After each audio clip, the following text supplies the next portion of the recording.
Hi, it's your favorite girl, Narice. How are you feeling?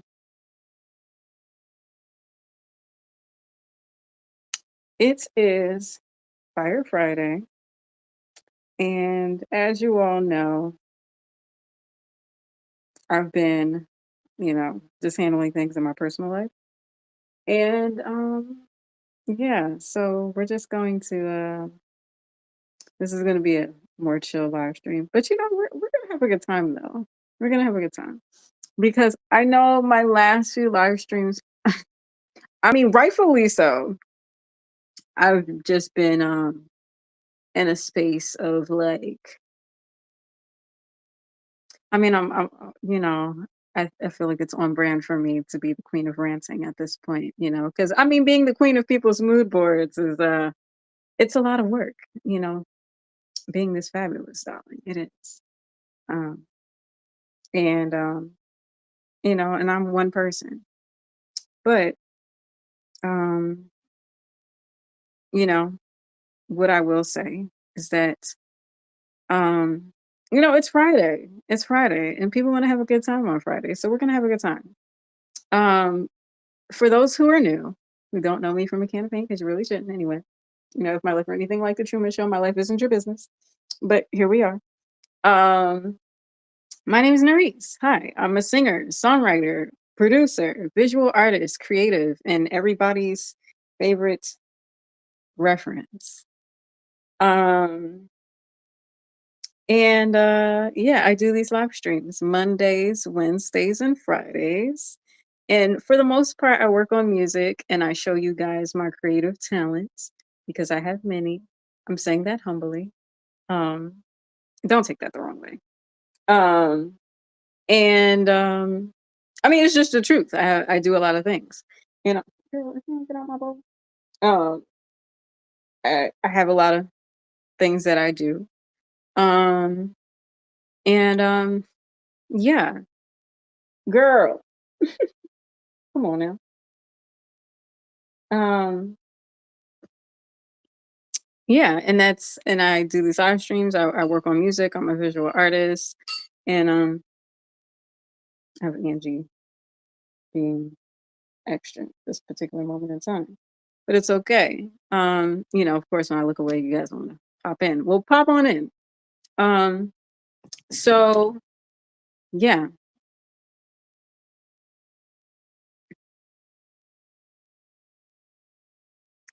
okay. So you know,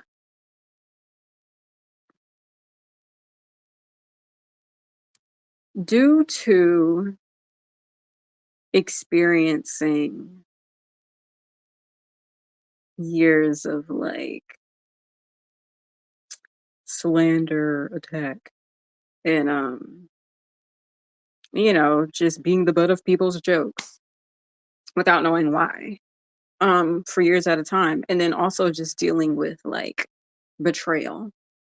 Um, you can develop like a guard, you know, being guarded and having a thick skin and and and a bit of PTSD because that's a real thing. But I just try to laugh through the pain of it all. Just because like I've experienced being betrayed by some of people who I was the closest to, people who I loved, who I would have fought for and protected and all these things.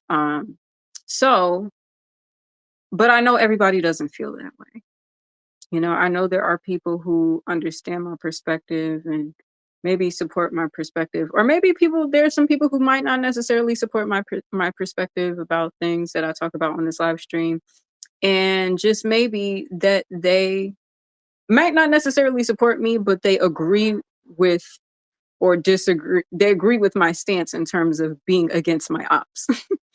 um, and I mean, whatever, that's fine. I don't need, like I said, I don't need people's validation. Like I know my truth. I know what I stand for, and I know that I'm right in my stance. And some people know that I'm right too, and have known before me, because that's the whole point of this whole Truman Show shenanigans, right? And so, But with that said, sometimes it's hard because I know you guys got to talk in hieroglyphics, and you can't be straight up like. And I mean, like, I don't know. I go back and forth between breaking the fourth wall and keeping it real with you guys. And also speaking in code or whatever the case may be, because that's what we do these days in the industry, which is corny, but whatever. Um, and sometimes in the midst of that, it's hard deciphering whether like where people stand. And it's like, okay, are you supporting? Are you against? Like, where do you stand? And a lot of times I don't want to like jump out on a limb and be like, thinking somebody's supporting me and they're really like just shitting on me. Or, um, and then sometimes I feel like, um, even if people makes like a slight reference of a thing, messages can be interpreted different ways. And it's like somebody could be showing you love and it sounds like you can interpret it as a shade. So, you can take offense to it. And I feel like I find myself in that space a lot of times. And I mean, and in reality, like sometimes those circumstances are true, where people, and there are times where people can move as if they're supporting you and taking a stand and saying that they're speaking up against something that's in support of what you stand for, but they could be acting like they do that, and um whole time really are just using that as a play, like as a chess move, and then really supporting you for an agenda, not because they genuinely support you, but because there's a bigger play at hand. And I've seen that happen with people who I've known in my real life, like people who I've grown up with, um, you know, appear to be in support of me during a low time in my life, and appear as if they're helping me and supporting my art and creativity, and really it's just a bigger agenda to be closer to me and have some, bullshit go awry, and then I'm stuck there looking like a fool because I'm thinking, oh, this person's my real friend. Like, okay, we grew up together and, we can get past the hard times and all these things. And lo and behold, my guard is down because I feel like I could trust this person. And the whole time, they just playing in my face. And, there's,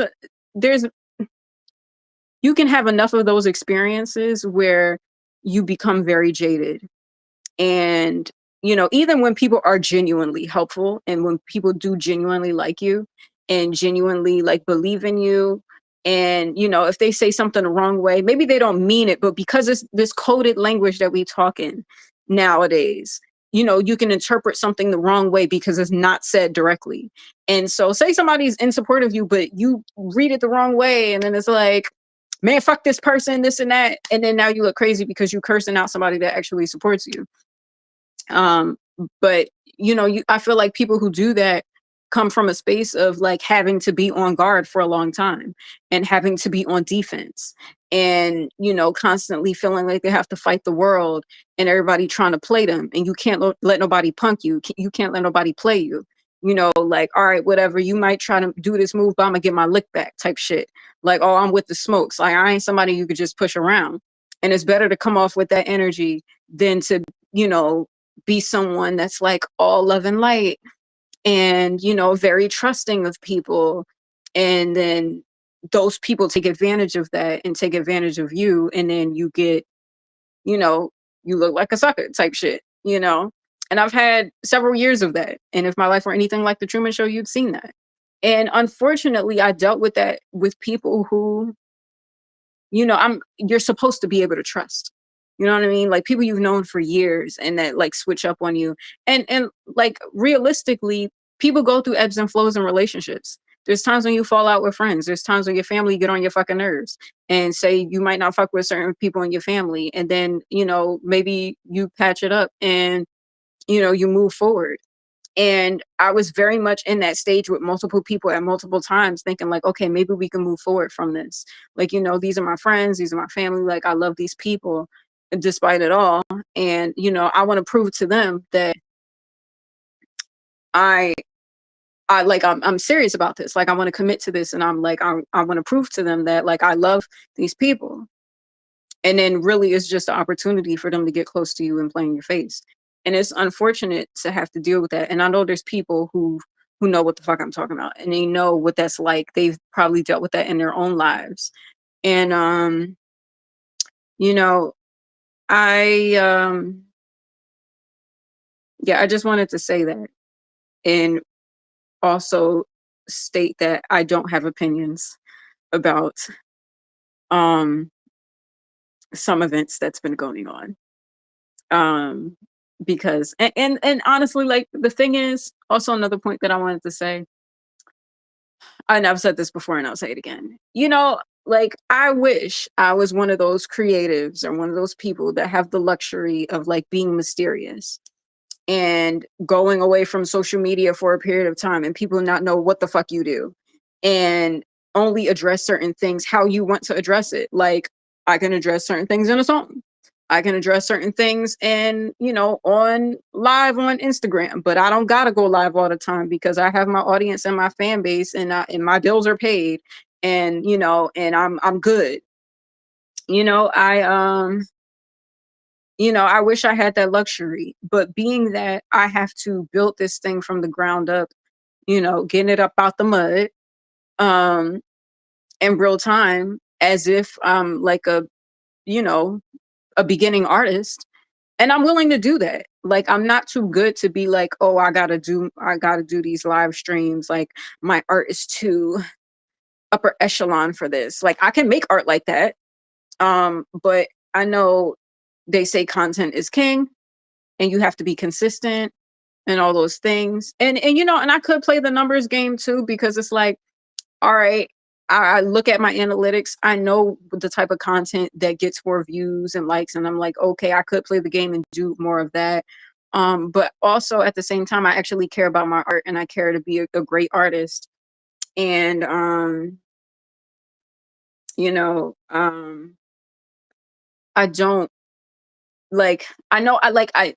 It's a weird space to be in because it's like you want to build organically, but you don't want to like cape to the numbers game, because I actually care about making good art.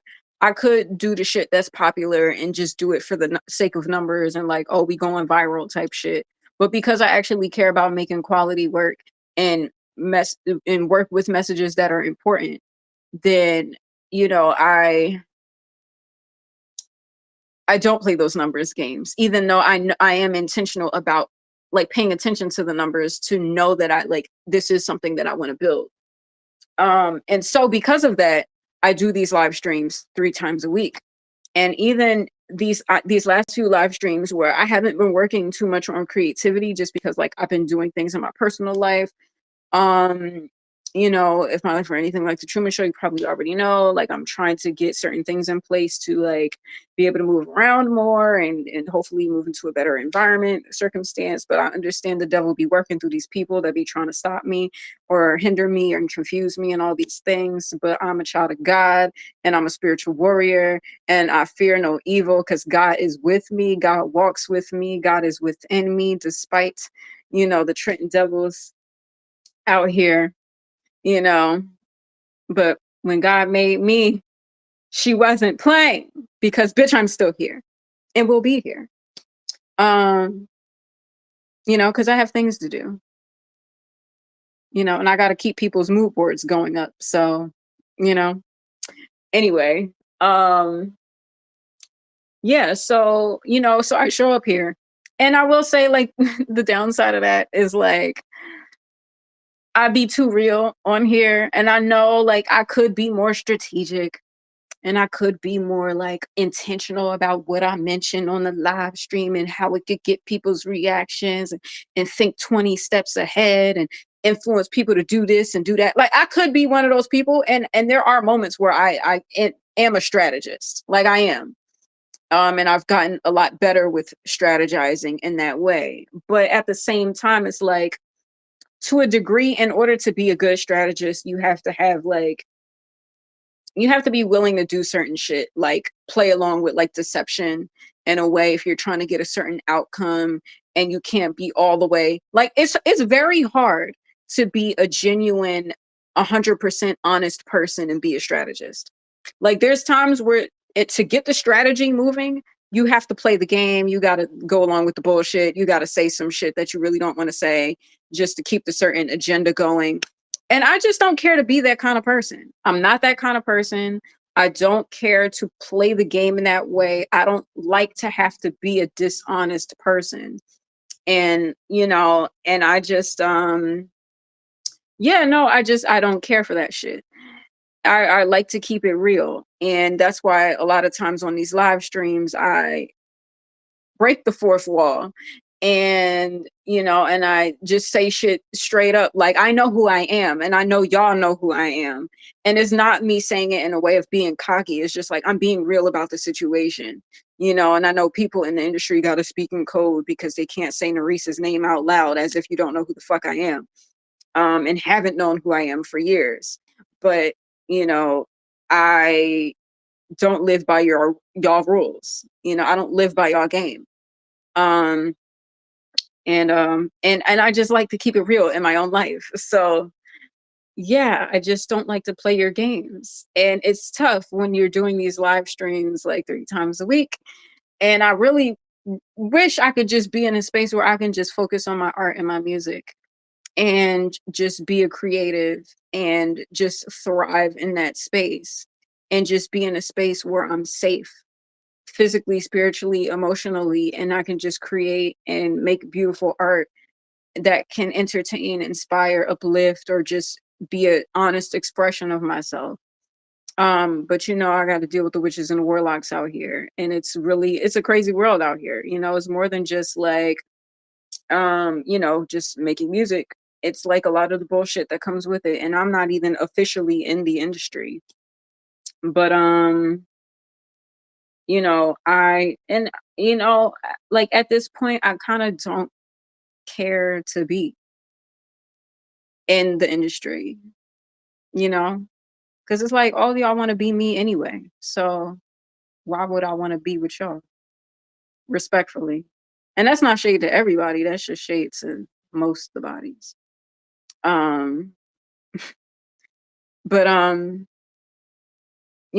I realize I'm grateful to be in a day and age where we have technology.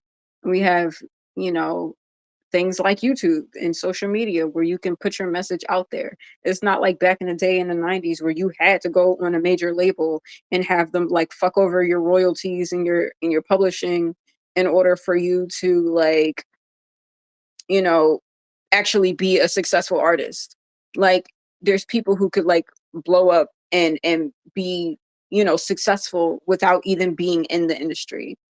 And so, that's why I do these live streams, and try to keep up with the consistency of it all. Um, and yeah, I'm just doing my best out here. But I realized, there was a part of me at one point that really cared about stuff like being uh like one of the biggest artists in the world and having the awards and the Grammys and the this and the that. And I'm like, you know, there's people who could really sing for real that might not be the biggest like artists in the world or have like the hits on the radio, but are actually talented in real life. And I'm grateful to be one of those people. Because the thing is, like, it, like, this for me, like, I mean, as a little girl that, like, wanted to be a singer and grow up to be a singer, and you thought, like, okay, this is the only way to do it. I want to be a superstar. Well, I technically am a superstar already. Um, and and I'm talented as fuck, and that's undisputable, and I don't say that to be like cocky. Is just true, and even on my worst vocal day, I can outsing a lot of these bitches out here that are okay. And that's not all I do. Like, that's not all I do. I do a lot of things. Like I can make the beats, I can, compose a song, I can put the visuals together, I can slay a look. And also I'm a spiritual warrior. And, I don't fear, low vibrational energy that tries to be thrown my way. trying to hinder me or trying to stop or block me. Like you can like maybe put a little roadblock in a road, but I'm moving that shit out the fucking way because I got to get where I need to go. I'm here on the planet. I got a mission. And there's no human or no spirit in this realm, in this dimension, or any other dimensions that's more powerful than the God that I believe in and that I pray to and that I know is within me. So I don't care about the symbolisms and the the fear mongering. And don't get me wrong, like there are legitimate things to fear. Like when you are outspoken and or for whatever reason people hate on you and you got a target on your back or whatever, like those are real concerns to have, and I'm not naive to that. However, am I supposed to let that shit stop me? Bitch, no. Like, the fuck? I believe in my God more than I believe in y'all threats. So I'm going to keep going and I'm going to keep thriving. I'm going to keep living. I'm going to keep evolving. I'm going to keep being talented as fuck. I'm going to keep being that girl. I'm going to keep being me. Like, and I'll only get better. I'll only get better. Respectfully. And sometimes not respectfully. Sometimes not respectfully. Because sometimes people like, are disrespectful.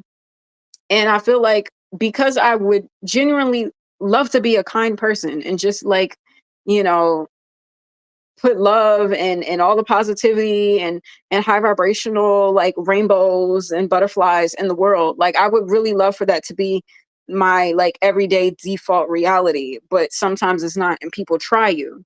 People try you and they try to copy you and reference your life and then try to shit on you like you not who you are.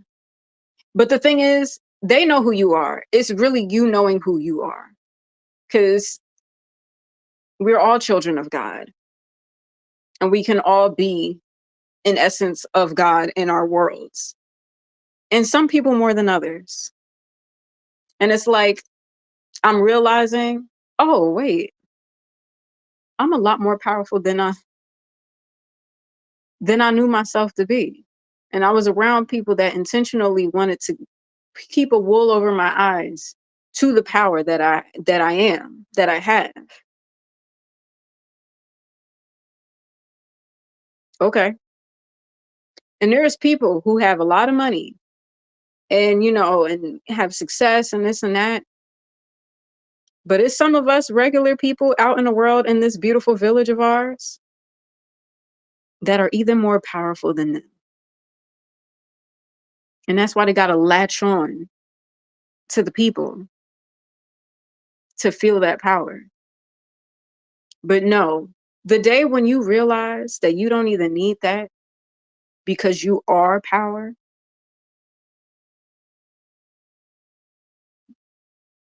hmm.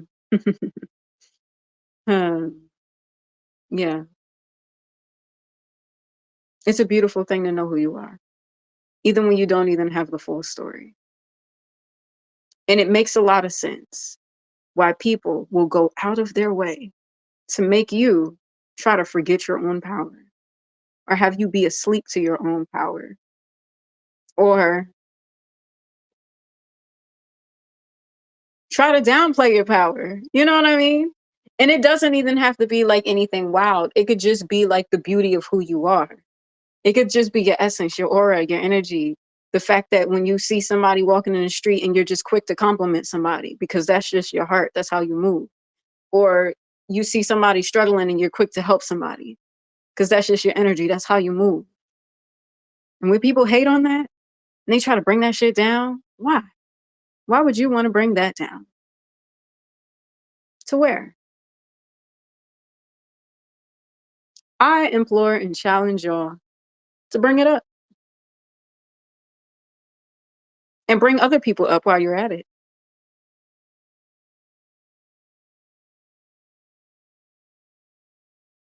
But yeah, we're gonna have a good time tonight. Um, because I don't want to get into the whole like I'm venting and this and that. Like, no, like I really want to speak to this to the soul and spirits of people and really let you know I know it's not popular to fuck with me, but like y'all know I'm a good time. Like we have a good time. We have a good time over here. And yeah, and thank you for the people that left the live stream. Thank you. I know this isn't the space for you, and that's all right. Yeah, let's clear out the low vibes and bring in the right folks. But and I get it. Some people watching through the Truman Show, so it's cool. But either way, it don't matter how you watching. The people who's going to get the message is going to get the message. And my point is, anybody who's going through spaces and circumstances, whether it's your job, whether it's your family, whether it's whoever, and they try to make you feel small. They put work and energy and time and commitment into trying to make you feel small. If you're being bullied, people trying to shit on you, people trying to, tell you, oh, you can't do this. You tell somebody in your family, oh, you working on this. Oh, how you gonna do that? Hmm? Don't ain't nobody in our family ever do this. You gonna be the one to do that. The fuck? Like and some people do it like not intentionally. It's just because they've never seen it before and they don't have the vision to see your vision. But there are people who deliberately try to bring you down. And honey, I am telling you, if you have people, bullies, your boss, or whoever the fuck in your life that deliberately try to hold you back, that's just a testament to your power. That's just a testament to your glory. That's just a testament to your talent. That's just a testament to the beauty of your era, of your aura, and the beginning of your era. Because let me tell you something. If you wasn't nothing, people wouldn't have to work so hard to try to stop you. You know what I mean? Like, if people have to get in gangs and groups to try to like pick on you and make fun of you and say, "Oh, girl, you ain't even all of that," or or it's through compliments, but it's like backhanded compliments to try to like fuck with your mind or whatever and have you second guessing yourself, honey. If you was a nobody, they wouldn't have to work so hard.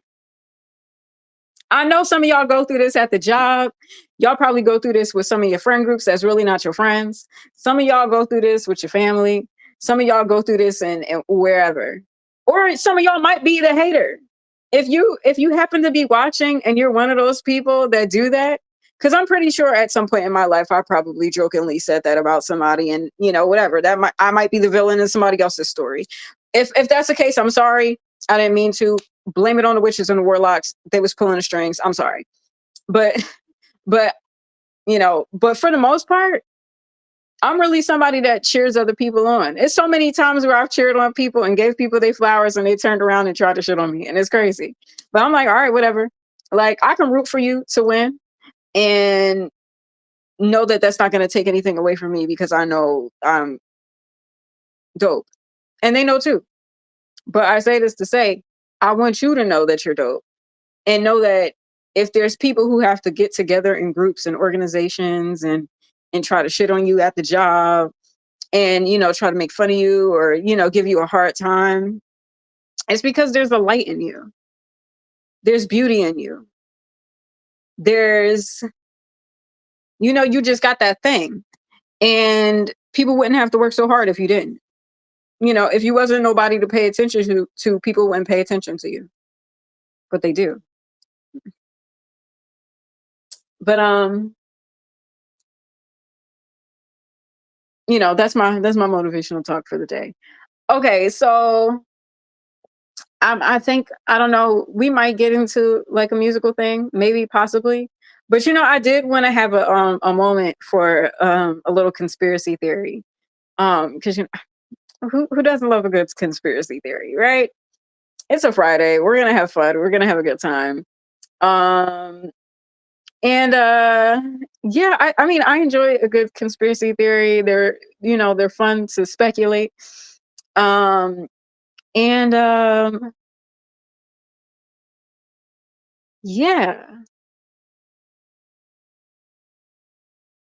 Yeah, let's do it. Okay. So, you know what I was thinking? And this is a big this is a one of those like very popular conspiracy theories. But I'm gonna share a perspective that I don't think anybody's ever kind of like really discussed.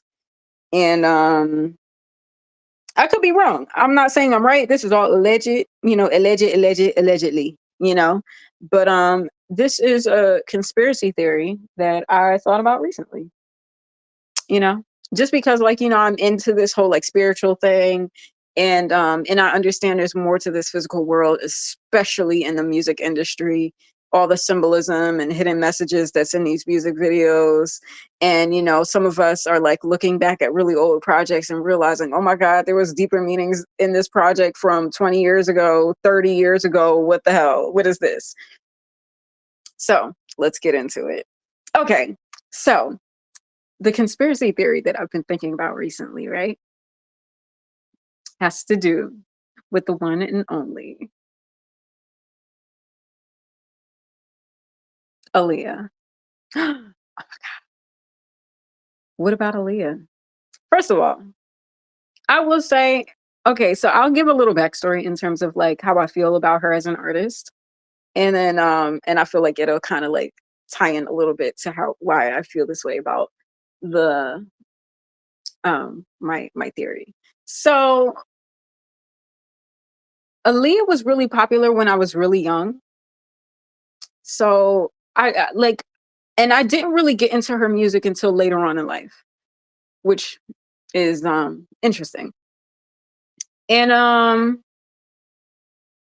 and I wasn't really like a fan of her growing up. And it's not like I didn't like her. I never really paid attention to her. And I feel like like by the time I like realized who she was, she had already like passed away at that point. And and then I don't know, I always felt like something like ominous about her passing. Like I just felt like it was something like really like kind of like a dark and scary kind of a feeling in a way. And it reminds me of this time. Funny that I'm mentioning this now. It reminds me of this time when I don't know how old I was at the time. I think I might have been like 4, maybe 5. At this point my mom wasn't in the house. She wasn't in the picture. But it was me and my dad, and my brother was going to boarding school. And I remember, like, when I was younger, me and my brother, we would watch a lot of horror movies back in the day. Like, that was our thing. I mean, we always watched movies anyway. Like, music and movies was our thing. And we would like always like our thing would be like figuring out what actor was in what movie and really paying attention to like the credits and stuff like that, and being like, yo, that's the dude from this movie. That was like our thing. And so, and I remember we would watch horror movies a lot, even though I was young and I probably shouldn't have been watching horror movies, but whatever, we were. And I don't remember this being a horror movie. I know it was a thriller, and I hadn't seen it since. It probably would be a lot different if I were to watch it now. But I remember one day, like it was back in the day when my dad had a TV, and well, I mean, he's always had a TV in his room. But I remember back when, like, me and my brother, we would watch TV in our parents' room. Um, and like there was a TV downstairs, and then they only had TVs in their room at one point. And then I remember, like, after coming home from school, I would go in my parents' room and watch TV. And then and or me and my brother, we would just like watch TV in their room.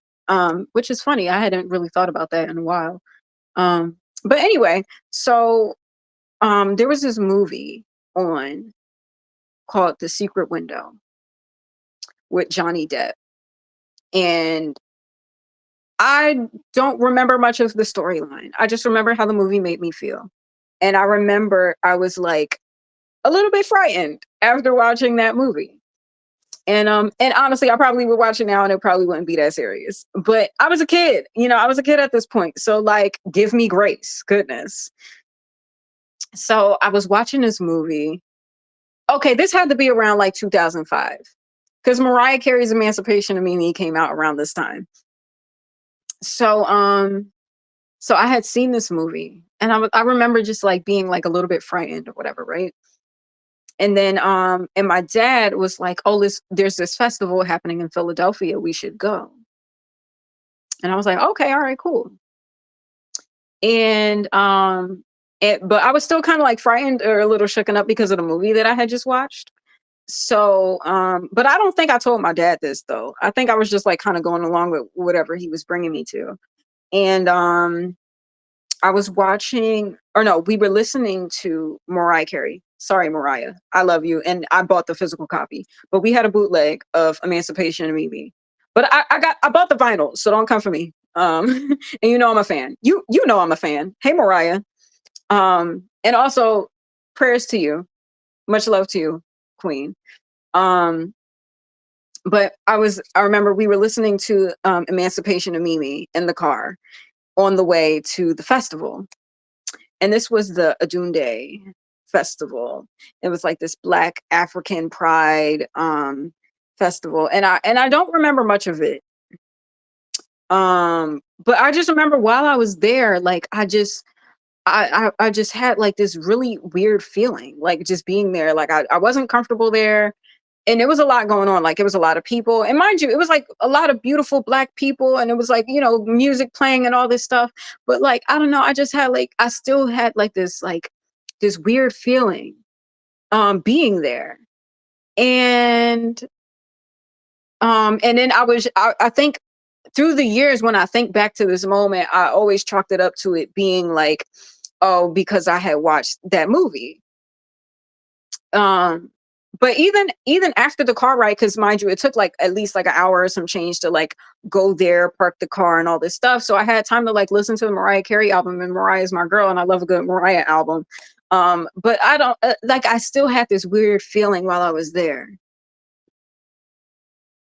and we were at this festival in Philly, and one of the distinct memories that I had was that my dad picked up these light switches there, and the one that he got for him was like this Egyptian image, hieroglyphics image, and I'll show you guys. I mean, if my life were anything like the Truman Show, you probably already know. And then he got me one with a picture of Aaliyah, and it was the Aaliyah album, with the red album as a light switch. And mind you, I wasn't like a big Aaliyah fan at that point, you know. But I did really love Mariah Carey, and I love Janet Jackson. Shout out to those queens. And I was even a big Beyonce fan at that point too. Because I think, well, maybe not like a huge fan. I think I became like a big Beyonce fan after B Day, and this was before B Day had came out. I think Crazy in Love was like, or Dangerously in Love, the album was out at that point, and I was like paying attention to Beyonce, but I wasn't like a huge fan like I had become later on. But at that point, so he got me this Aaliyah light switch, and I was like, okay, that's interesting. I'm not a big Aaliyah fan, and I don't listen to a lot of Aaliyah songs. I don't have any Aaliyah CDs. There's not any Aaliyah CDs in the house. Um, but okay, all right. And I had nothing against her, but that was just the light switch that he got me. And it was in my room for a period of time. And I mean it's not now, but because I had like rearranged my room and like painted it and stuff like that. And honestly, it's somewhere around here. I always thought that was interesting, right? Um, and yeah, and I would think back to that memory, through the years. Like I would just remember that moment. And it wasn't like anything significant, but I just always remembered that series of events, and then like, getting that light switch. And I just always thought it was interesting because I wasn't like a huge Aaliyah fan, and I didn't listen to a lot of Aaliyah music back then. And it wasn't until like a few years ago where I really like listened to her music, aside from like when it would come on the radio, or like if I'm out somewhere or something. And I always knew she was amazing and talented and dope, and I always thought that she was, I wasn't like, I was like maybe like 3 or 4 around the time when she passed. Or okay, maybe not that young, maybe, but I was around that age when she was popular and alive. So I didn't really like pay much attention to her as an artist. But I will always hear people talk about her and say like, oh, she was this beautiful artist and she was going too soon. And I would see the music videos and the outfits and the iconic looks that people would replicate and do and all these things. And I was like, wow, okay. And then it wasn't until later on in life where I really appreciated her as an artist. And I did like a deep dive into her projects and really listened to her albums and really like just appreciated her as an artist, like the performer, the dancer, the fact that she was almost in the Matrix movies too. Like she had already started filming, and I think she was supposed to play the character Z, that was in the movie, and who was Link's wife. But then they had to, switch out the actress. And she was going to be in the second and the third Matrix movies, which was crazy because I always felt like the album One in a Million, the cover to that looked like it was like very Matrix coded. Um, but yeah, so okay, random backstory, right? Random backstory. But if you pick up what I'm putting down, you good. Okay. So upon listening to her music later on in life, as an adult, I think maybe in the last 5 years or so, I really started paying more attention to her music. Like especially like that first album, the album with her that was produced by R. Kelly, and he was kind of like lurking in the background. The Age Ain't Nothing But a Number album, that one. I never really paid attention to that album, and but I realized that I did know some of those songs that were on that record, like her cover of the Isley Brothers song, uh forgive me for going blank on the name. But and then also Back and Forth was on that album. And I was like, okay, I knew these songs. I heard this on the radio. I didn't realize it was Aaliyah and it was on that album. But I knew Try Again, Are You That Somebody, More Than a Woman, One in a Million. And the crazy thing was, even One in a Million, I wasn't really crazy about that song for a long time.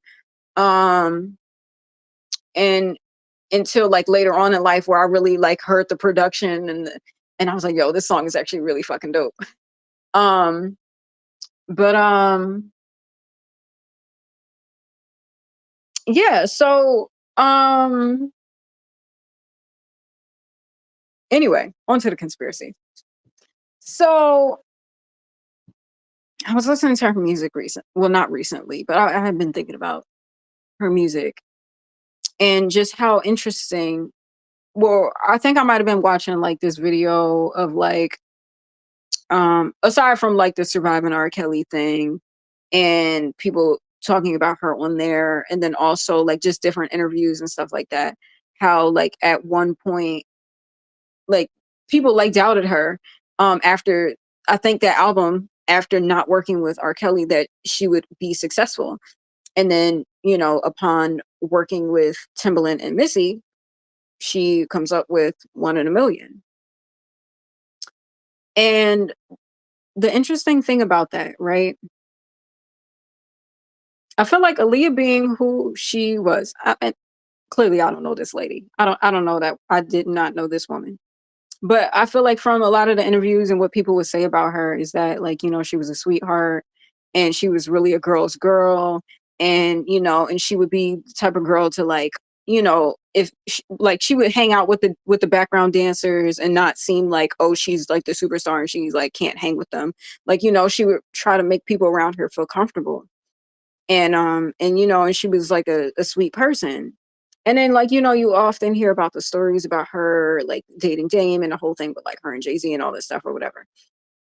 And I know like that's the like people lean to that when it comes to the conspiracy theory, like, oh, they moved her out the way so to elevate Beyonce's career or whatever.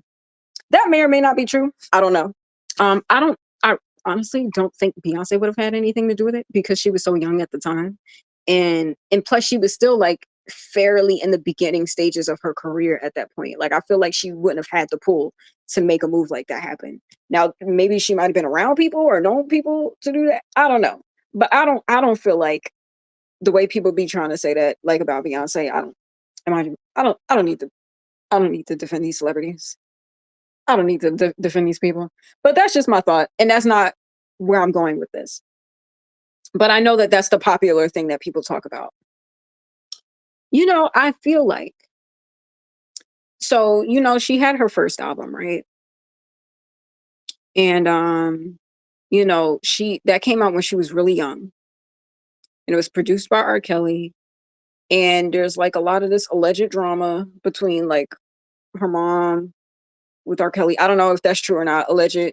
I don't know. It's not my business. I don't know. But what was talked about was the fact that her and R. Kelly were married at a very or married her at a very young age. And, you know, and it speaks to the fact that a lot of these things happen in the industry where young girls are taken advantage of and are probably forced into doing things that they don't want to do, and or because their careers are on the line, because mind you, she had been performing for a long time. Like, she was on, I think, Star Search when she was a kid, and and she's having this moment that's this big break. And she is and then her uncle, I believe, or great uncle, was married to Gladys Knight, so she has, like, connections into the industry, but I'm sure she wanted to make a name for herself. And but this is her first album. She's a young girl, and she probably felt like she had to go along with the stuff that was forced for her to do or go along with or whatever. And then plus also like the criticism of people thinking like, oh, she not working with R. Kelly anymore, like going into her sophomore album. um it's probably going to flop, it's not going to do this.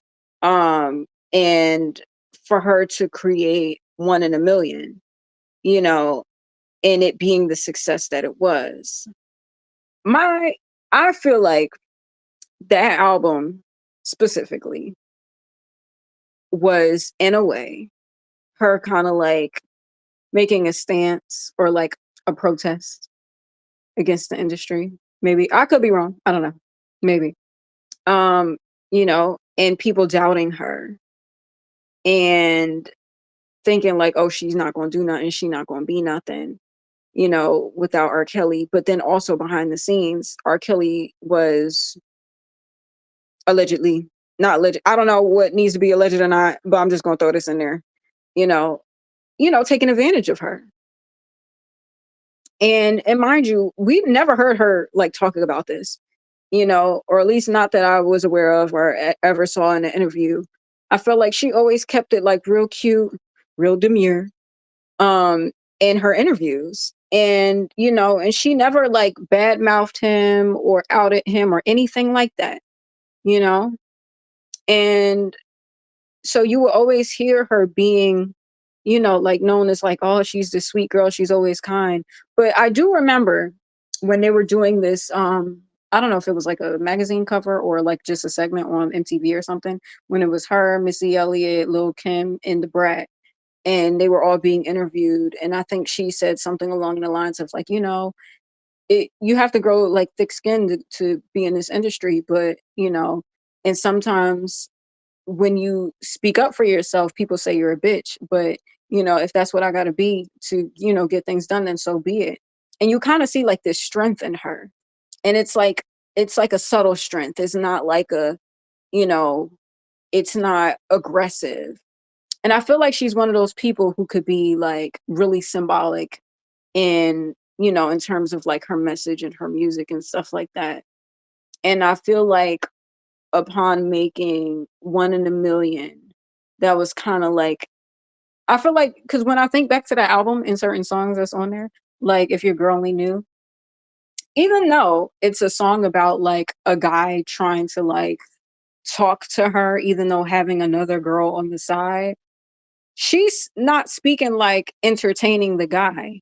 She's speaking like, if this girl knew, she would leave you alone, you know, curse you out and unplug her phone, and she wouldn't have to worry. If she knew how you is in my face right now, if she knew the games that you trying to play, yeah, she wouldn't be trying to play with you. You know, and it was one of those situations where she was kind of advocating for the other girl. Um, but made a bop. And the crazy thing is, I had not heard that song until and since like the last 5 years. I hadn't heard that song in like the last 5 years. Now I heard the other records, but I had not heard that song before. And until like it was playing on like Philly radio like a lot. And I was just like, why have I not heard this song? Like, I mean, again, like I knew the real popular ones, like Try Again and One in a Million, and even I knew like Hot Boys. But I hadn't heard that record until like recently. And then I was like, oh, there's a video for this too. I was like, yo, that's crazy. Um, but yeah, and so but she made this really dope album with new producers from Virginia. Shout out to Missy and Timbaland. And she kind of took a stance. And in a way, like musically, like, oh, for the people that doubted her and thought that she wasn't going to make it without, the huge R&B star that was R. Kelly at the time. And mind you, this is a powerful man that's in a position of power, that's a skilled writer and skilled, musician. And, inappropriate things happened to her because of this person. And mind you, this was under the, you know, management of a family member with her uncle. And even though he said he didn't know what was going on and he had never seen that, it just goes to show you that, even in situations where you can have family be in business with you, these girls go unprotected. And even in some situations ushered into it, you know? And I feel like when she made that project, it was just kind of her like proving the industry wrong. Like, nah, like fuck what y'all had to say.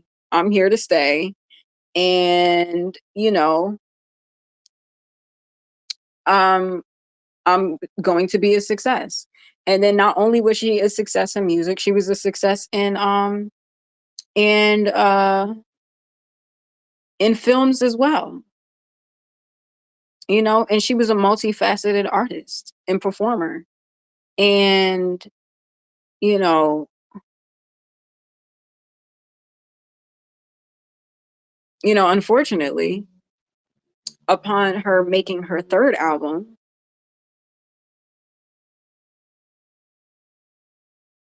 it that album came out after she had already passed. And the thing about that that's so interesting to me. I mean, there's quite a few things, but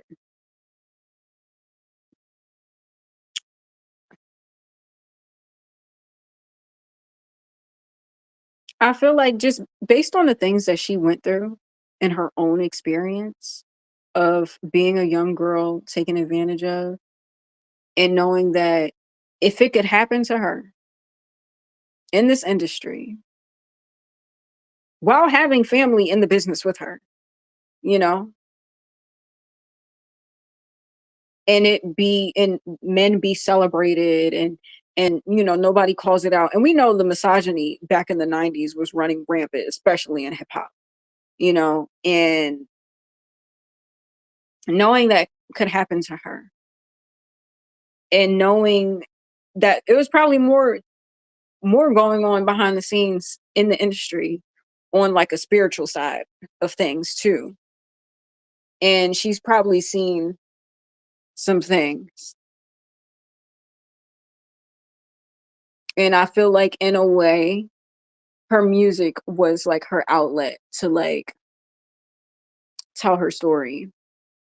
And she even said that when making that third album, and she was like, some people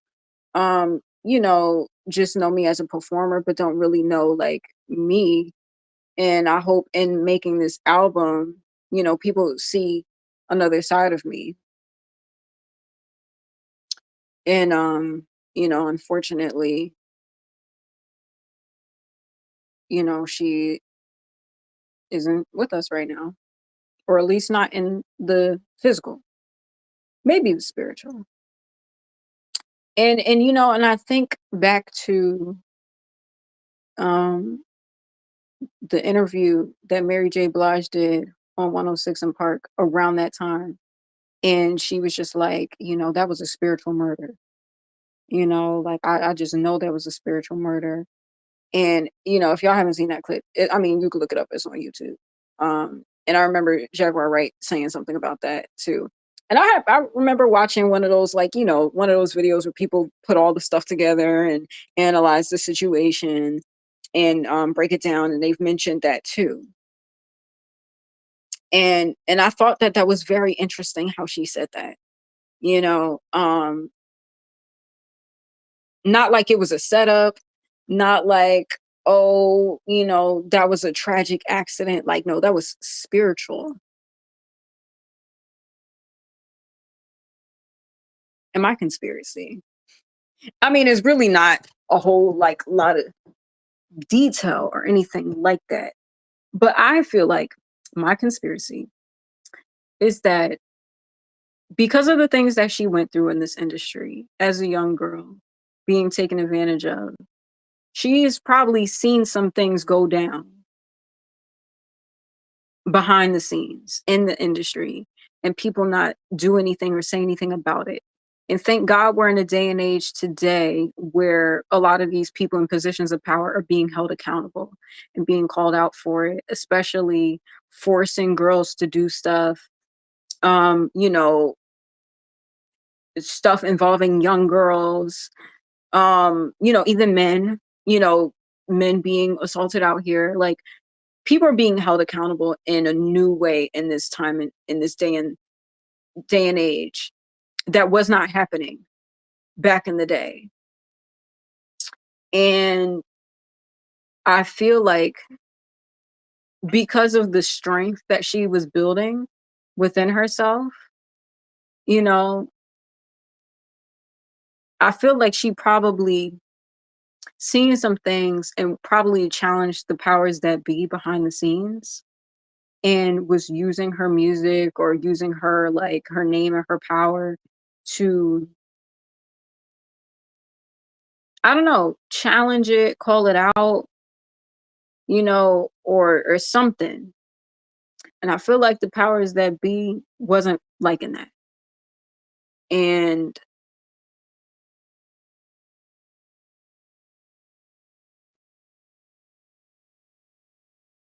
got her out the way. I could be wrong. I don't know because I wasn't there. I was literally a kid when all of this was happening, you know, and you know, but that's what I think. I think it's more than just the conversation of, like, oh, we need the next big R&B act. That could be true. That could be a part of it. But I feel like it's more that was going on behind the scenes and probably more on the spiritual side of stuff too. And I feel like that was probably, like, influential into that, you know, because spiritual warfare is a real thing. And especially when you're not aware of it and you just see certain things happening in your life and you don't know what's going on and you're just like thinking like, oh, this is, you know, oh, just weird vibes or whatever. And I feel like she knew a bit, but maybe not knew enough. And but the crazy thing about that situation was that she had the intuition to know, like,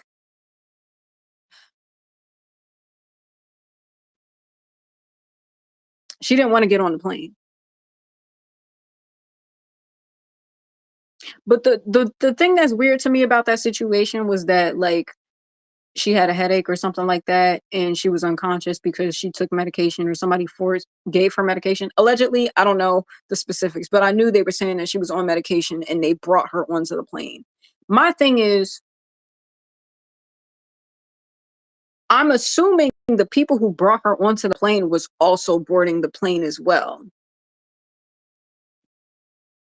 And I'm like, if it was some type of setup and they knew something was wrong with the plane, I don't think the other passengers would have been so willingly wanting to get on that plane too. You know what I mean? So like there's a part of that story that I question about that too, where I'm just like, why, like who were the people that brought her onto the plane? And did they board the plane as well? Because it wasn't just her that passed away. You know what I mean? I don't know. Um, but that's my conspiracy. I feel like, you know,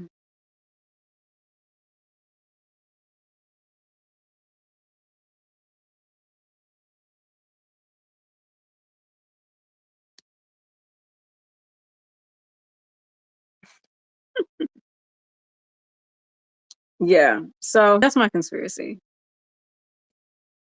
Oh, I love this. New people to block. New people to block. People to block. New people to block. Anyway, but yeah, that's my conspiracy for the night. I don't know. Let's see what the streets have to say about that. But yeah, I figured, this live stream would be a little different. I don't really get into my whole mystery bag just because, like, I don't know. It could be a bit dark sometimes. And I know my live streams, I've been like on the like, ooh, oh no. Oh, we back. We back and we better, baby. Um, you know, s- I know like it's been very on the um, you know, um on the defensive side. I mean, because like reasonably so, like, when you deal with so many people just trying to like, you know, manipulate and all those things and then try to make you out to be crazy, you don't recognize that shit, and then yeah, like it's always going to be something. If it's not one thing, it's another. And like I said on my last live stream, I'm so grateful that I'm so unproblematic because anything that you could bring up about me, I can guarantee you there's a spell in this house that's caused it. Um, anything, everything, and when one storyline gets tired, they got to bring up something else. But you can't bring up nothing within the last few years without that wasn't provoked or manipulated. So, I mean, whatever. And I'm grateful for the people that are smart enough to see that and don't play into the bullshit, you know. But yeah, that's my conspiracy theory. And I feel like I don't know. I feel like this industry is very uh, when you realize like I feel like it's hard to have integrity and rise to like high levels of power.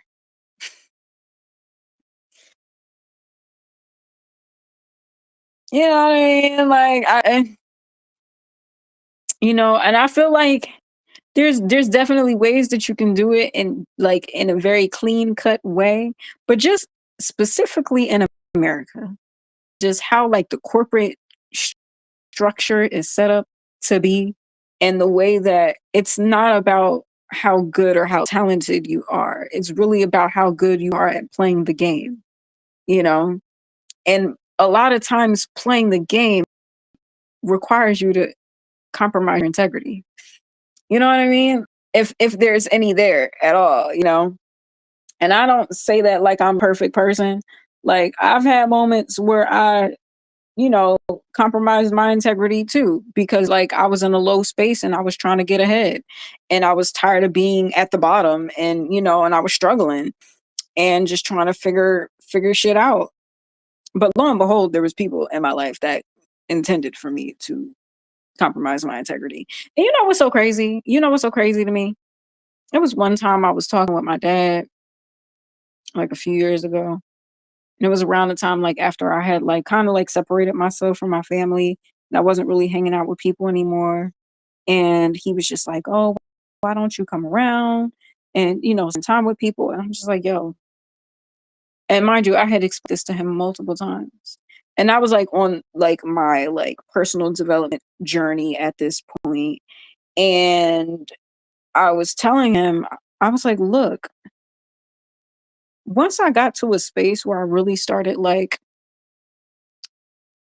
respecting myself and really realizing, like, girl, these people don't fuck with you.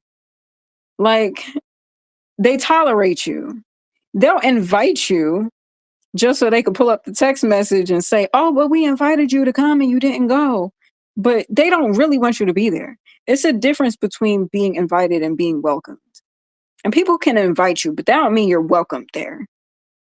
And I know I'm not dumb. I know the difference, and there were times where I would force myself to go to certain events and hang out with certain people because they invited me and because my dad was like, "See, they love you. They want you to be there." And I would listen to my father because I'm thinking like, okay, I trust my father's judgment. My father wouldn't lead me astray. Why would he do that? You know? And so I would go to these events and these situations and constantly feel like, damn it, I should have just stayed home. Like, what the fuck am I here for? And constantly playing the game of like, I have to prove myself and prove like I'm not who you think I am. I'm a good friend. I'm a good sister. I'm a good cousin. I'm this, like, and just constantly in that. And I'm like, I know I am. I don't have to prove myself. If I got to sit up here and act like I got to prove myself to people who will put me in situations to intentionally have me look bad or feel away, and knowing that I'm a good person, knowing that I mean well, and knowing that like I'm willing to do the work to, but of course nobody keeps it real with you. Nobody's telling you what the problem is. No, and of course they don't want you to fix it. That's the thing. They don't want you to fix it. And I was like, once I got to a space where I really like respected myself, I was like, bitch, I'm not tolerating this shit. I don't want to be around people who want to tolerate me. And mind you, these are like people who I considered friends, who I've been friends with for years, or at least it appeared that way to me, and people who I've shown up for during high moments in life when they was graduating and when they had successes, and low moments when they was going through rough times and trauma. I was there. I was there for these people. And of course, to people that you love, you want to prove to them, like, all right, yeah, I want to be there. But my point, the point that I'm trying to get to, is that I got to a point where I realized forcing myself to be in these spaces and be around these people compromise my dignity. And I didn't understand the value of that before then. Like I've heard those words like dignity, integrity, doing the right thing, this and that, self-respect. Like you hear these words, but it's another thing when you're experiencing moments in your life that test that. When you're dealing with circumstances that test, do you know you have dignity? Where does your dignity stand? Do you protect your dignity? When you have moments in your real life that test that, and there's times where you think, "Oh, but like these are people that I love." You don't realize it's testing your self-respect because you're just thinking you're doing the right thing. But when lowering how you feel to try to make other people feel good leaves you like when you come home from the event feeling drained and tired and like, wait, did they play in my face? Did they? I gotta replay what they said because bitch, was they trying to? Was they? shade shitting on me? Was that a shady thing, or were they really giving me a compliment? When you gotta leave events and think that, those aren't the spaces for you. Those aren't your people. Like those are not your people. And you shouldn't force yourself to deal with that. Because I know there's people who deal with that in their real life right now. Like you hanging out with people that you think is your friends and you're constantly the butt of the joke. And it's not like and I get it, like some friends are like that where like they joke like that and but they really love you and when it really matters they're there for you. But there's other situations where people like are laughing at you and you're the butt of the joke and they only bring you around to be the joke and they only bring you around to like latch on your energy, not because they respect you, not because they're pouring into you, not because they're building you up, not because they're empowering you. No, that's not what's happening. And when you wake up to that and you're like, wait, hold on, this is compromising my dignity. This is compromising my self-respect. And you know, sometimes people don't want to think it's that deep, but it is. Some people don't want to think like, oh, it's not that serious. It's not, you know. But when you really start paying attention to stuff like that, and mind you, at the time I was listening to a lot of motivational content and just about content about like just building yourself up and forgiving yourself and loving yourself through your trauma, through your mistakes, through your mess ups in life, but knowing that you're worth it and really identifying what your worth is and realizing that you're putting up with things that challenge your worth, that diminish your worth. And I was explaining this to my dad. Full circle moment. I went into a motivational thing, which is the point. But bring it back to the point. I was telling this to my dad because he was asking me, like, oh, why don't you come around anymore? Why aren't you hanging out with your friends? You just be by yourself. As if a tactic of narcissistic abuse isn't to isolate someone. But beside the point, I was like, because I realized hanging out in these situations where I'm feeling tolerated, not celebrated, compromises my dignity and my self respect. And he tried to tell me that that wasn't the thing. And he was just like, what? No, what do you, that's not what that is. It has nothing to do with your dignity or whatever he was saying. He was basically trying to challenge me and tell me like that's the case. And mind you, and in that moment, I was just like, I couldn't be surprised because it was coming from someone that didn't teach me how to have self-respect for myself. It was the pushback was coming from someone that didn't instill dignity in me as a child. The pushback was coming from someone that didn't teach me the discernment of realizing that people are tolerating you and they're not treating you with respect. And because you don't respect yourself, you're tolerating the mistreatment. In that moment, I realized, like, of course, not going to be like, oh, Narisse, you're right. If this is challenging your dignity, then the bigger question is, like, why? But that's too deep. That's too deep, and that's a can of worms of family drama that apparently people might know more than me.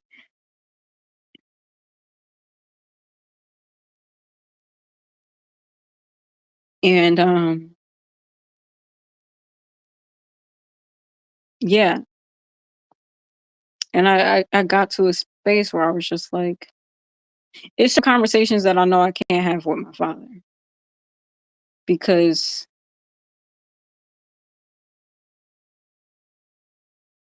like he's not gonna understand something he never taught me. Like I had to learn that on my own. I had to like figure out like learning self-respect and having boundaries. Like it makes me think to a relationship that I had with an ex of mine.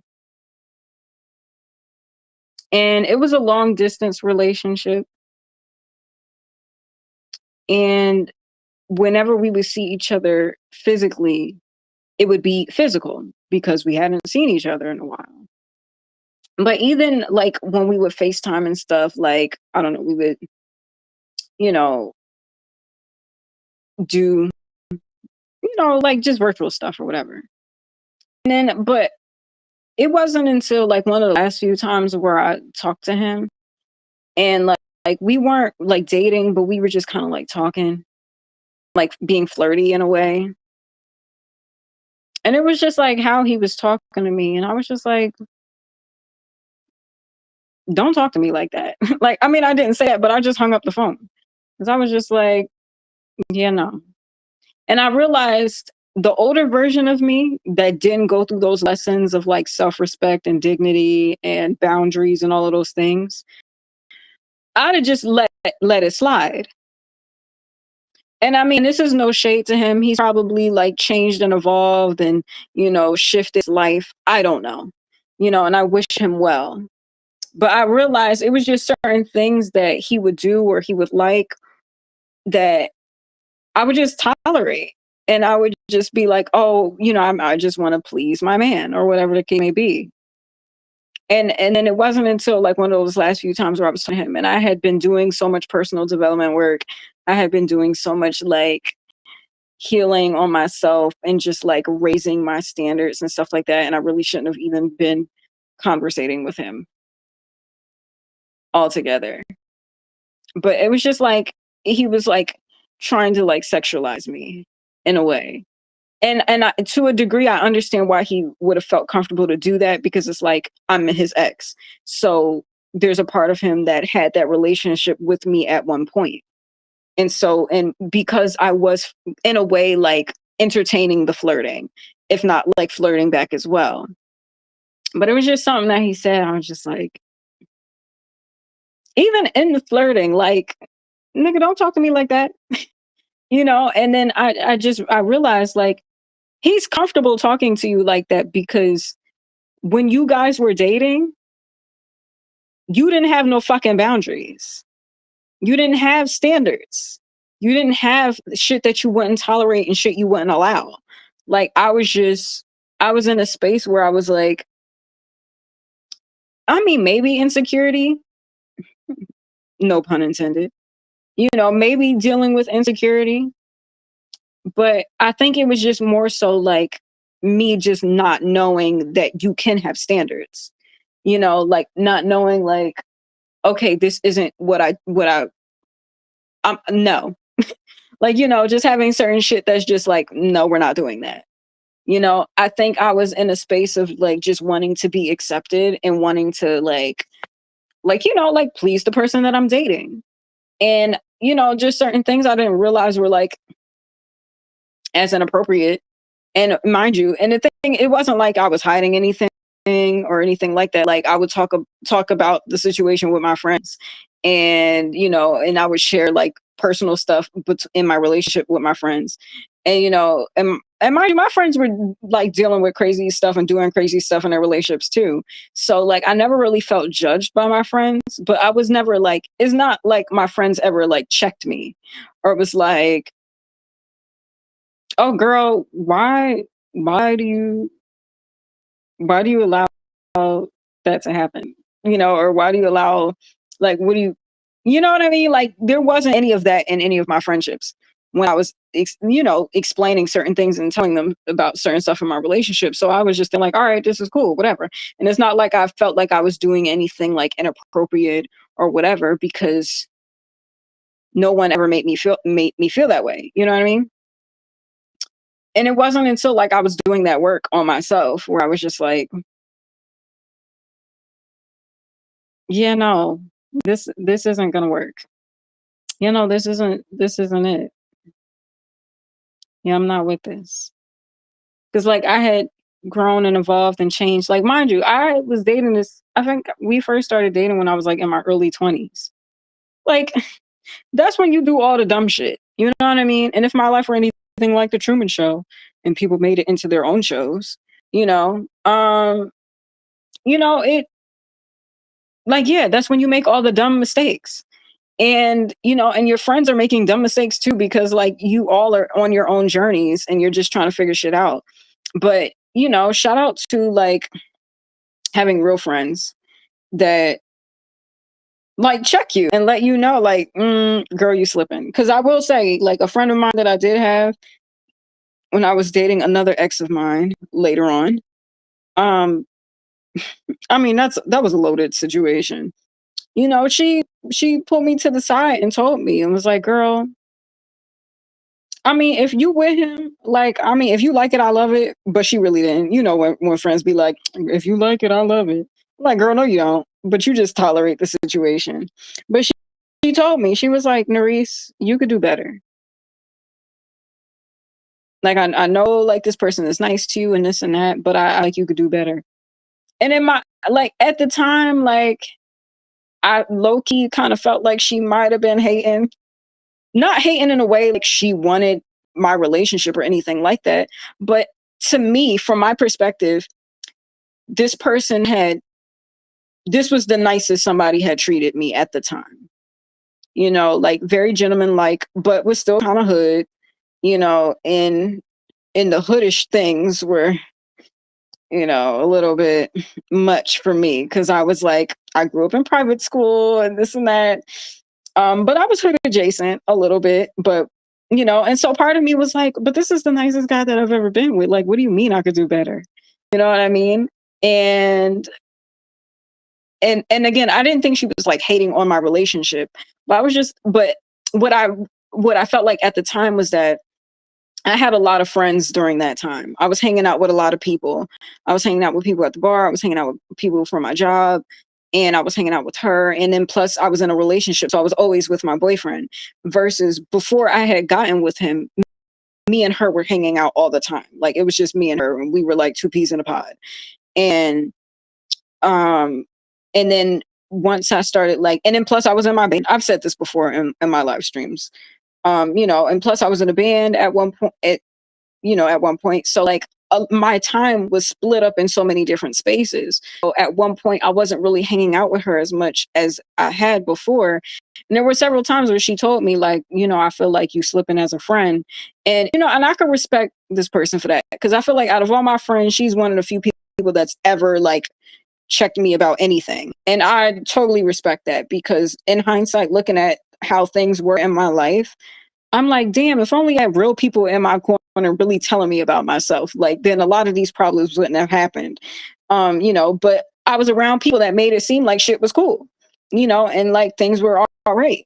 But, she was one of the few people that told me when things bothered her, she let me know. And in that time, I felt like, when she was like, I feel like you could do better. I felt like she was like low key hating on a relationship because she had mentioned to me like that I wasn't spending a lot of time with her. So I felt like she was kind of like hating because like I wasn't hanging out with her as much. Not like not saying like she was hating on a relationship. But it wasn't until like years later, upon realizing like certain people was just in my face playing. And I was like, you know what? She was right. She was totally right. And I don't, and the thing is, I don't really think she was hating either. Just because like she never like came off as a hater. You know what I mean? Like she's a tough girl. She's confident in who she is, or at least that's how she appeared to me when we were hanging out. And she's like bold and aggressive. And she don't take no shit. So like, and I felt like, I don't know, I could be wrong. I could be reading the situation different, in hindsight now. Just because now that I realize what my life is, I don't know. I don't know. I would like to think that part of that relationship was genuine, because we did really look out for each other. And there were times where I was low and she was there for me, and she was low and I was there for her. And when we would have our wins, we celebrated each other. And it was never any hate. Like when she had stuff going on, I was there supporting her. And when I had things going on, she was there supporting me. And, and I really would like to think that a majority of our friendship was genuine, regardless of Truman Show shenanigans. But, but in that moment, I was like, what do you mean? Like, I could do better? Because at the time, that was like kind of like the best that I've done. And like, I liked people that probably would have had more of a clean cut vibe. Like, I've had crushes with people who were like college educated or in college or whatever the case may be, or maybe didn't grow up in the hood or whatever, but those people didn't like me, and so I was just like, all right, whatever, I'll keep it pushing, type of thing. But she was totally right. She was totally right, and that's no shade to my ex. You know because I don't care to pull people down. There's enough people doing that, and and I could go that route, but that's not what I'm intending when I'm saying that. She was right in terms of like, there's more for me in the world.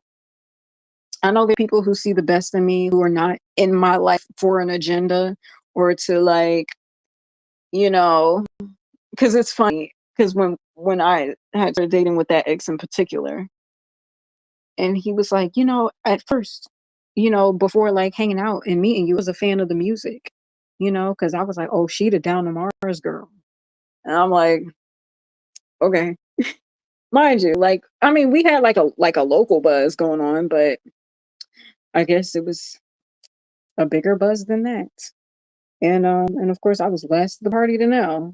But and I had picked up on earlier, like I had seen some red flags earlier on in that situation that made me felt like it was like a opportunistic type of a situation.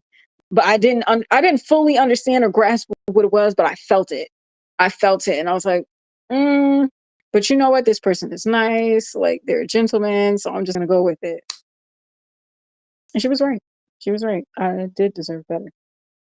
And no shade, no shade to this person. I hope they're doing well. I hope all is well with these humans. This is such a tangent, but the the main point of that is just like self-respect. Self-respect, dignity, things that you tolerate, things that you don't tolerate, having standards. I didn't have that then. Um yeah, and a lot of times I would go along with stuff that people would be into and what they would suggest, and I just wanted to impress the people I was around and not really knowing like, you know, I don't really care to do that. You know, I I would do things that I didn't really like. I didn't take a moment to consider like, do I want to do this, or am I doing this because they want to do this? And okay, even if they want to do this, I understand there's certain things in relationships that you should compromise, just for the sake of like considering your partner and stuff like that. But like, is this conducive to the relationship? Is this being the relationship? You know what I mean? Like, I don't know. But yeah. I mean, oh, we back. We back. The devil can't stop me over here. The devil is not welcomed here.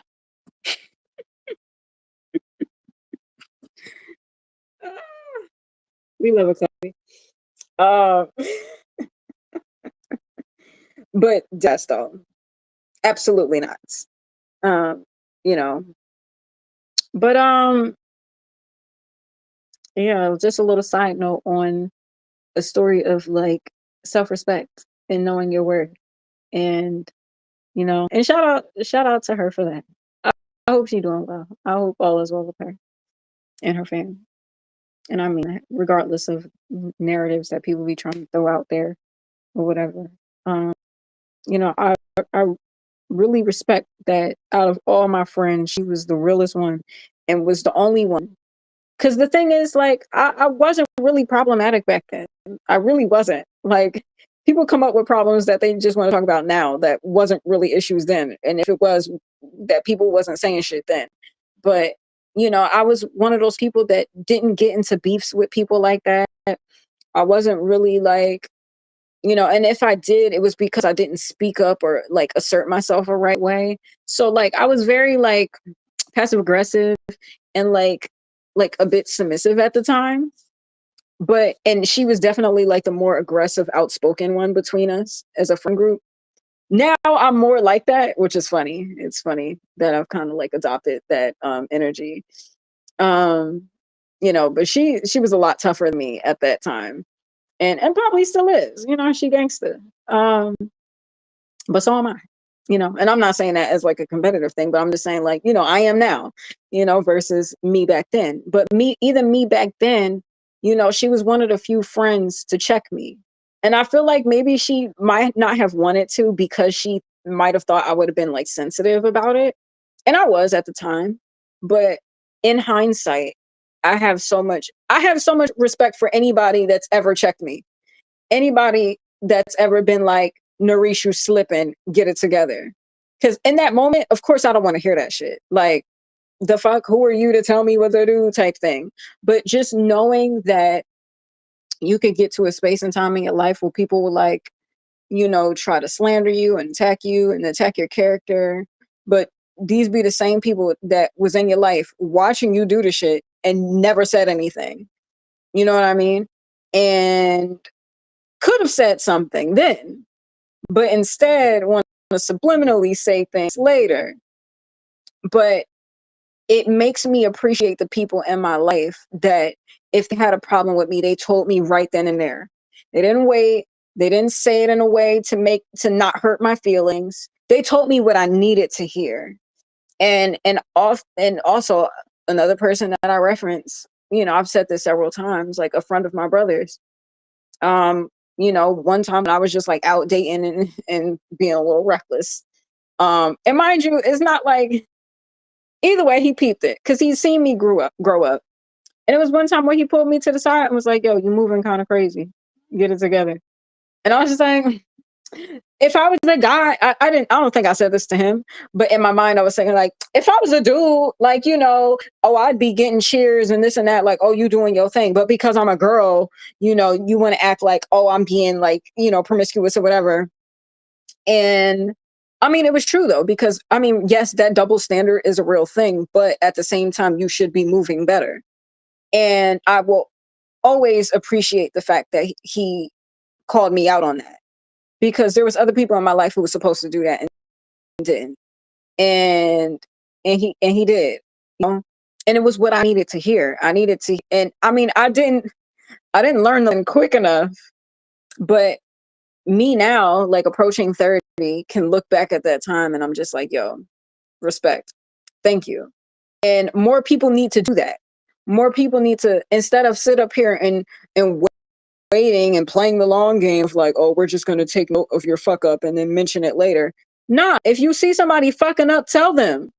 Even if it's uncomfortable, even if it's a conversation you don't want to have. But if you really love that person, and that speaks to another thing too, if you really love that person, if you care about that person, regardless of how uncomfortable the conversation may be, if you love them, tell them what they need to hear, not what they want to hear, because you have their best interest at heart. And sometimes it could be the hardest conversation. And it could be like, I don't want to have to tell them this, but I, somebody got to tell them. You do that for the people that you love. You don't just sit there and watch the people that you love drown. You don't just sit there and and let them fall. Nah, you help them. You warn them before they get there. It's all right. I think the best thing that you could do for people that you really care about, if you see them heading towards a direction that maybe it's not healthy, or it's not the best of themselves, or maybe they're slipping away from what you once knew them to be, you tell them. And then of course, like, they have to make that decision themselves and decide whether they're going to get their act together or not. But you tell that person, you let them know, and maybe they can receive it well, and maybe they won't. But, it's the right thing to do. Don't be trying to shit on somebody later and behind their back and be like, "Oh man, this person did this and this and that." Then tell them to their face. You know what I mean? Like, don't just be, if you care about somebody or if you got a problem about something, say it. And of course, say it with love. Like, don't say it in a way where you're trying to like shit on them. And don't get me wrong, I'm not perfect. I've made that. There's times where I've said something to people where in ways where I thought I was being compassionate, and there's times where I said certain things in ways where I might have been a little bitchy, and I'm not proud of it. But I know that, all right, in those moments, I felt like I've said something. Like, it was one time, I forget what I was saying, um, or what the situation was. I think it was, I think it was like something with my brother years ago. And I think it was something that my dad was complaining about. And I just brought it to his attention. And I mean, and I think I've done that twice with my brother, where I said it in a way where I tried to be compassionate. And there's times where I was just kind of like, I told him about himself and maybe not in the most positive way, and but at the same time, there's been times where I've defended my brother when people were shitting on him behind his back, and I'm just like, don't talk about my brother, like, or whatever. Like, there's many times where I like batted for him, um, but there was times where I was like, it was uncomfortable for me because it was like it was my older brother, and I seen he was going through like these struggles. But I'm like, yo, you my big bro, and I look up to you, and I feel like you slipping right now. And and I know you going through your for whatever, but I just feel like for me as your big sis, I love you, and I want the best for you, but you need to get it together. And it was hard for me to say that then, because mind you, this was coming from a time where I was very passive aggressive and I didn't really like confrontation. And me and my brother rarely got into fights growing up. But I felt like it was something that needed to be said. I don't know if he received it well or not. I don't know. But I'm grateful to know that during a time where I felt like he needed to hear the truth, I was willing to tell him. And I feel like more people need to be like that. It's too much sweeping shit under the rug and, you know, speaking in coded messages and all this bullshit. Like, nobody keeping it real and saying the shit that needs to be said and calling people out. And like, at the very least, like, call people out with love. Like, you know what I mean? Like, just say what you need to say, but no, like, I'm telling you this because I love you, and I want the best for you, but get it together. you know like, I can always respect that, for me at least, and I just wish I had more of that, um growing up and in my life. And granted, like I said, like, there's a lot of times where I would intentionally not be confrontational with people, and I was cool with everybody, at least so I believed. I'm just now finding out certain people have issues with me that I never knew. I'm like, oh, that's news to me. Okay, interesting. To me, shit was cool. But then again, people be fake and people don't be saying how they really feel, and they just be going along with shit. And I'm not perfect. There was times where I've done that too, but I just feel like I want to challenge society and Truman Show spectators. Like, just be real with people. Like, if you got a problem with somebody, tell them. Don't sit there and watch somebody fall and fail and try to shit on them for failing when you did something to prevent it. Unless you was trying to cause it, But anyway, I don't want to get too much into a rant. But I know it. Tell me if I'm lying. Tell me if I'm lying. Y'all know what I'm saying makes sense. 1 + 1 = 2. That's all I be saying. You know what I mean? And I always say it from a space of love. So, yeah, anyway, ladies, respect yourself and have standards. Don't do anything that compromises your dignity and self-respect. Synopsis of this video. Along with a little, conspiracy theory, mysteries. Um, I could be wrong though. I don't know. I could be wrong.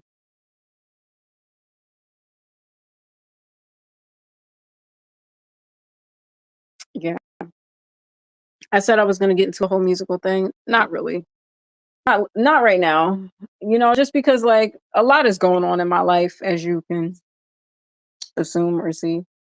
And I just be minding my business, just trying to be great, and these bitches be hating, you know. And I understand. I can't either be mad at them because I mean, if I knew what it was like to be a hater, I guess I'd understand why. But I don't like to hate on people.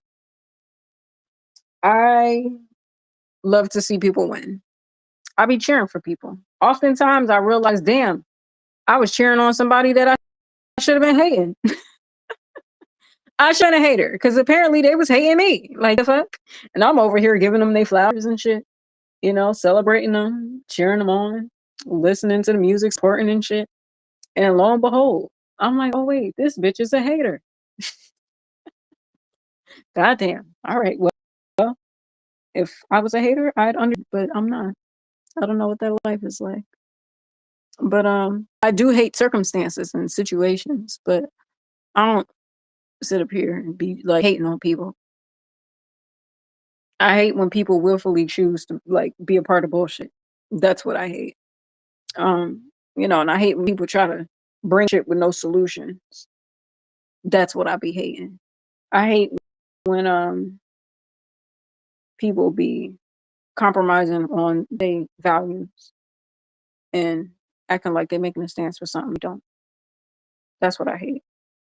Uh,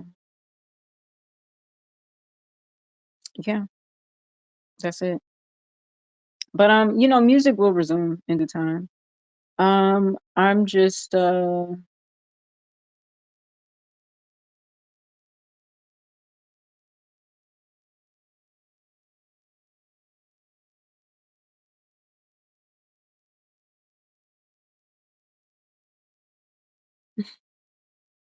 I'm just thinking like it's really a wicked world that we live in, y'all.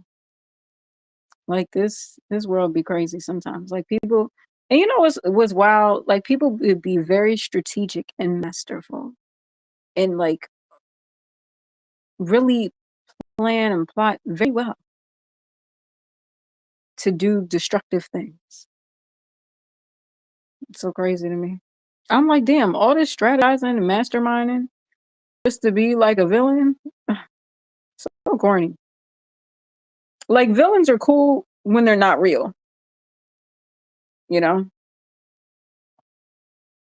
But when people do that shit in real life and be trying to like line you up and do it in such clever ways, like the shit it's like clever and cool when you're watching Power. You know what I mean? But not when motherfuckers like that, like in real life that will like, pew pew and all of that shit. Like so crazy. It's a crazy world, man. And I really just be trying to like entertain and share the truth and share light and love out here. Um and provide healing. But that's corny. People think love and elevation is corny. People love the BS and the drama. And I get it. I get it. But actually I don't. I don't get it. I mean, it's entertaining to a degree, but I don't rock with it.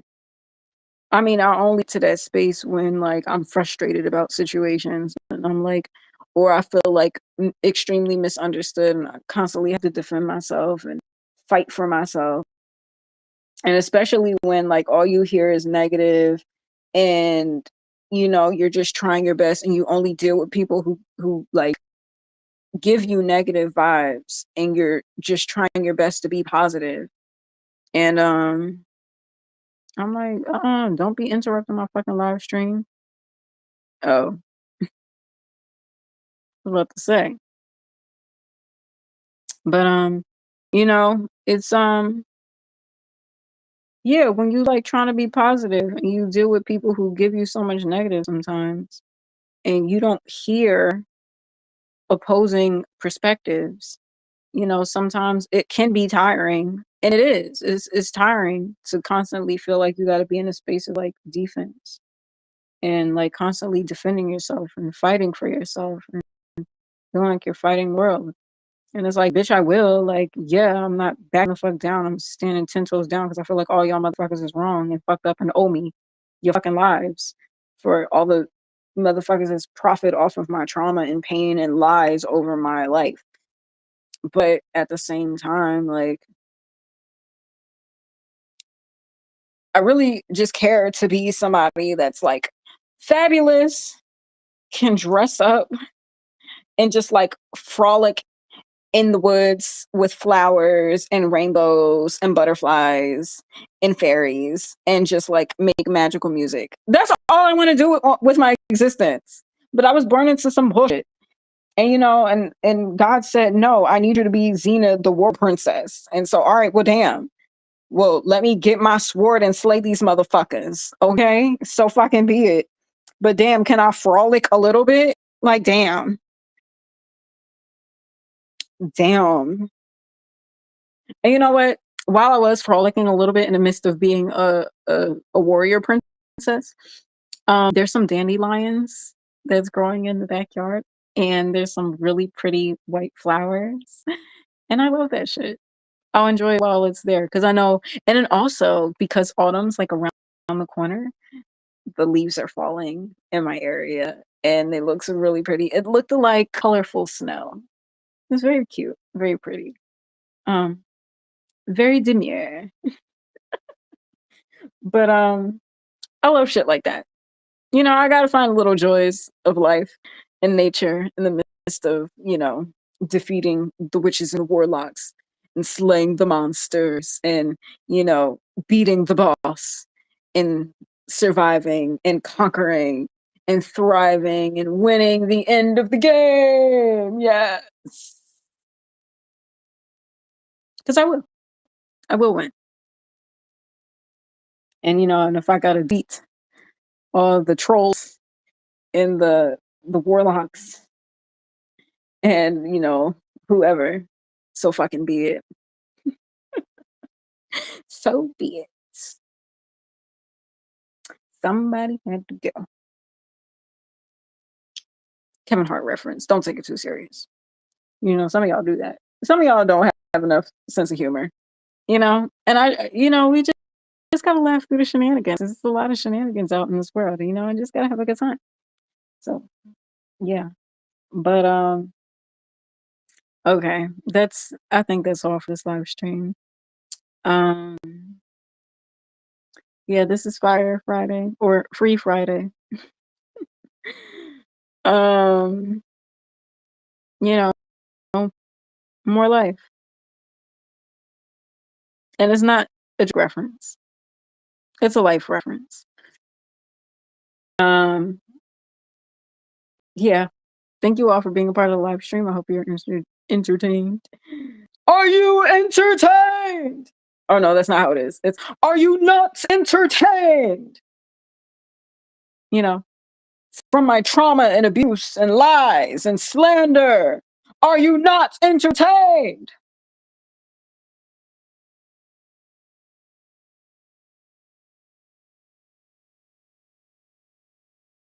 Anyway. I'm, okay, I'm not. But all right, y'all. We gonna wrap this up because yeah, I'm almost on here 2 hours now. I know nothing means and oh my gosh, I'm so sorry. You just have to be entertained by my beautiful personality and conspiracy theories and coded messages. But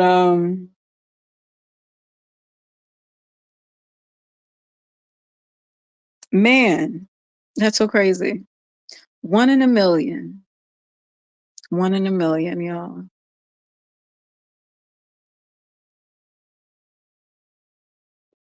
You know what's interesting? Let's take a field trip to something that you guys have probably seen before I did.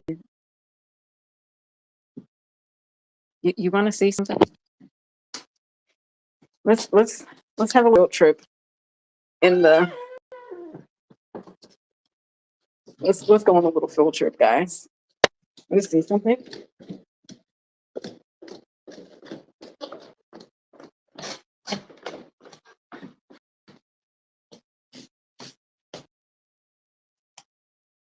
Let there be light on this planet.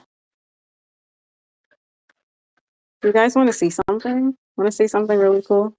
Want to see something? Want to see something? Want to see something? I'm gonna show you guys. I'm gonna show you guys. Oh wait, oh I don't know if I could switch my camera on here. Hold on. Oop. Oop. Okay, I don't know if I can show it this way. Well, fuck it. We'll look this way. Look at this. Do you see this poster? Can you believe that this is dated all the way back to 1995? The Million Man March. I was just a little fetus in a womb or in a petri dish. I don't know at this point. Who knows? Who knows the storyline? You know what looks really familiar?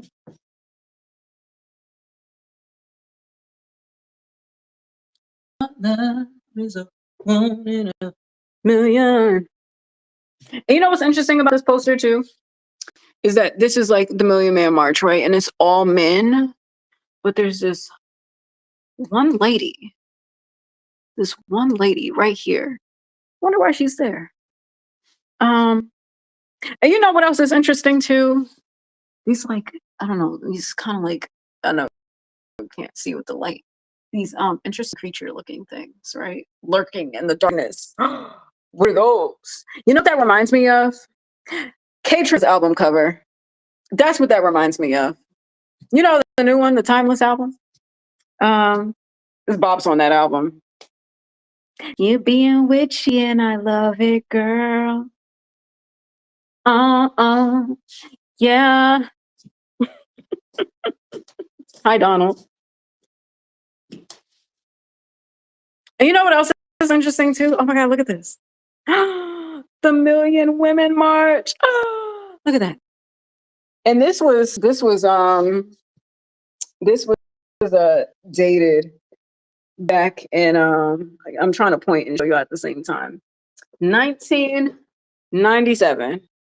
I think I was about like one and some change at that point.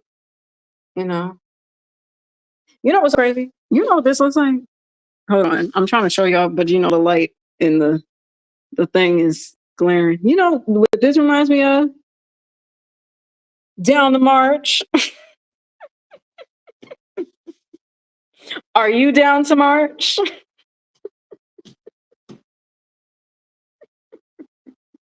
Ah, oh man, how funny. Um, yeah.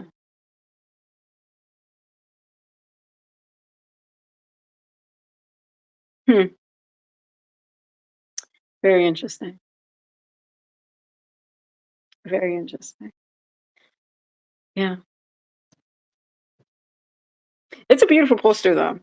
It is. I will say the artwork looks very, very nice. And it gives very like it kind of looks like a Ankh in reverse. Maybe. I could be wrong about that. But like, and it's supposed to be the Benjamin Franklin Parkway. Um in Philadelphia. You know, Philly, the city of brotherly love. Ah yes. Yeah. And it kind of gives like DC vibes, though. I'm not gonna lie. Like it does kind of look that way with like some of these buildings and whatnot. Even though this is supposed to be the Philadelphia Art Museum, and yeah, this is Benjamin Franklin Parkway, and there's these buildings, and it looks like DC. You know what's so crazy? I've said on my life several times about how former presidents in the U.S. like the first few ones, like the founding fathers of America that wrote the Constitution. Those guys. Some of them were Freemasons. And Freemasons, don't come for me. I don't got smoke with y'all, okay? I don't got smoke with y'all, so don't come for me. But they were Freemasons. And when constructing buildings in DC, they did it with geometry in mind.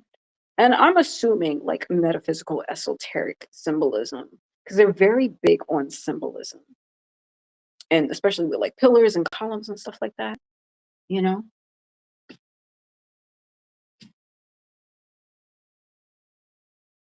Yeah, interesting. And yeah, there's and you know what's so crazy about this kid right here? There's a picture of my dad at this march, right? And he was kind of dressed like this person, and he was wearing Giants gear, like the team, you know, Giants, New York Giants. And for all that I know, growing up, he was an Eagles fan. I don't know. I don't know. It's a little funny.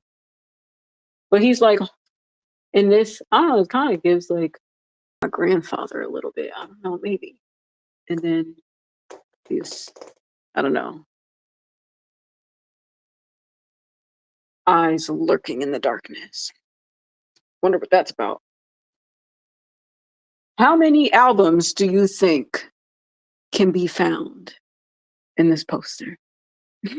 Let me know in the comments below. You know, that's what the YouTubers be saying. But yeah. And you know, this came out in 1995, or at least the March was, and you know, One in a Million. That album came out in 96. That was the year I was born. Or at least I came out the Petri dish at that point. At that point. And it says on here, I am a full-blooded American, period. Huh. Interesting. Why wouldn't he be? Full-blooded. Period.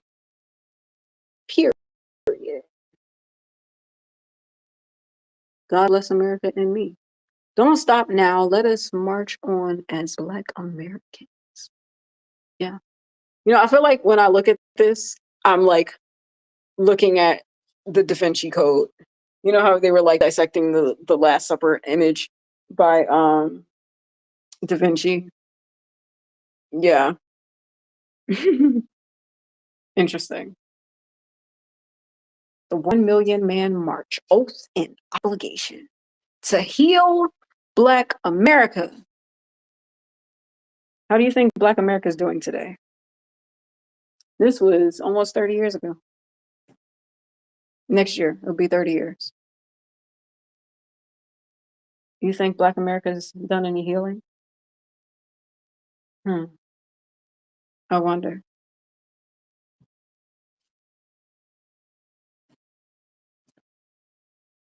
I wonder.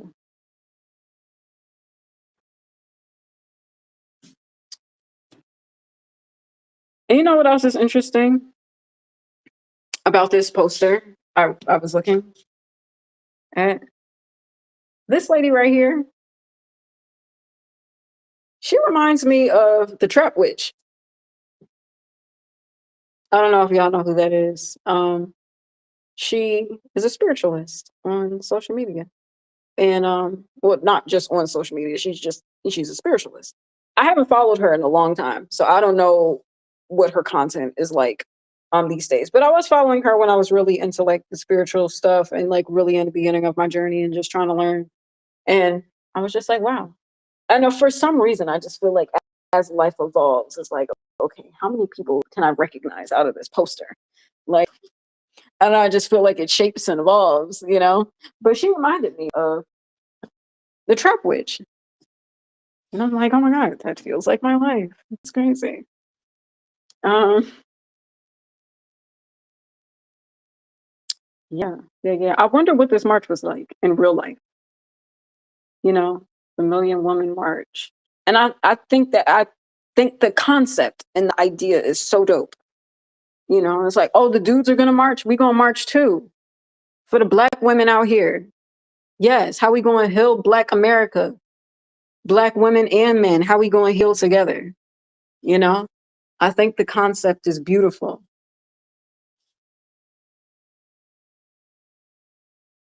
I think the concept is beautiful, but it's frustrating because all these years later, almost 30 years, technically 29 years here, and technically 23 years here for the Million Woman March. And I feel like there's not the progression that's needed for the community. You know what's so crazy? You know what's so crazy about this poster? This kind of looks like, you know what's the crazy contrast here? It very much gives. I think I might have said this before. I said it on a post that I don't think I posted on TikTok. This kind of reminds me of like a mix between How to Pimp a Butterfly, the album cover by well, the album cover of How to Pimp a Butterfly by, you know, the Kendrick Lamar. And also Not Like Us at the same time. And I feel like those are very contrasting projects. But somehow, some way, it does remind me of that because, you know, like there's this image in front of the White House. And I mean, you know, that's kind of like the cover of Pimp a Butterfly. And they're just kind of like Black people taking over, like, hey, we here now. We here now. And then also, Not Like Us, like the White House is like Drake's house, minus the dots on top. Yeah, interesting. Interesting. You know, but you know, they say art is interpretation. You know, it's interpretation. And I'm just interpreting what I see here in real time. I don't know. Y'all know more than me. Y'all might know more than me. Who knows? Maybe they have these posters in their house. It's inspired the work of the last 30 years to help heal Black America. Hmm. Yeah, just maybe. You being witchy and I love it, girl. Potions. That song is a bop. Don't get me wrong. Don't get me wrong here. I'm totally enjoying the bops of it all. You know, because that's what the music is for, right? We gotta enjoy the music. We gotta bop through the pain. You know, bop through the demons. That's probably lurking around the White House, which I feel like is the bigger message here. You know, like yeah, not only are we dealing with the aftermath of civil rights movement and racism in America, we still deal with some of that today. But on the spiritual side of things, there's probably actual spiritual warfare that's happening within politics.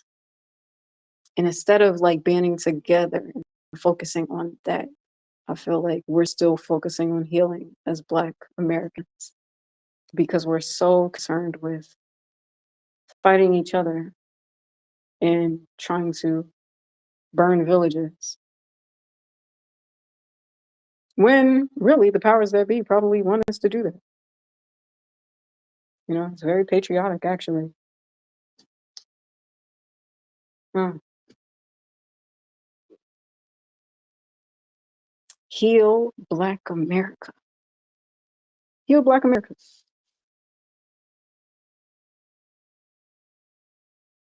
Heal Black America. Hmm. And you know what else is interesting too? I was looking at this. Because I had this angel here. It's a topper for a Christmas tree. And I always loved looking at this angel because, you know, I feel like we all have angels protecting us in a way. And looking at, you know, how there's the thing of like the white Santa, the black Santa. I like a black angel here. But you know what this reminds me of? Just a little bit. That scene in Lemonade, Beyonce's Lemonade. I think it's maybe Daddy's Lessons or All Night, where she's wearing the big poofy dress and have her hair in like the French curls. And she's like in the tunnel and the guy's playing I think a banjo. I haven't watched it in a while. Um and she's kind of like dancing and I think there's like a lamp in that scene. I don't know. It kind of reminds me of that. Just a little bit. Random. I know. Crazy. What's the connection? Who knows? I don't know. But and and what's interesting is that this black angel happens to be or black woman um is by the Pan African flag. The red, the black, and the orange. Which also reminds me of the 1 in a million lady. That's by the Pan African flag. The one woman that happens to be in this poster with a bunch of men. And she's looking at the flag, you know?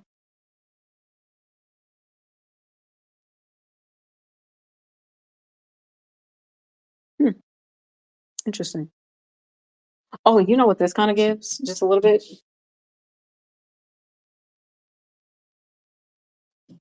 I won't say, I'll just let you guys guess. Posing for the camera.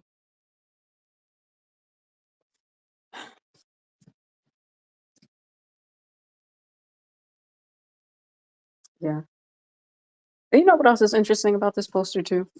Back to the millions of women. I always thought these ladies looked like the women in my family. But that's not what I wanted to show you guys. I'll show you this little black girl right here. This little girl that looks like she was brought to this event and might have been a little scared. And it just so happens that she's like an all black. And there's this one little girl here, and then there's this other little girl, which looks like an older version of this girl. I could be wrong, I don't know. Looks like an older version of this woman here. But she's looking at, the protest and the fight and well not fight, but the march. The march. And looking back. Like I'm looking back. And um, and this young, you know, woman with the braids and all black. And everybody else has like really colorful outfits on. Everybody has like all these like dashiki and tribal print pieces and all these things. Very colorful. Everybody's smiling or like, grinning or whatever, grinning around. And then this little girl kind of like a little scared, just a little bit. And then I don't know, the women up here, like these women up here, I don't know. It's something about their expression. It looks very interesting.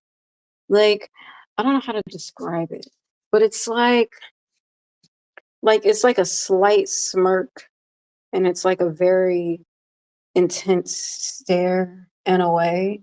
And it's like soft beauty, but like stern intensity.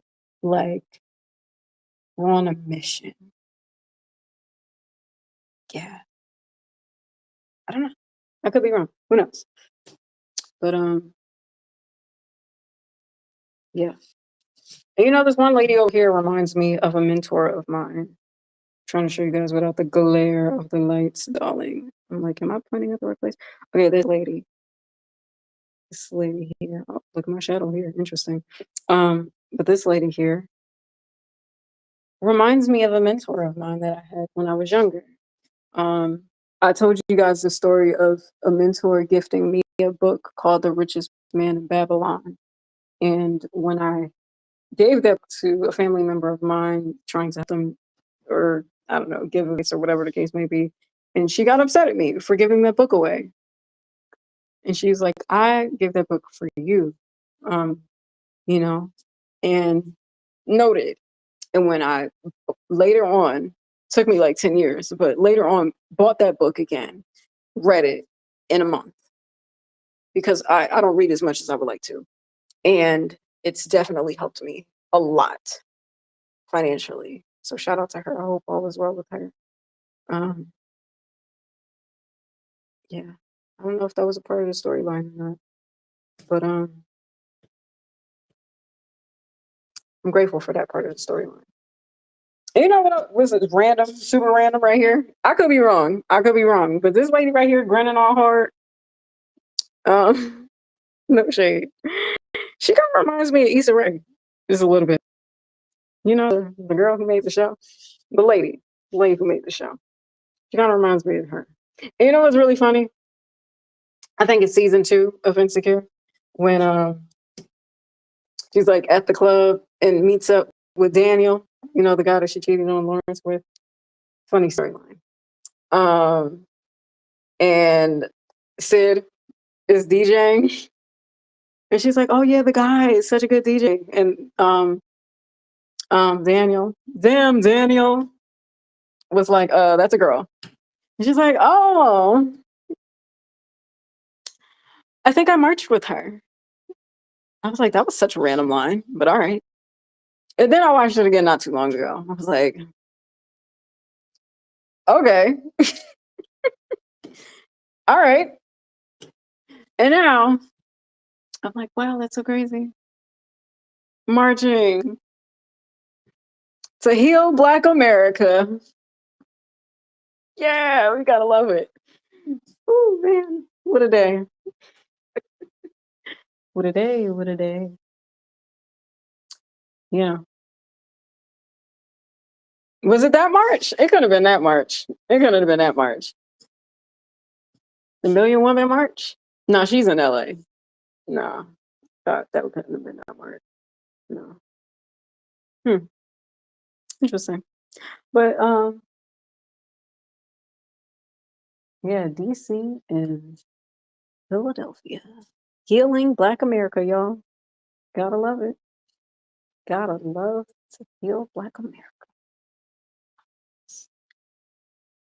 Great shit, man. Gotta love Black art.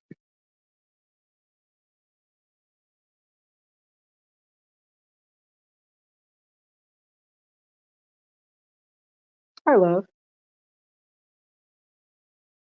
joining the party.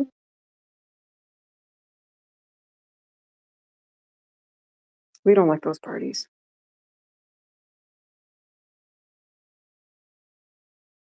That's what we create our own.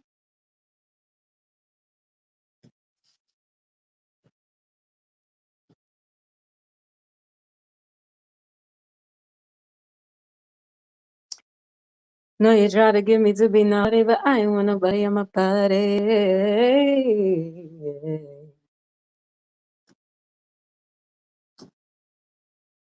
I know I'm the live party. I don't give a fuck about them parties. No, no. No, they try to get me to be naughty. I ain't want nobody.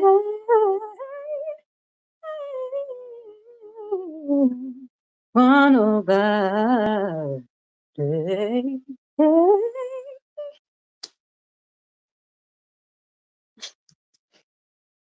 I need to warm up.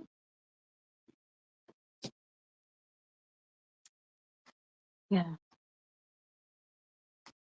Wakanda Forever. We got like the soundtrack of Wakanda Forever. This was a pretty good movie, I will say. Um, Rest in peace, Chadwick Boseman, man. And there's this Nina Simone album here. You know, Nina Simone reminds me of my mom a little bit. Just a little bit.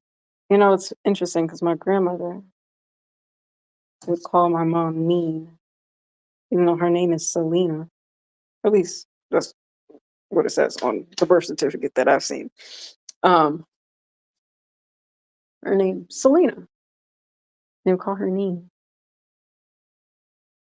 And you know what's interesting? My grandmother's name is Dorisa, and they would call her Reese or Reese. And I'm Reese too. So we would kind of have the same nickname. And I always thought that was cool. And back in the day at my great grandmother's house, which my grandmother is at now, she had like these pictures on the wall of all the women. I think like maybe like 5 generations of women. It was like my mom, my grandmother, my great grandmother, my great great grandmother, and then my great great great grandmother was on that wall. 5 generations of women. And I remember when I was a kid, I always wanted to be on the wall. I was like, ooh, I'm next. I can't wait to take my portrait so I could be up on the wall with the ladies. I'm next, you know? I couldn't wait. I was so excited to grow up and have my portrait done so I could be with the matriarch, the women, and my family. And then, series of events happened where my mom wasn't there to raise me.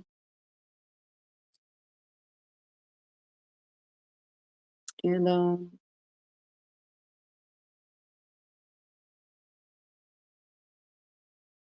yeah.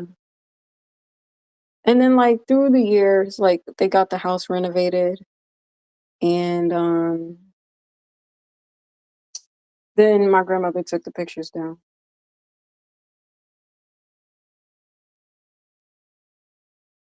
But it was okay though for me because I let go of that particular vision a while ago. But technically I did make it to a wall here.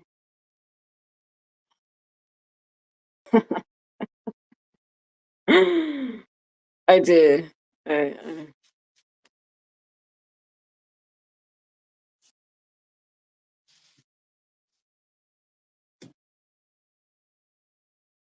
mm. But I look forward to a future where I have my own home and I could put my own portraits up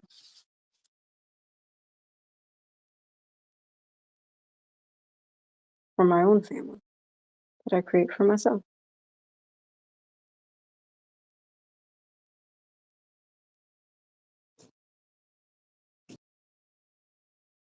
You know, I think for so long I wanted to be accepted on other people's worlds, in other people's worlds, and celebrated by other people.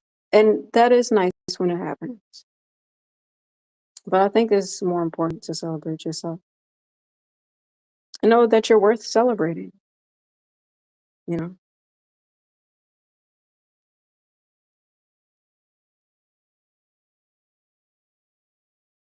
Magic.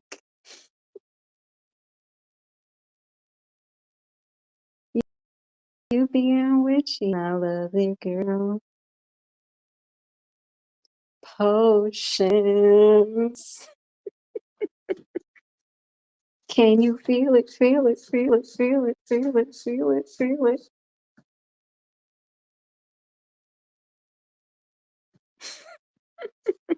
I just be having a good time, you know?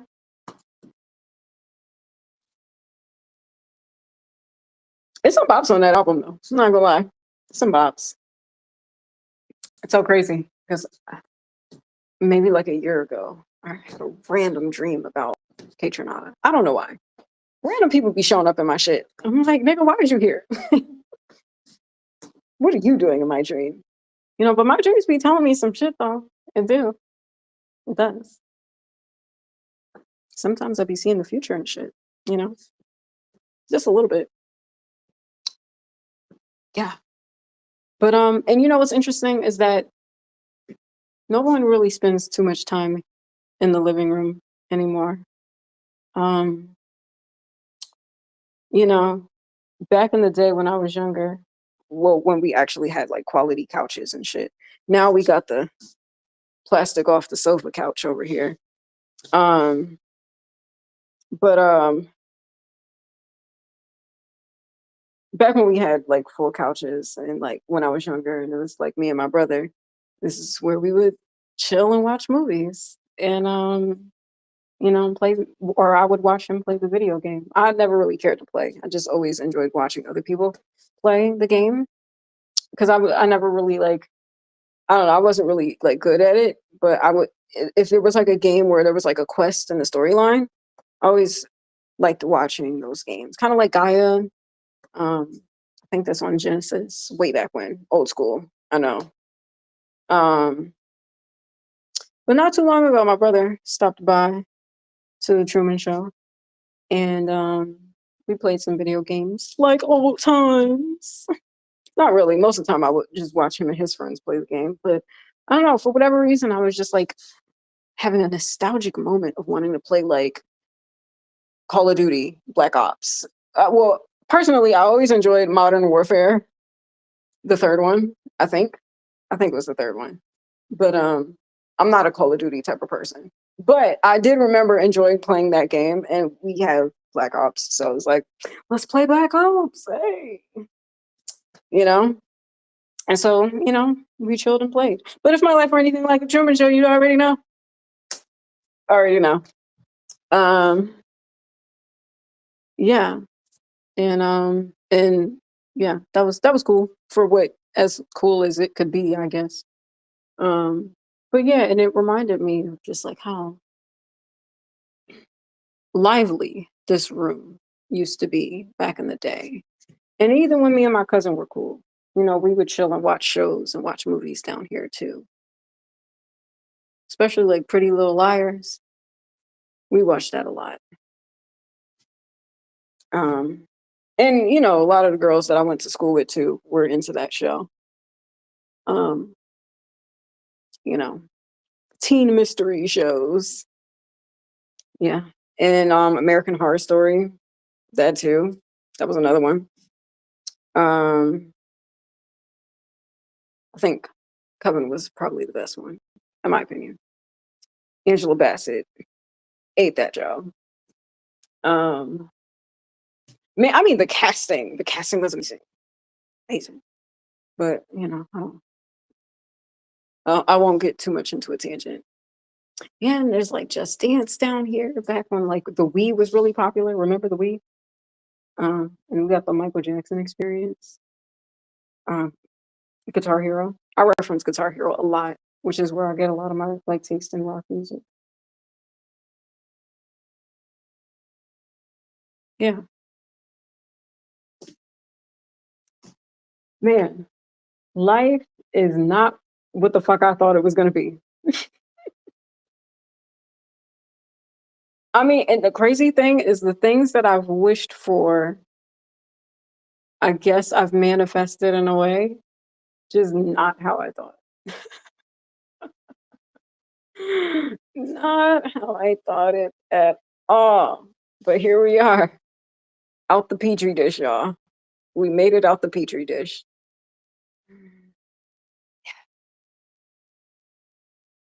Mm. Oh, you know what else is interesting too? And I should probably put these paintings up, but I've been like redoing the house and stuff like that. You see this image here of this beautiful woman with a drum and drapes and all these colors around her or whatever. Beautiful. I was like, who is the artist that did this? I don't know, but I think it's interesting how the name is written on here upside down. Hmm. But the sixes are right side up, apparently, or the nines are too. The nines and the sixes. Interesting. I guess this is a woman. Um, ooh, bless me, y'all.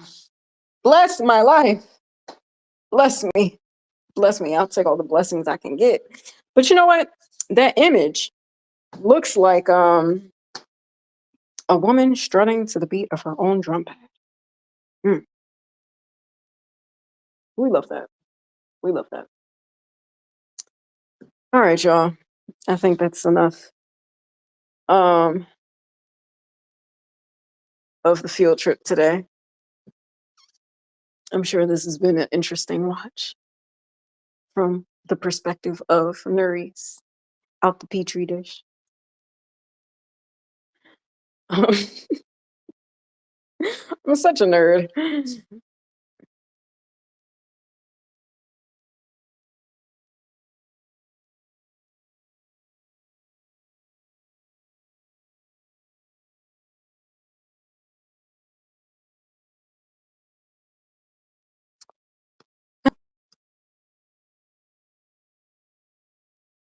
Yeah, interesting.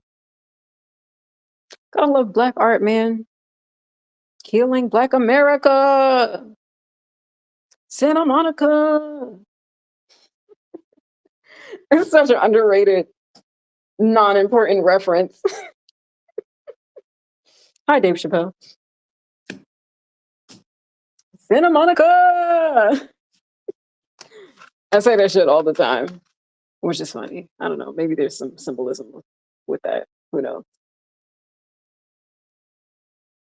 You know, that Dreamer special that got overshadowed by that Cat Williams moment on the Shannon Sharp show. That was an interesting special.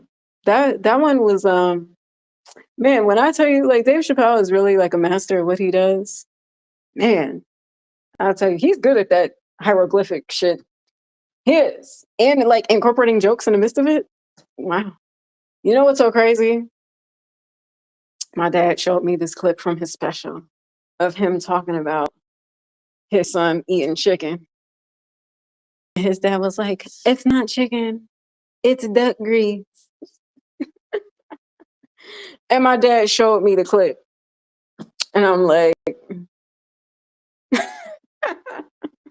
I didn't get it then, but I got it now. But I'm still laughing. Mm.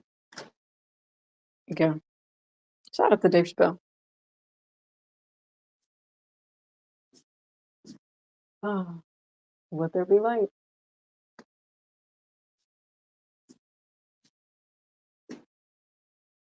All right, y'all. It's been real. I guess. As real as it can be. Um, and Angie came down here. Hey, you down to march?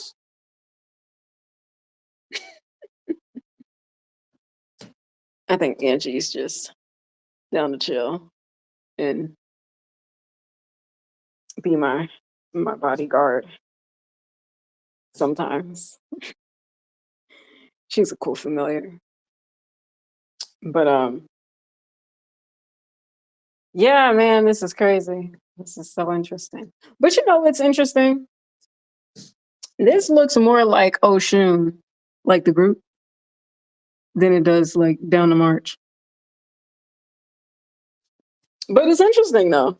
Like in terms of like the color and the outfits and the, the wear. I was like, wow, this looks like Down the March. Are you down to march? To heal Black America?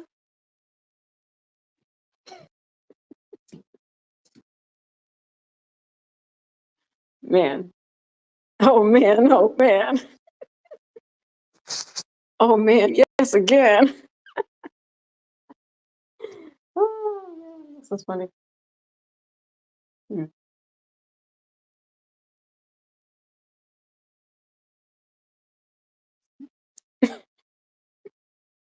They're eating the dogs and eating the cat.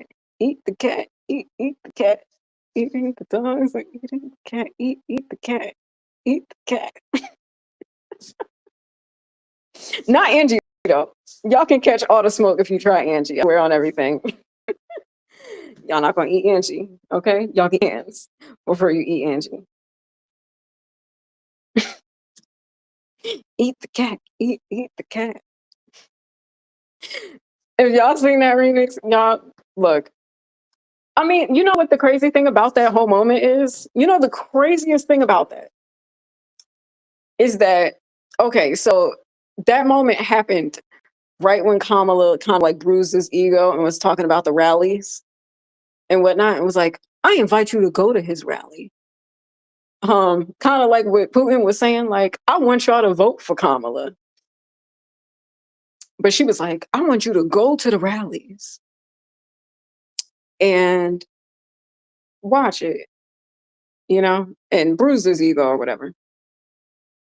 And then he was all flustered about that. Like, oh, don't talk about my rallies. Don't talk about my rallies. They're eating the dogs and the cats. And then, everybody's laughing. And it would have been crazy if there was an audience there, which I thought would have been interesting. And the crazy thing about that is, even though it was funny in real time watching it, and I laughed as well, they're actually eating dogs and cats out here. Like, he wasn't lying. And even the people who fact checked him, like the moderators, which the lady, fabulous. Oh my God, those shoulder pads, girl. He was reading everybody. Like, she got Kamala together too. I'm forgetting her name at the moment. But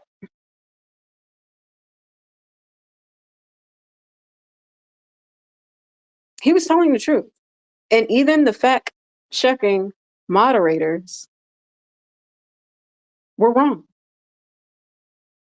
And when you look it up, there's actually people eating dogs and cats and ducks out here.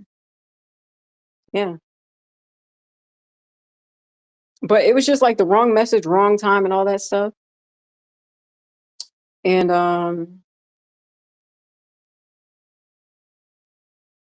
everybody laughed in the moment until you actually did the fact checking and realized that he was right the whole time.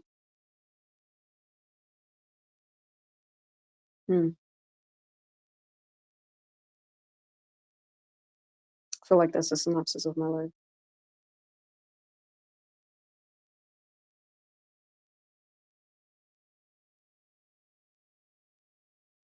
Whoever's got my voodoo doll, you could put some money in my hand. That'd be nice. Random thought. Um, they're eating the dogs and eating the cats. Eat the cat. Eat the cat. Mm, that's funny. Can you believe that? They really eating cats out here.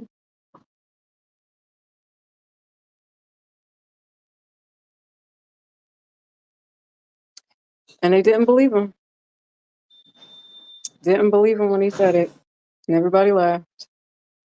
But it was a fact. They did eat the cat. But like I said, don't try to have Angie though. Y'all gonna catch the hands trying to eat Angie. Y'all could eat the hands before you gonna eat Angie.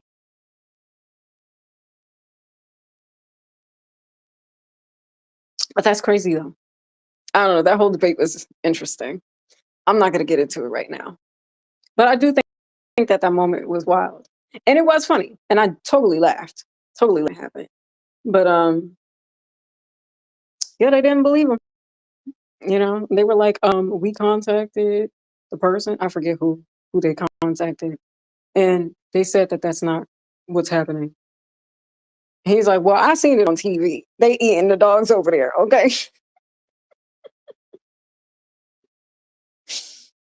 Which is so funny. It's just like, they're like, okay, you got your facts from TV. Like, all of it sounded crazy in the moment, and it looked wild because he was kind of like flustered after like she tried to come for his rallies and whatnot. But he was right, and they was trying to clown him. They was trying to clown him, but he was right. They was eating the cats and the dogs, and yeah.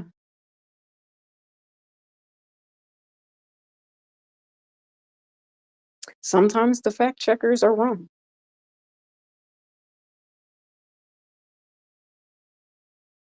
They're eating the dogs and eating the cats. Eat the cat. Eat the cat. Oh, that's funny. That's really funny. Mm.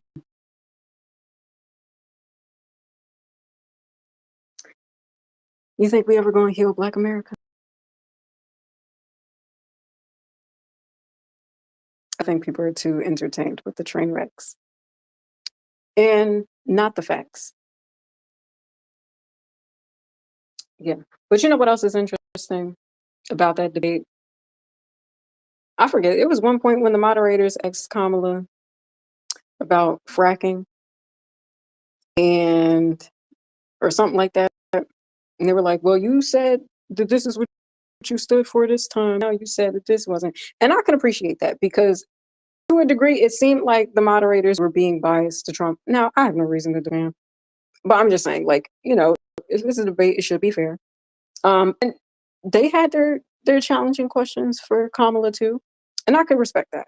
I could respect that because it could seem like because ideally she's the most like politically, what do you call it? Like she's the most like clean cut looking person out of everyone, and she says the right political things, but I feel like that's low key the problem, just a little bit. And you know, I feel like the real reason that there's like this whole like hysteria around Trump is because he talks too much, and he'd probably tell all the secrets. And and Kamala, like she's clean cut, she's got the look, and she has the right talking points, and she knows how to do the whole um, you know, political, you know, BS. And don't get me wrong, like I do think she's an educated woman, and I would love for there to be like the first black um and sorry if I'm getting the full heritage incorrectly. She's Indian as well. Black and Indian woman to be president. Like for the historical moment in the textbooks, that would be great. And I do think she's an educated woman and I do feel like she's qualified. However, however, I do feel like, you know, the contrast of people paying attention to politics when Trump was in office versus when Joe Biden was in office was that because Trump was so outlandish and was saying all the crazy things, and even though a lot of the times it was bullshit, and yes, I don't agree with a lot of the things that he said, but people paid attention. People actually paid attention to the politics. And when Joe was in office, it was like, someone with a sound mind is here, to silence all the noise. But because of that, people weren't paying attention as much, I feel. Unless the folks who really like are like politics are their bag, like they're really into that. However, you know, I'm not telling y'all who to vote for. Vote for whoever you want to vote for. Honestly, I've been saying on here, you know, with one of my posts that went viral on TikTok was that, there's other people running for president. There's independent parties, there's the Green Party, and me personally, I felt like Cornel West, Dr. Cornel West, was the most qualified person because I feel like he's actually someone who's done the work and dedicated his life to actually healing Black America. And for that reason, I, you know, supported his campaign. But I understand there's a lot of excitement behind Kamala now that Joe Biden's out of the way, I guess. And, you know, the thing about like the people who are good at playing the political game are good at saying all the right things that you want to hear and making you feel like, okay, they're rocking you to sleep. Like, yes, we have responsible people in the office. And at the same time, it's like, we've been screaming about Roe v. Wade throughout his Joe's whole presidency. You know what I mean? And I get it, it's more than just them. You need more people to get things signed off and go along with it. In DC, you got more players to play with. But, you know, everybody's been rocked to sleep.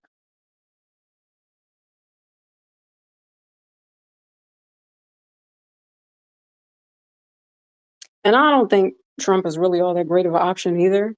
But the only thing that I can really appreciate is the fact that he says the things that everybody's thinking that everybody's too scared to say, even if it's outlandish and ridiculous. But at least it's real. And I feel like in these 30 years, we've become too complacent with speaking in code and saying things that are politically correct and not real, you know?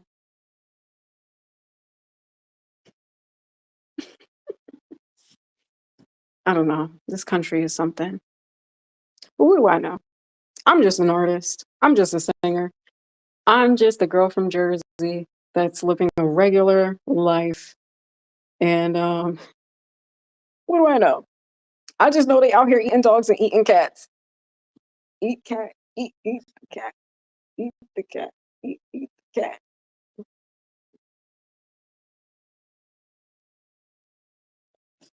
That's what they doing out here.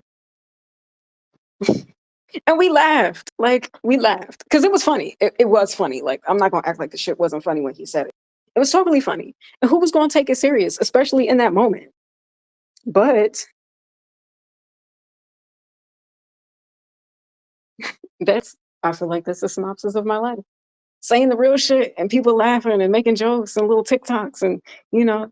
And yes, I'm here for the comedic relief. Like we gotta laugh from time to time. But like at the same time, like there's real problems out here. For 30 years, right? 30, almost 30 years.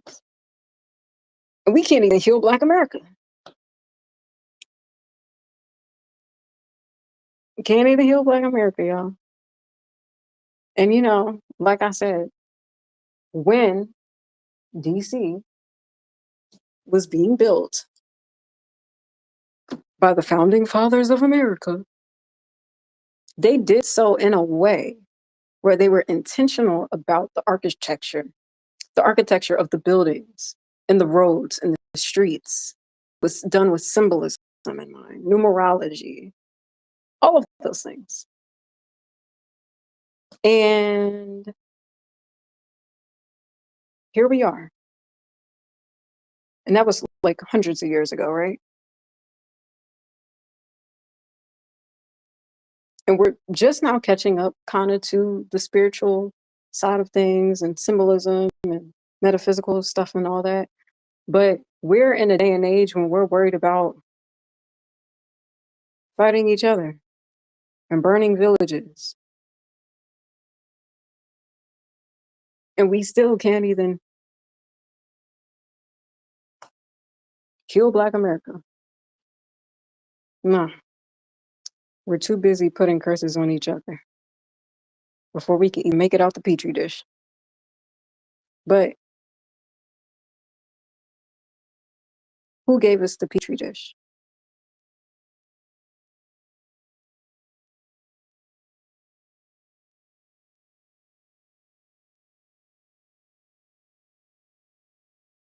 I guess we'll never know. But I'm gonna find out. I will find out.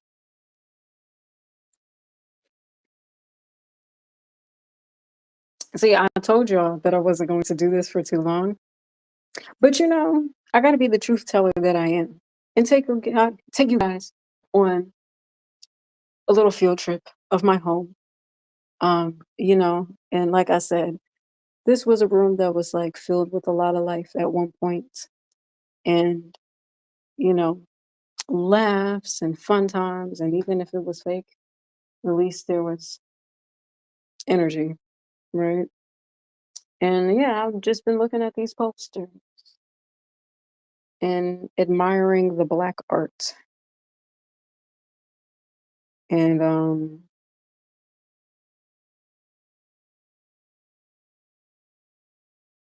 you know, the Pan-African colors and the symbolism of the flag and yes, I do still have my Kwanzaa stuff up here. Yeah. Because why take it down? We'll keep it up for those who are down to march to heal Black America.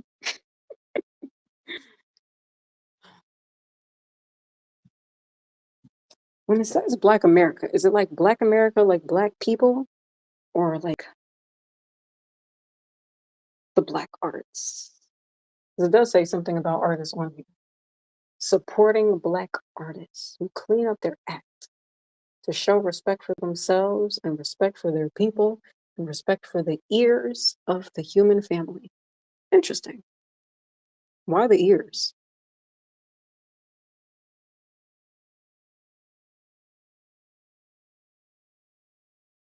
Oh, there's a lot of.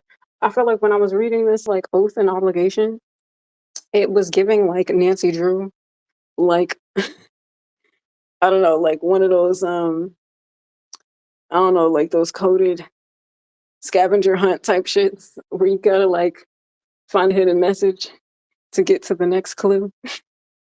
I'm like, what in the blues clues is going on in this fucking house? Like, is that the dog and cat that they eating over there in Blues Clues?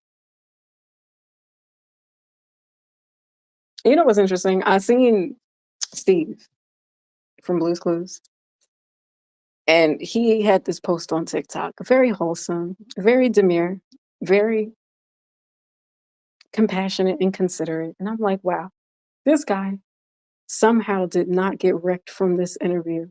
I mean, not interview, industry. That's the word. Um, you know, he looks healthy. He looked good. You know, and I love that for him. He was the highlight of my childhood, and you know, I feel like. I mean, I don't know what kids shows is out there today. I don't really pay attention to that. Um, but you know, back in the day when we had like quality shows, and he's on TikTok putting positive messages out here. I'm like, yes, we love that. We need that.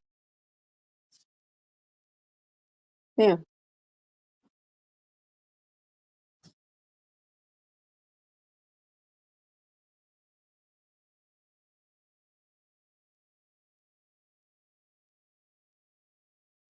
they're eating the dogs and eating the cat. Eat the cat.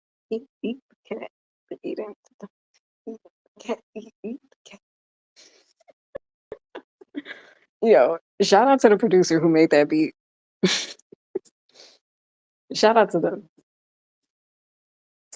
But yeah, this is a once lively home. Um, you know, shout out to Angie. Angie keeping me company. Eat the cat. Not Angie though. Because like I said, y'all try Angie, you can try these cats. And I'll hit you in different dimensions. Don't fuck with me. Or my Angie. Like John Wick. You when they fucked with his dog and then he went and fucked up all them people. All they had to do was leave that man alone. That's all they had to do. He was minding his business, his life, chilling with his dog. You know what I'm saying? Living his best life. That's like the true definition of like fucking around and finding out. But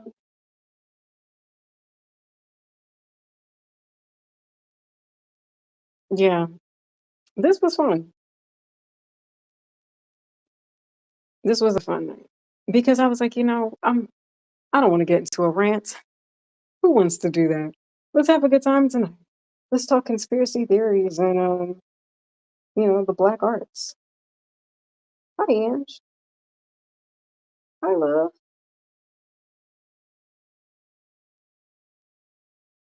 Angie, she be chilling for the most part. She's older these days, but still my baby though. Hi, hi, love. But yeah, it's Friday. It's Friday, Friday. Remember that song? What was that girl named? Rebecca Black?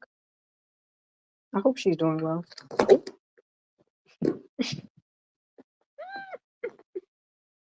Don't try to play it off like you're scratching the chair. Angie tried to jump at my hand and almost fell. And then, oh, okay. Don't be mad at me because you fumbled. Okay?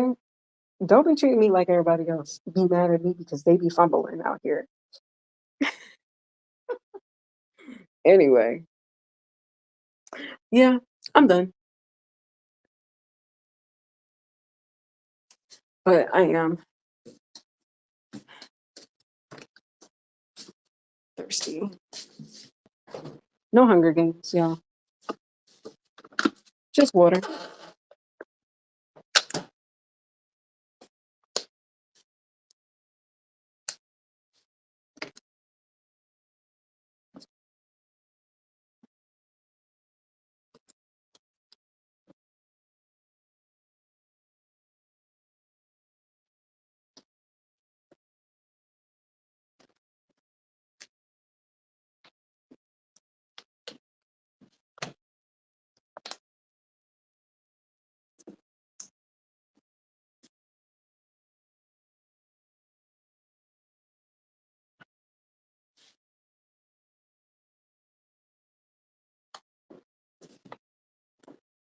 Angie, chill down here or come with me. Either way, we are elevating upwards.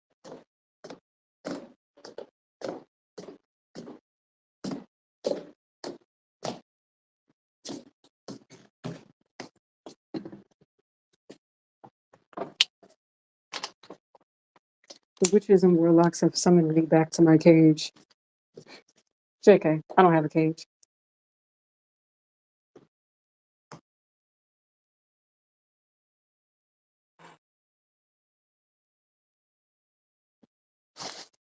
I have a mansion. I'm like, oh, Angie, girl, use hair everywhere while not being there at the same time.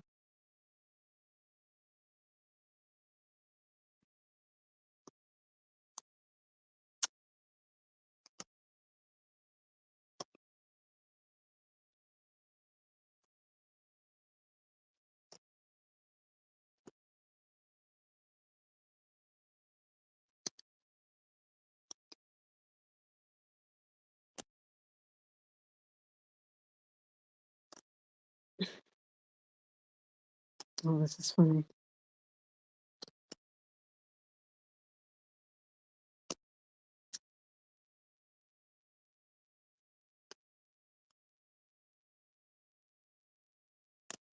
Anyway, so y'all know I like to conclude these live streams on a high vibrational note. But I feel like the whole live stream was a prayer. But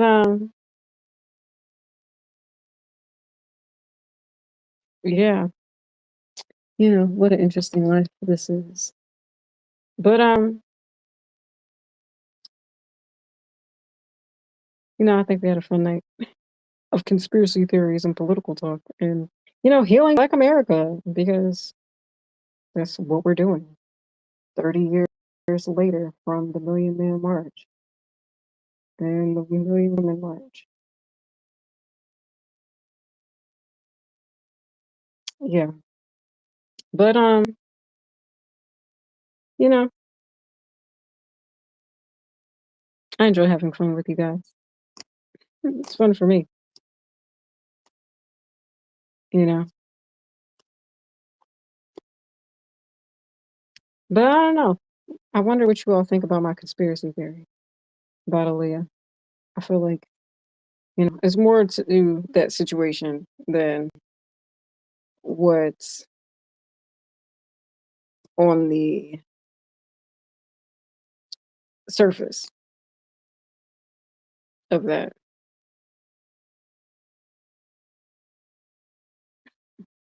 Oceans, magic.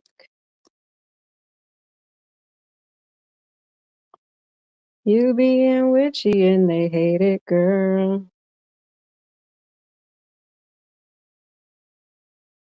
But anyway, the witches and warlocks are doing the work. And like I said, whoever got my voodoo doll, you could put some money in there because y'all probably owe me anyway. Pay your debts. That's all. And heal Black America. I have to laugh through the shenanigans because, like, it's funny.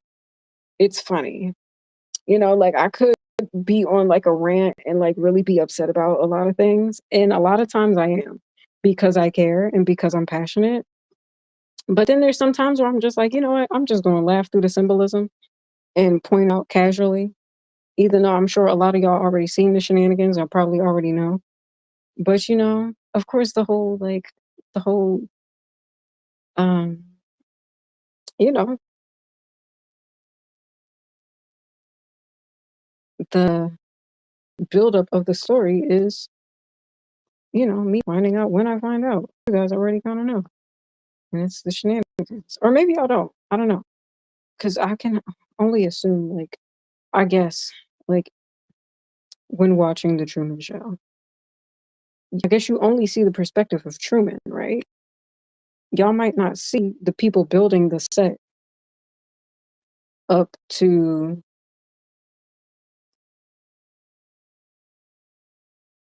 what it's built up to. You just see Truman, right? So you don't know, or maybe you do. Maybe people do know what be going on, or maybe they don't. I don't know, but I will know. I'll find out eventually. But um,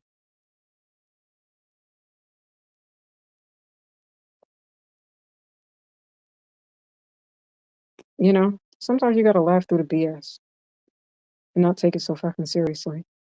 And tonight was one of those nights. I was like in a goofy mood. I was like, you know what? We're just gonna goof through the BS. Because it, like, if you're overwhelmed by the things, like, it can break you. And I just refuse to be broken. I was broken before. And I reached rock bottom, or at least what I thought was rock bottom. And I survived that shit. And I was like, you know what? Bitch, if I can make it through this, fuck anything that y'all try to throw my way. Bitch, you're not breaking me. Y'all can get y'all little weird little voodoo shit off or whatever, but no, you can't tell me what to do. My body, mind, and soul don't belong to you. Don't care about the voodoo you do. Bitch, I don't belong to you. But real shit though. Um, yeah, and I'm just like, I just refuse to be in a space where I'm overwhelmed by things. And things can appear to be overwhelming and it could be a lot. You know what I'm saying? Like, I wonder the level of stress that John Wick was feeling if he were a real person. You know, you got to beat all these motherfuckers' asses that's trying to come for you, and you just out here trying to live your best life with your pet. You know, and now you got to worry about the motherfuckers trying to eat the cats and dogs too. Like, damn, can a motherfucker catch a break? You know, but I'm not going to break. You know, like, that's not happening. But Yeah, and I'm just like, yeah, no, I'm just not even going. Like, yeah, there are things that can appear intimidating and can be fearful, but I'm a warrior.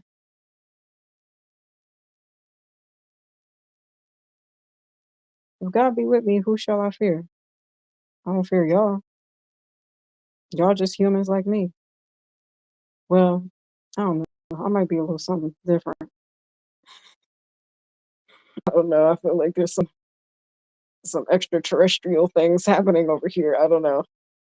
But there's a lot to this world. I mean, there's humans, there's spirits, and if you've seen like funny enough, um Bella Sloan, who she be so on point about a lot of her readings.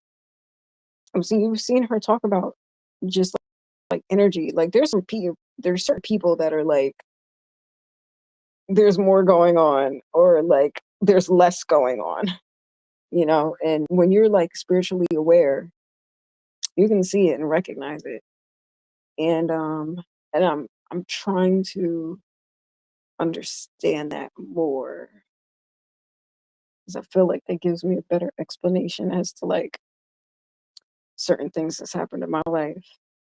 And with that understanding, it's like, oh, you're a minute late, honey. It's 12:07. Seven's a number of good luck. Um, yeah, but yeah, there's a lot that happens in this world. And I like to talk about it. I'm all for the conspiracy theories. I'm all for the spiritual stuff. I'm for all of that. Like, it's fun. It's interesting. Um, and I just like to talk about it. Like, fuck, speaking in hieroglyphic, Morse code, Da Vinci code, and bullshit. Like, nah, let's just break the shit down. Like, let's call it out for what it is. Because if not me, then who? Everybody's scared. Everybody's scared to talk in code. Y'all act like everything is Voldemort. Like, oh my god, she who shall not be named. Why not? I'm like your favorite person ever. So like, why not? Like, y'all love me. Like, how could you not? Like, I'm such a good time. Even the people that hate watch, like y'all know y'all love the vibes. It's fun over here, even in the midst of a rant. The rants be funny and factual. You know, they're eating the dogs. I'm trying to tell y'all, they be look, they're eating humans out here too. That's really happening. You know, symbolically.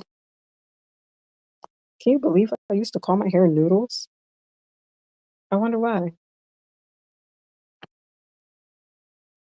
Crazy, crazy shit. But what do I know? It's a interesting world out here.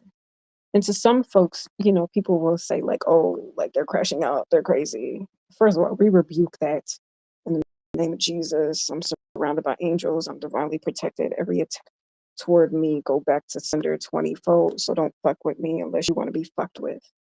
You know, that's spiritual facts. You know, I declare that I'm protected, and all weapons fall on enemies. So don't wield weapons because I will wield it back. But you know, regardless of that, it's fun to discuss. It's fun to talk about, you know, because I mean, like I said, there's more to this world than what people let on see. You know, there's spirits, there's aliens, and all that stuff, and we love the conspiracy theories. We love all that because a lot of that should be real. Like I mean, it's already there's files declassified that aliens and UFOs were a legit thing like years ago. I forget what president was in office when those files were declassified, but they declassified. They out there now. Who knows what will be declassified in the future that's going on right now that people act like don't be happening, but do be happening. And there's paperwork and proof to prove it, you know? And why would we be the only species living? Like, as vast as the universe is, not even our own galaxy, because I don't know the number. There's a lot of galaxies out there.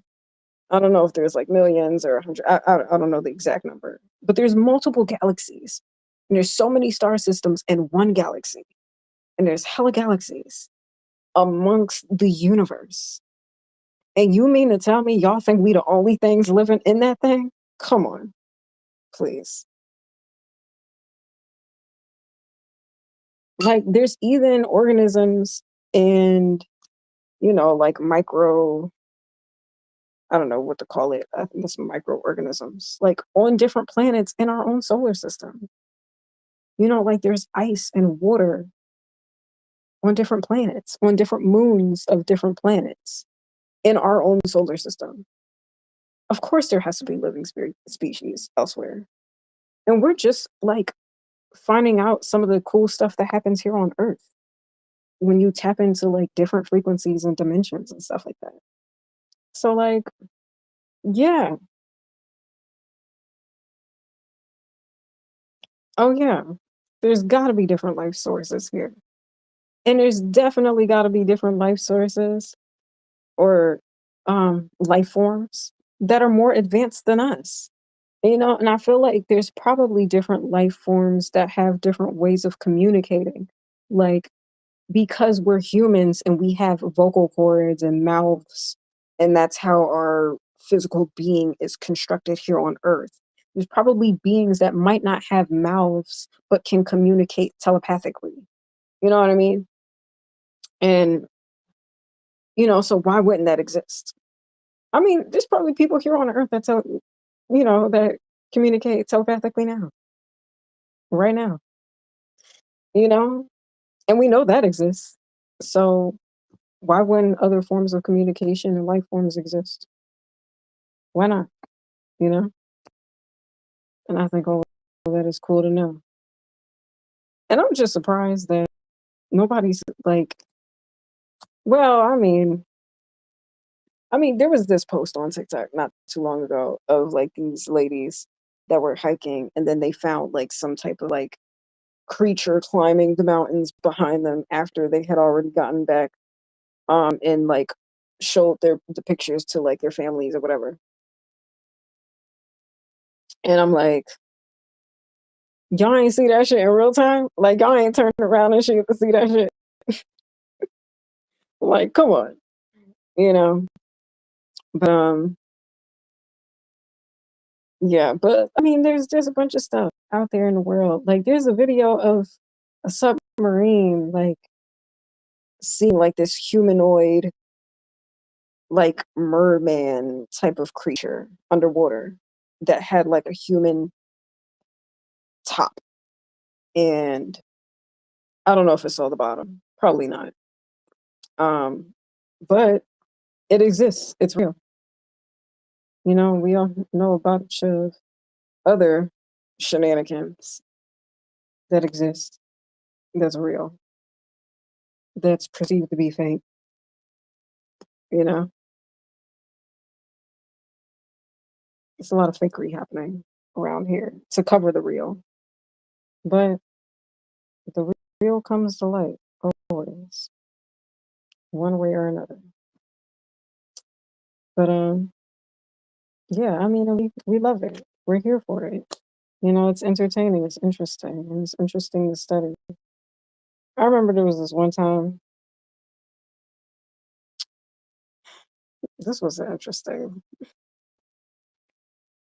time in my life, but I was hanging with this girl, and we were watching these videos on like aliens and just like outer space shit and different like gods and deities and stuff like that rule the different planets and solar systems and stuff. And she was telling me about this guy that like wrote this book about these different types of creatures and planets and all that stuff. And it was interesting because they showed like different types of like civilizations. I don't know how true it is, but I thought it was interesting to know. And there was like different types of, I guess, aliens or life forms. And they had like the different types of civilizations that they had. There were some that were like more militant. There were some that were more like chill, and we just like peace and love vibes. There's some people that were, well, not people, but extraterrestrial beings that has different types of like civilizations and personalities, kind of like how we have here on Earth, like how we have so many different types of humans, but everybody's human, right? And you have, people who are hunters. You have people who are more earthy and gardeners and stuff like that. You have people who are like war minded. And then you also have other people who were more nurturing. There's different types of energy that you have here on Earth as humans. Of course, that would be the same thing with other organisms and different creatures if they were to exist. Who knows? But I just feel like, again, how vast the universe is, how could there be just one planet with life?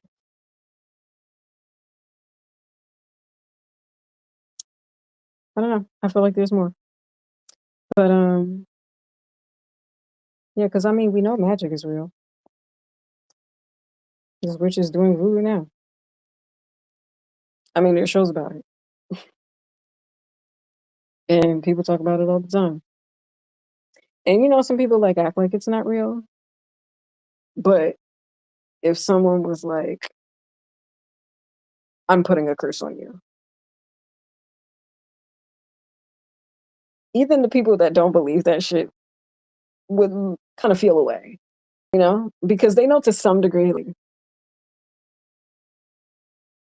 bitches, they putting a curse on her,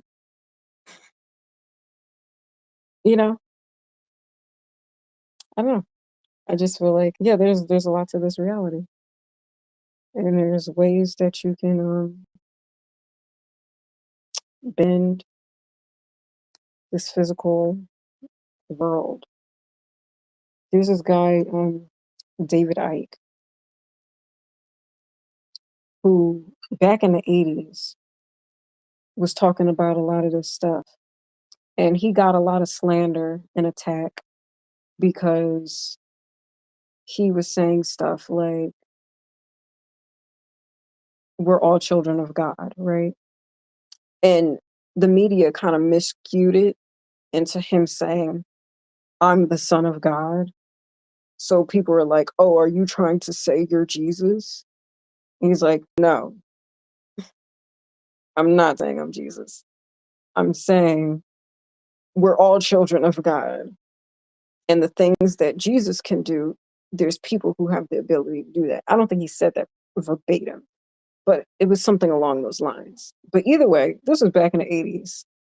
People wasn't woke like that. And mind you, prior to this, he had a job working for, I believe, BBC, and he used to do sports because he played sports for a period of time, and then he got injured, and then he started commentating. And from that point, he kind of went on this whole like spiritual journey and all these things. And then from that point, he started speaking out about it. And of course, this was back in the day when it wasn't really that heard of. And they tried to clown him and slander him and all this stuff. And then lo and behold, now a lot of the shit that he was saying was true back then has come out to be facts. Um, and so it's like all the people that was trying to shit on him were wrong. And I mean, where are they now? Who knows? And no one cares. But he has this series on Gaia. I think it's like breaking through the matrix or breaking out the matrix or something like that. Um, that could be wrong, but it's a show where he breaks down all the systems and he discusses how this physical world isn't just what you physically see. You can manipulate energy, and it's like an energetic field. And, there's, again, more that happens than what's seen in this physical world. And, yeah, and it's a very interesting series. If you have that channel, you should check it out. Um, yeah, it's a good watch. And again, and it's very interesting because, like I said, it's usually the people that everybody tries to like slander and attack and, go on like a witch hunt for, that it turns out that they're right. And like I said, speaking of solar systems and planets and stuff like that, you know, at one point, people believed that the sun revolved around the earth, even people of the church, and tried to ridicule people for challenging the status quo. But lo and behold, they were right. Not the church, not the people who went along with the shenanigans, but, mathematicians and scientists who study the cosmos and with limited resources, studied the cosmos and tracked the positioning of the planets and how it blocked other planets and, just in the positions of where they were as Earth is rotating on its axis, on top of how the other planets are rotating and how they're revolving. And it just didn't make sense what the majority of people were believing and the message that other people were trying to put out there. And it's like, yeah, I hear what you're saying, and I know that's what you believe, but you're wrong. That's not it. And based on studies, because it was an actual mathematician that proved that his message was right. And that everything that he said and had proof to prove was that actually the Earth and all the other planets revolve around the sun. And eventually he was proven to be right.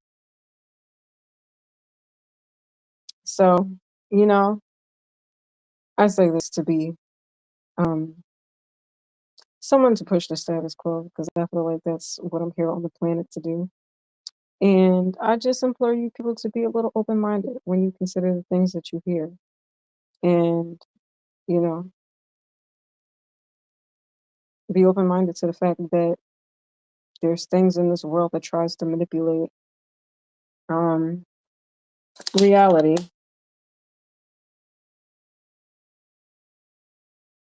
in real time.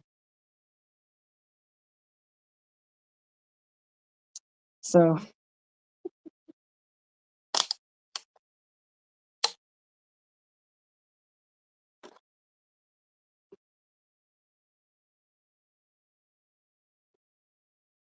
still waters.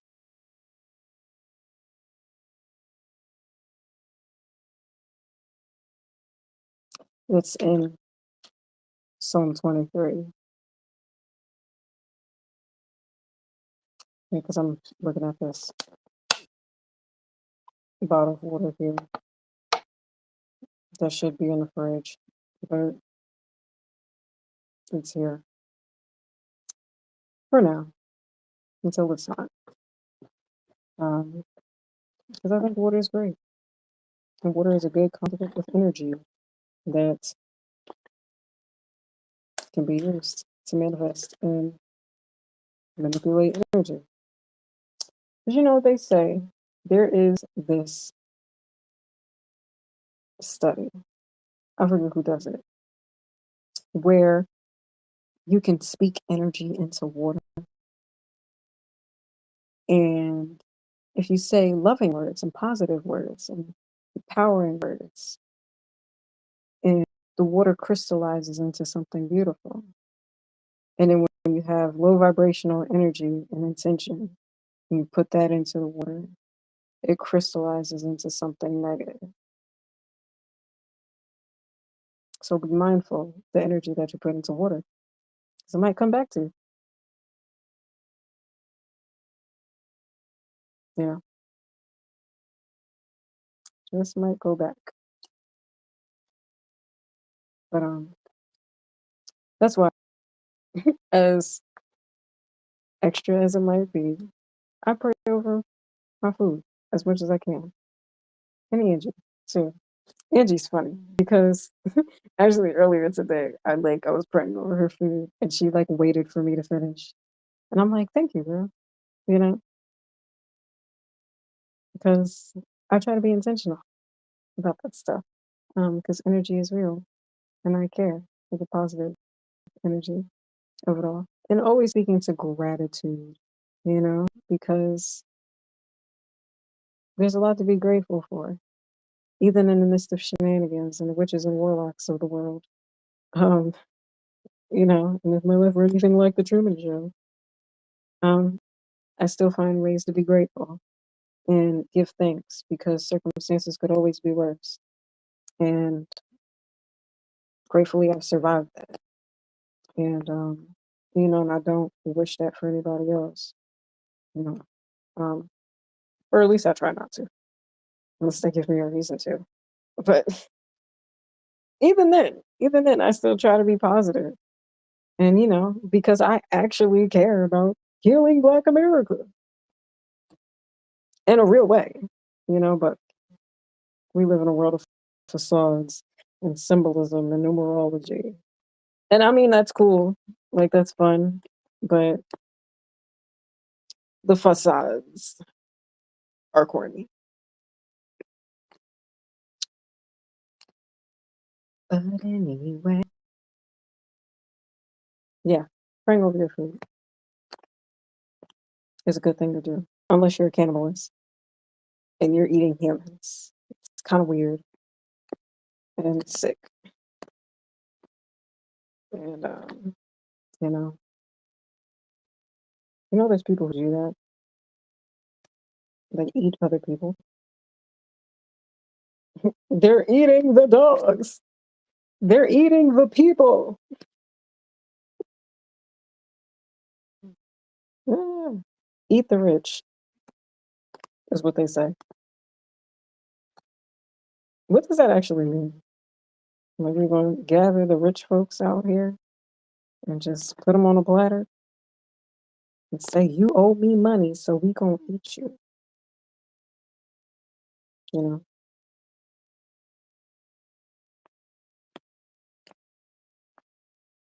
run me my money, or we going to eat you. That's fucking weird. Can you believe that? You ever heard of spirit cooking? It's fucking weird. Like, like what the fuck is that? Like, we're going to set up this food. But you know what's crazy? You know what's crazy? Christians do that every Sunday. Because, as a kid, I always thought eating the body and drinking the blood of Christ was weird. I always thought that was weird. I get that that's a ritualistic thing and, it's symbolic. But I always thought that shit was weird. No shade. No shade to Jesus. I don't want no smoke. I don't want no smoke. Jesus is cool. I like Jesus. But I always thought that was weird. Like, why are we eating Jesus? And why are we drinking his blood symbolically? Like, why are we doing this? I don't know. It's kind of weird, you know. But what do I know?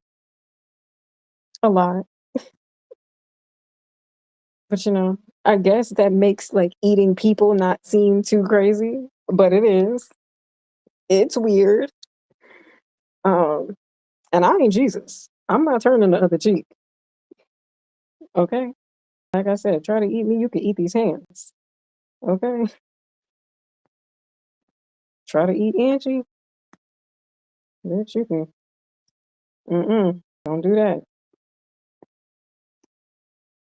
I'm with the smoke then. I'm with all the ceremonial Sunday incense of the church smoke. I'm with all of that. Uh, but I just always thought that shit was crazy. Like, because I went to Catholic school, and because I'm not Catholic, and when we would have mass, technically I'm not supposed to take the communion. And for the first few times I did, because I saw, like, I've done that in other churches, and I know other churches do that. But they were like, "Oh, no, you're not supposed to take it because you're not Catholic." I'm like, "Okay, but I'm Christian though." So at the time, and I'm like, so I can't, and that's the other thing too. I never understood the whole like thing with denominations.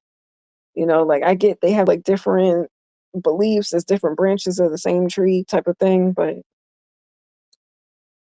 I don't know. I always thought that shit was interesting.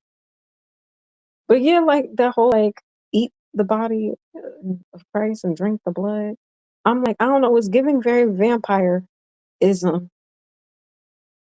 Kind of weird. A little bit weird.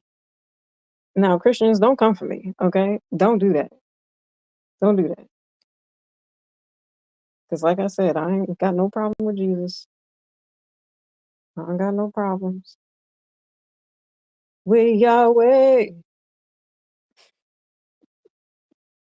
Sending them Yahweh. Ah, that's such a bar. But yeah, religion is very interesting. And and I just don't understand the type of people that try to make their beliefs like the main belief. Like you can't believe in other systems. Like trying to convert people to their beliefs. Like, why? And I guess that's kind of what like evangelists do, I believe. Like and Jehovah Witness too. Like to go around and spread the word. But I don't know, I just feel like there's a space for everybody's spiritual belief. And they can like be real all in one time, you know? I don't know, that's just my perspective. I feel like just like there's different cultures and there's different people and we all believe in different things, and but we're all here on earth and we are all in existence. I feel like that's true in the spiritual sense. Like everybody's thing is here, but there's like one most high, or whatever name you want to call it. God, Allah, the all, whatever. Not whatever. Not whatever. But you know what I mean?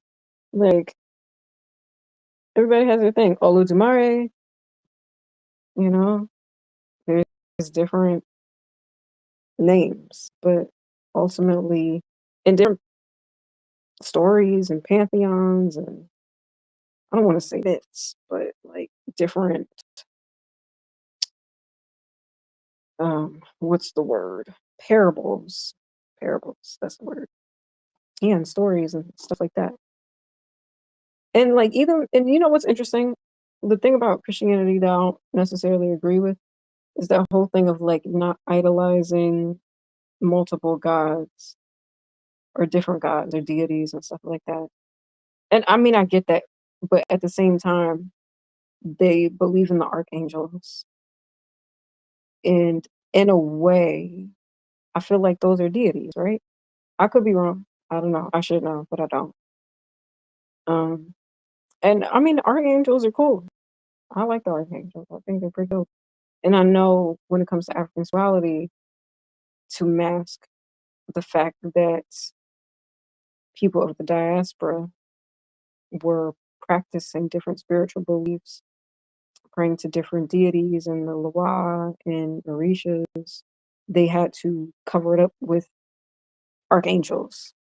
And so that's why in different beliefs like Santeria, the archangels are along the lines of the different Orishas and different spirits and those different beliefs. I always thought that that was interesting. Um, way to, you know, correlate the two worlds And, the whole thing of, like, not idolizing different deities. Like, I get it. I do get it, but I just and, it takes me back to, like, back in the day when I was in school, and I would ask questions like this in religion class, and I'm just like, "Wait, hold on. Hold on." Now, Sister LMA, you know, shout out to her. Hope she's doing well. Um, but I would always have questions like that because I'm like, "Some about this don't make no sense." And the one thing I would always ask about was like, "Okay, hold on. How do we have Adam and Eve as the start of the story of life, but we got dinosaurs? And that was here before the humans. So what came first?" And nowhere in the Bible do they say anything about dinosaurs. They don't say nothing about no dinosaurs. I'm like, where the dinosaurs at? Where they at? Because they not in the Bible, you know? And I know they say don't take it so literal. It's parables. Yeah, it is. But where the dinosaurs at? You know, where the T-Rex at? They wasn't on Noah's Ark, you know. But anyway,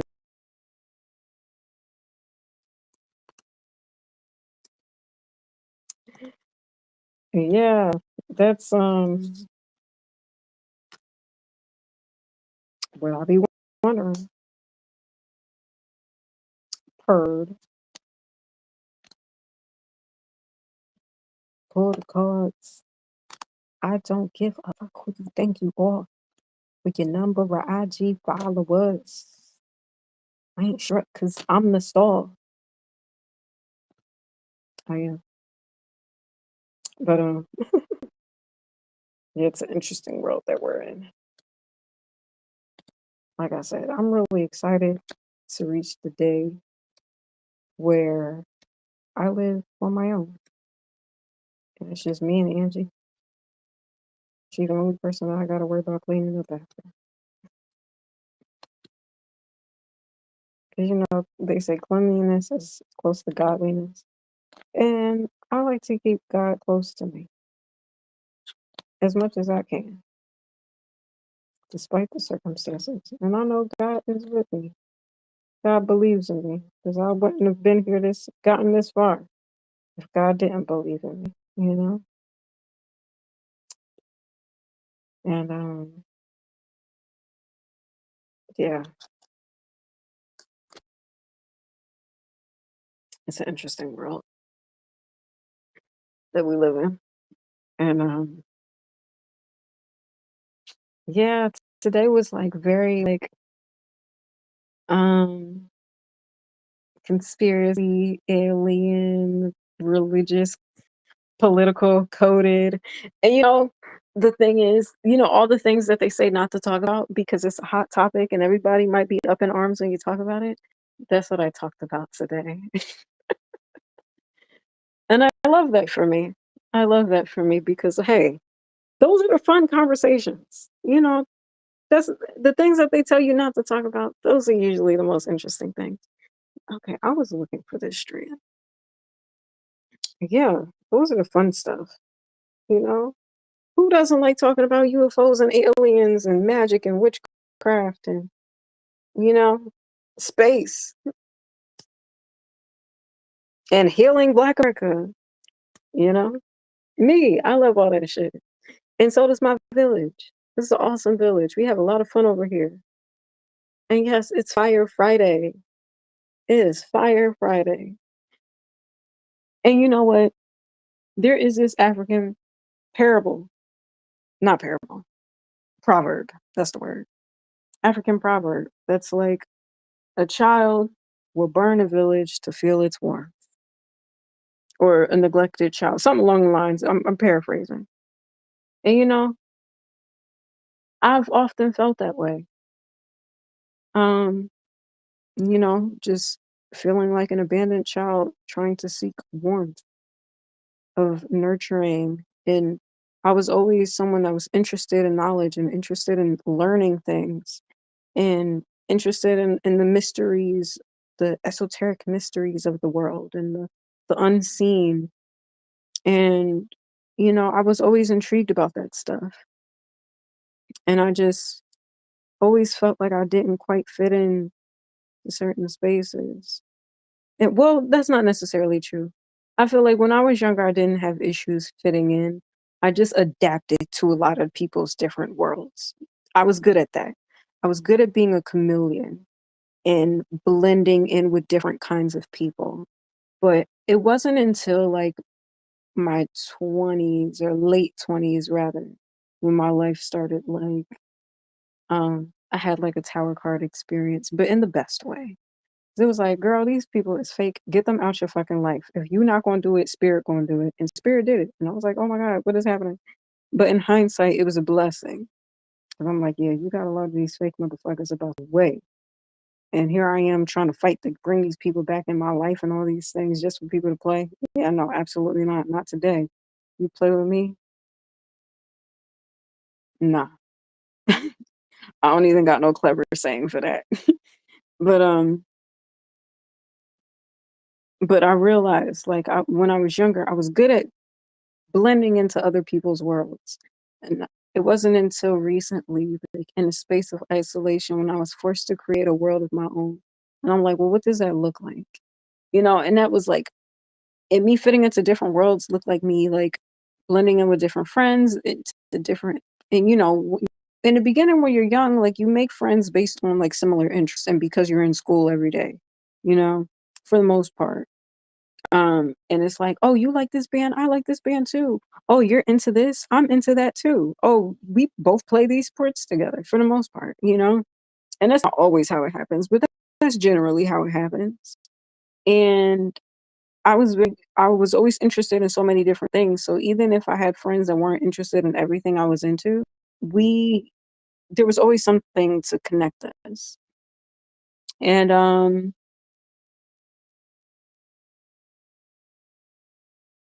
in recent years, I've had to figure out what that looked like for me. Like, what does my world look like? What am I into? Um, and I'm into a lot of things. I'm into music. I'm into films. I'm into action movies. I'm into romances. I'm into documentaries. I love a good documentary. Especially I'm into hip hop, specifically like the golden era '90s hip hop. I'm into production. I'm into like the cosmos. I'm intrigued by space and, the scopes that study space. I'm intrigued by physics in a way. I don't know enough about it, but I like to understand it when I do. I'm in like there's so many things that make up who I am and what I'm into. And I'm into talking about religion.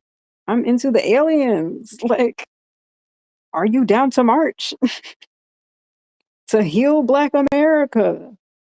I'm into healing Black America, you know? And yeah. And so in recent years I've felt like, man, burn the fucking village. Fuck this village, you know? That's how I felt. But I'm like, nah. I mean, if the village burned, then whatever.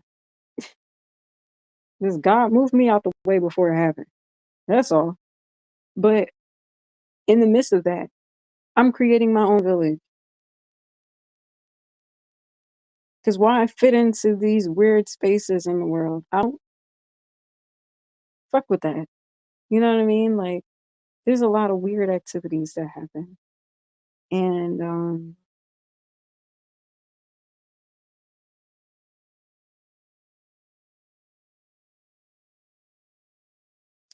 I'm just very grateful to be in a space where I've like figured me out at this particular stage in my life because maybe there's a version of me in the future that evolves and likes something different. But in this particular stage where I am right now and who I am, I'm very proud. I'm proud of who I am. I'm proud of who I've grown to be. I love the things that I'm into. I'm like, I love what I stand for. I love who I've become. And I ain't perfect. And I do get pissed off a lot of the times. And I rant about it. But at the same time, I can appreciate that I've grown to be somebody that's more forthright and transparent about how I'm feeling instead of just biting my tongue to keep everybody else pleased. Nah, fuck that. I'm gonna say what the fuck I need to say, you know? Especially if it can inspire somebody, if it can inform someone, if it can empower somebody. Yeah, I'm gonna say it. And if other people don't like it, oh fucking well, I'm gonna say it anyway. A lot of times I say the things that other people should have been said but ain't saying. So I'll say it, you know?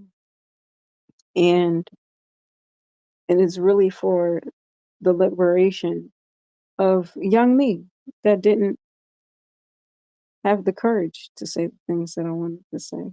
And this is nothing new. Y'all know this already. I've already said this on many of these live streams, you know? But I'm really grateful. I'm really grateful to be who I am and where I'm at in life and to know that you know, I have like I've had like interesting relationships with people where it can be,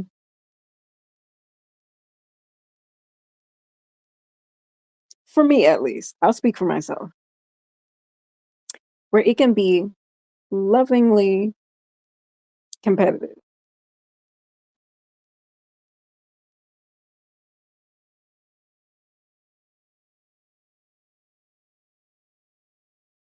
And I'll simply say,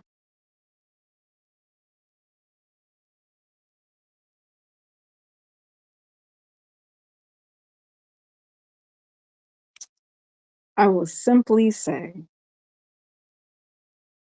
I can be competitive with people that I have respect for. Whereas old me would have been like intimidated and scared.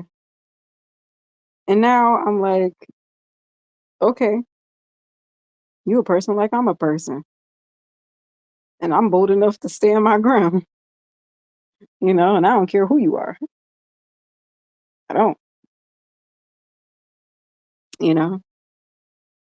And again, kind of like the thing that I was saying earlier in this video is that like, there's certain circumstances where like, it's like, are we playing chess?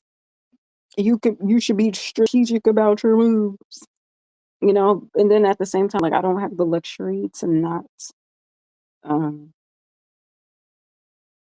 I don't know. I mean, for the sake of what I'm doing, for the sake of me building a platform and putting myself out there when it comes to my music, my talent, my energy, my personality, what I stand for, things that are important to me. Like, and they say like you should be consistent with your content. And I'm trying to do that. Not trying, I am. I have been consistent. Maybe not always with the timing, but I show up and I make sure I do these live streams. If I miss a day, I'm doing it the next day. The live streams get done for certain. Like y'all know y'all can count on me for the most part. I'm trying the best that I can, given the circumstances. When my life is anything like the Truman Show, you already know. Given the circumstances, out here fighting the witches and the warlocks and the Truman Show producers, and I still show up. So there's that. Um,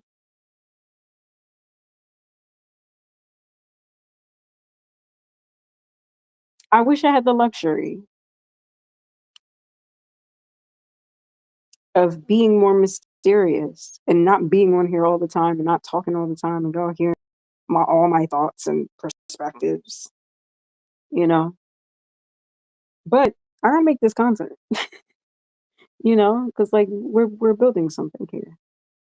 And and I could be more strategic and I don't have a publicist. I don't have media training. I can recognize the media training when I see it, but I don't have it. So I just be saying what I be thinking sometimes, you know? And sometimes I am strategic about the things that I say, and I don't always say everything that I'm thinking. Y'all don't know all the tea, which I will say that. And I wish I had the luxury of being one of these people that only drops when I want to. But like I gotta make this shit work for me. You know what I mean? And so, sometimes I say things and probably speak more than I should or whatever the case may be. Because I know like the 48 laws of power, if you read that book, one of the laws is not to speak too much. Don't talk too much. Well, I talk a lot. And if I'm gonna talk a lot, I might as well say some shit on my platform. And here we are. But you know, and sometimes like things come off the wrong way. And sometimes I really just be talking and it comes off like it's like a stray, but really it's just me like it comes out more clever than I could have planned it.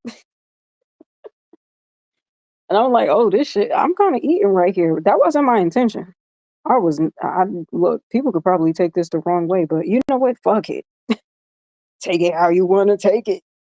If the shoe fit, then wear that shit.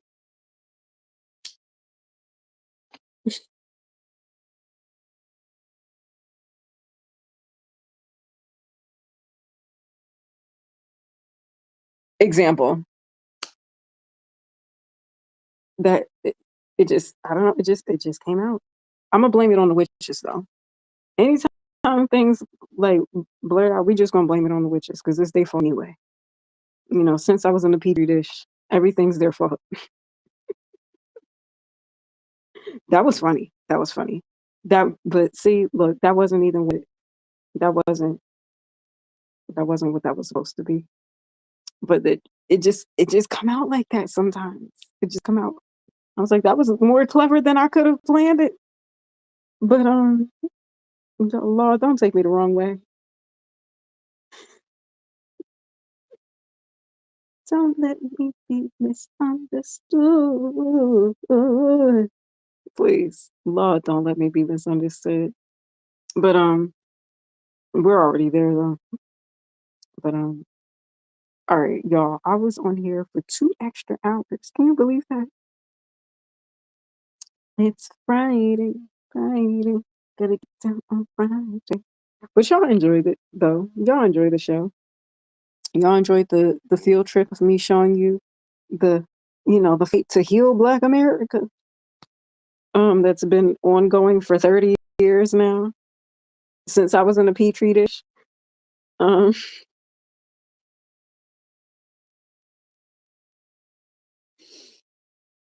that's funny. That's really funny. I don't think I was in a petri dish, but I could have been. I could have been. They be cloning people. They be cloning people and humans out here. Um, and that's actually like really funny. Um, and nerdy. I love nerdy jokes. I think that's my thing. I love a good nerdy joke where it's like it's a corny joke, but like you got to be a bit of a nerd to get it. Cause like who the fuck deals with petri dishes? Like there's a very specific demographic of people that handle petri dishes. You know what I mean? There's a specific audience of people that are searching for petri dishes on Google. You know? And shout out to those people that get my corny nerdy jokes. But like what in the biology is happening here? Or chemistry? Probably more chemistry than biology, but I feel like there's things in biology that might require some petri dishes. Just possibly. But anyway, whew, y'all, it's been real as it can be in a fake world. Um, yeah, I had a lot of fun with you guys tonight. And this is how I be minding my business on here. I know this was a long live stream. But when the witches be trying, the competitive edge in me just be there. I'm like, we gonna talk more. Let's get loud.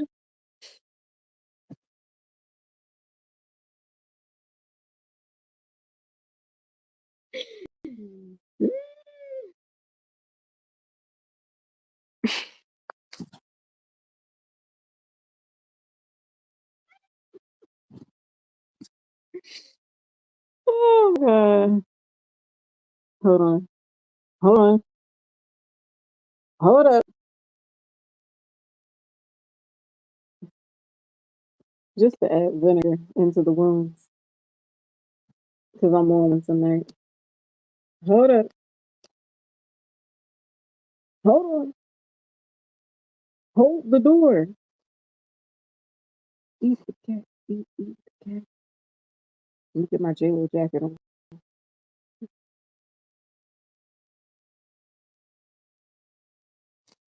Hold up. Y'all, I'm a troll. Just a little bit. Because I'm like, y'all troll me all day. Y'all troll me all day. So, like, let me live. I was going to live anyway. But, hold up. Hold on. I got my J-Lo jacket on. Shout out to J-Lo. Leave that lady alone. And leave me alone while you at it. I got my J-Lo jacket on. Can y'all not stop acting like lady ain't iconic?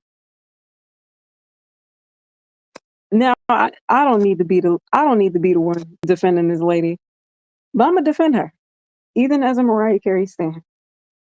Stop acting like that lady not iconic, okay? Y'all need to leave that lady alone.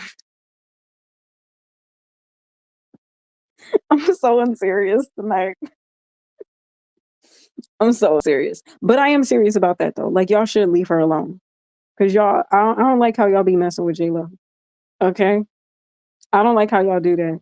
Y'all act like this lady ain't put years into this industry as if she wasn't a part of some really iconic projects. Okay. And yeah, sure, she might not be the best vocalist, but she's a great performer and she got bops. And let's not act like y'all don't like the J Lo songs. Y'all know y'all like the J Lo songs. Okay. And that film was pretty fucking good. Like she ate the choreo and the songs were good. Like, why? Like, leave that lady alone. Leave that lady alone.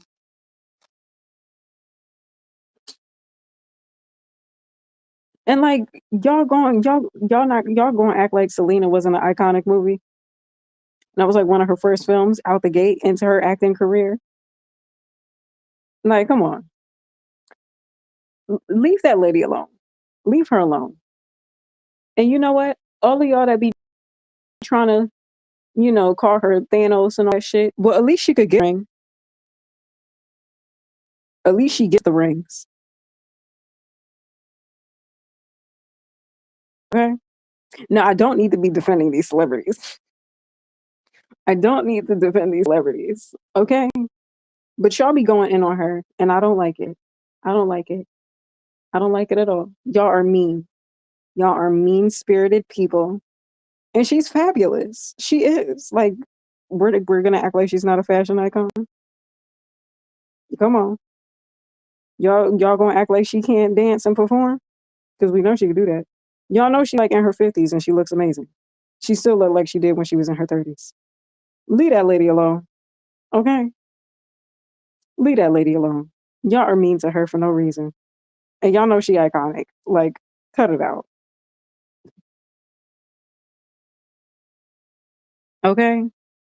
And y'all trying to shade her because she had all these marriages. Well, at least she makes it down the aisle. Okay? At least she deals with people who are infatuated enough with to be like, oh, I want to put a ring on it. And she even got somebody to double back and put a ring on it twice. Okay? Who's doing that? Y'all try to make it into a negative. I'm going to make it into a positive. Yeah, at least she gets the rings. Some of y'all dating people for like 10 years and fighting to get a ring. She got, did she not? She got a few of them. And a lot of us can't even afford a fraction of that ring. So don't do her. Don't do her. Okay? Leave her alone. Leave that lady alone, especially during this time in her life. Okay?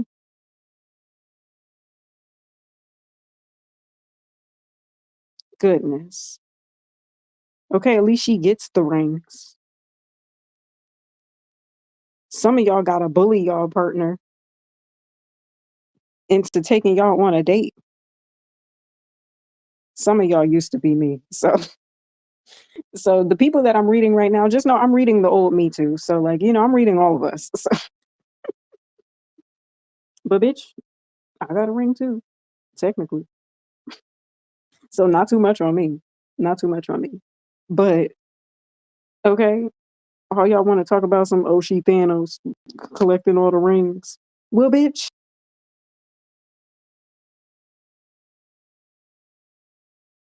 at least she gets the rings. And them not cheap rings either, okay? Them probably not cheap rings. One of them rings probably costs more than all of her haters put together. Okay? So you know what, J-Lo? You flaunt them fucking rings. You flaunt those fucking rings, girl. At least you get the ring. And I know them rings not cheap. Okay? Don't let these motherfuckers try to play in your face like you not J-Lo. Girl. Like, cut it out. Leave that lady alone. And let her be great. Like she ain't put years and decades into the industry and still a performer, still a solid performer, got a good catalog of songs and a actress and a good actress at that. Okay. Now I don't know this lady. I don't know her. I don't know her. But if she want to send me a check, that would help. Thanks. Girl, I'm like, if you want to sell one of them rings and help me out the cage, then okay. Don't put me in a furnace though. Cause bitch, I seen don't do that. But I'm just saying, leave that lady alone. And if y'all ain't got nothing nice to say,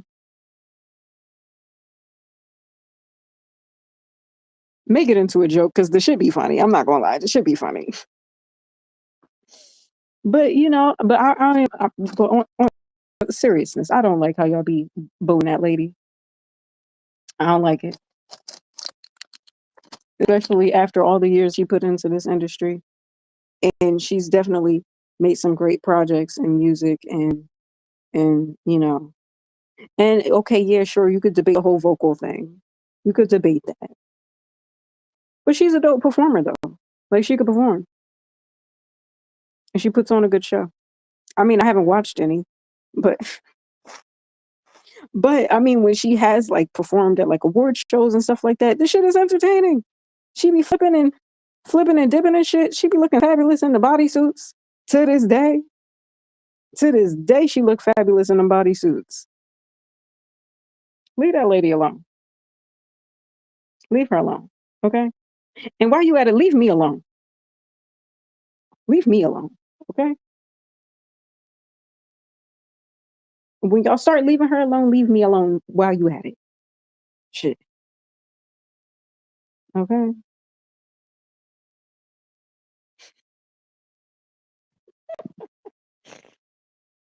Oh my gosh.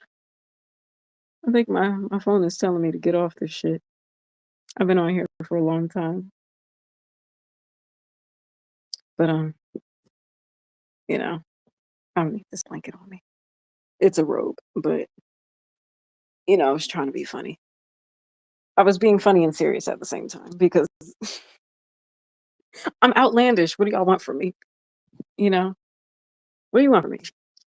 What do you want from me? What do you want from me? How's the rest of that song go? Who sings that song? Who sings that song? I forget. Oh my god. That was my shit too. What do you want from me? Is that Adam Lambert? Oh, let me not say it and be wrong. And y'all gonna try to chew me up for it. And I already said y'all motherfuckers is weird for that shit.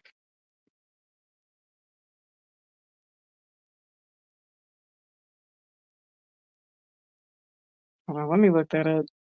I'm like, oh my gosh, what artist is that? Because I would say that all the time. What do you want from me? Valid question. Because y'all motherfuckers are so unpleasable. Goodness gracious. What do you man?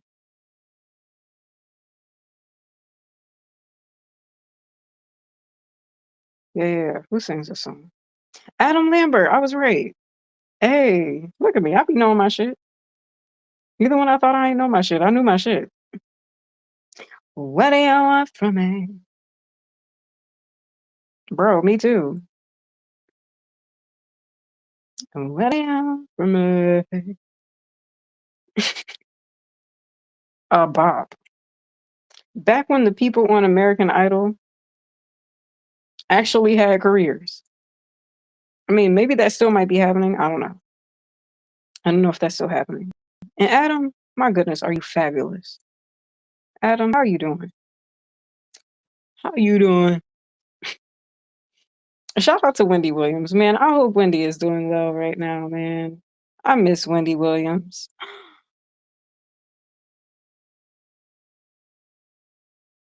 Hold on. This gotta be a lie. This gotta be a lie.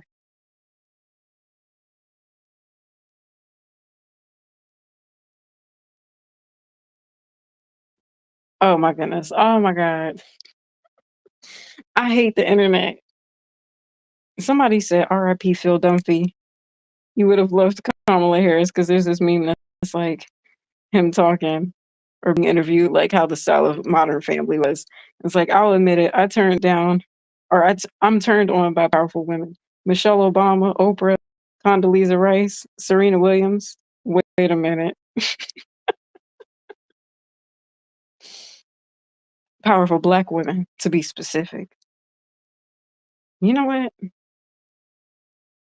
And I was like, oh my God, wait, what the fuck happened? And I was like, bitch, I know they not talking about Ty. He's alive. He's well. He's alive and well. Oh my God. Yo, Modern Family was such a good fucking show, man. My goodness. What a fucking show. Yo, I remember when that shit first came on TV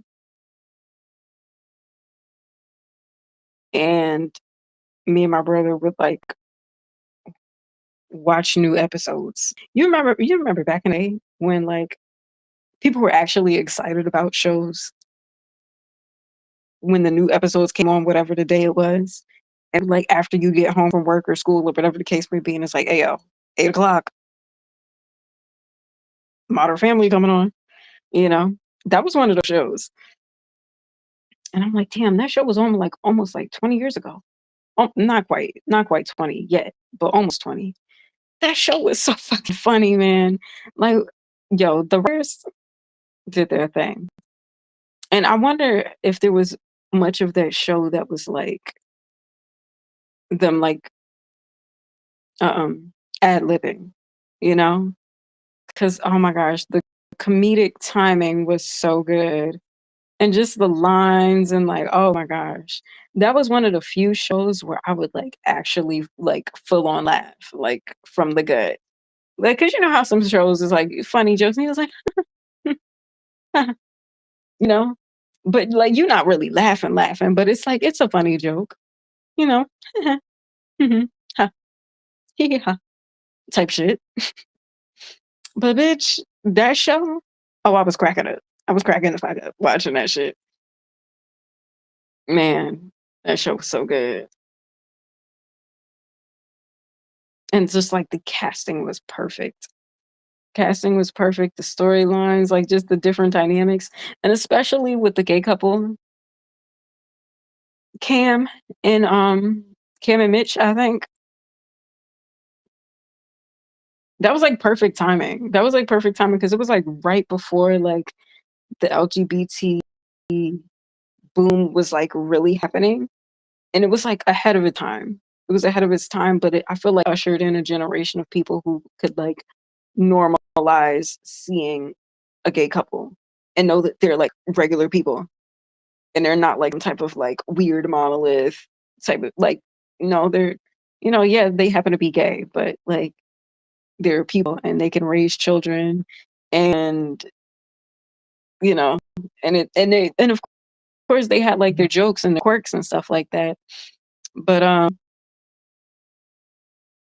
you know, it was all great.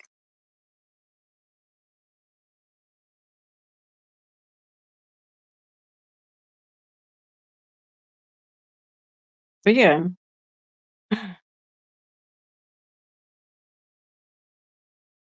it was a great show, and, such good vibes. Good vibes, it was funny, they were able to, like, laugh at each other, and, you know, even, like, some of the, like, serious topics, they found a way to have, like, comedic relief, and yeah, it was a great show. Mm. But, yeah, man. Alright, y'all, it's been 4 hours. It's been 4 hours, and I have to charge my battery. I could teach you, but I have to charge because 'cause y'all owe me money anyway. But, anyway, anyway, y'all, it's been fun. It's been real. Thank you all so much for being a part of my live stream. I know it's a bit fun and outlandish over here. It's not you had a good time. Um, yeah, I was in my conspiracy bag earlier, and I didn't rant. I don't think I ranted. I think I made comedic rants. Anyway, um, yeah, it's a healing Black America, y'all. It's a healing Black America. I wonder. I gotta look up the footage. I'm like, I wonder how the real Million March went and the real Million Woman March went. Because I would like to believe that the people who facilitated really had genuine intentions to heal Black America. I'd like to think that that was the goal, that was the vibe, that was the intent. But and the thing about like putting together events and rallies, if you will, um, is that it like I feel like it builds hype and that's it. You know what I mean? Like, and it's something I said in one of these previous live streams before, and I'll say it again. The thing is that I can respect about conservatives and Republicans is the fact that everybody is talking about Project 2025. Everybody's talking about Project 2025. It's this written thing. You could go look it up. It's an agenda. There's steps plotted out. And I'm like, well, at least they put some shit over there together. At least they got something over there like, okay, this is the plan and this is what we fitting to do. Where's our plan? And I'm not saying like I've grown up with a primarily like liberal perspective, but I feel like now that I'm older, I'm more like independent and I try to be open minded to at least hear the other side, even if I don't agree. Some things I agree with, some things I don't. I try to be objective about how I listen to both sides. And because I feel like I was raised to just vote Democrat and not even challenge it. And now that I'm older, I'm like, I look at both. I'm more considerate of what goes on in the Republican side whether I agree or not, and I'm more critical of what happens with Democrats because I just feel like I was raised to just go along with anything that they do and not really critique and analyze and criticize them until I started like being a part of like debating in high school. I was like starting to get to that point, but it wasn't until like adulthood where I was like, you know what, let me actually like pay attention to what they saying and if it makes sense. And if the talking points that they say during the campaigns, if they actually start working on those things when they're in office, you know? And I don't know, and I guess it appears that I'd be, like, sliding more to a conservative side, but it's not even that. It's just, like, I just rather be, like, in the middle. Like, I don't wanna have a biased and unfair perspective about either side. I just wanna be open-minded to hear and then like, compartmentalize and be, you know, mature enough to say, "Okay, this point makes sense over here." Even though I don't really agree with a lot of the things that conservatives say, but I do see the point here and I do see the advantage over here. And when it comes to the Democrats, you know, okay, they make a lot of sense. And I do agree with a lot of the things that they stand for, but I don't agree with this one particular point, or I do feel like they need to work on this over here, you know? And I feel like we all should look at politics in that way, like just looking objectively for either side. Um, and my point in saying that, I was like, what was my point for that? You know, just looking at things fairly and just being in the middle, just being in the middle. And oh yeah, the plan.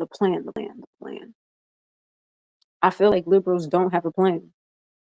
Like everybody keeps talking about Project 2025 and there's all this fear mongering around it. So it's like, okay, well, write a plan that can test that.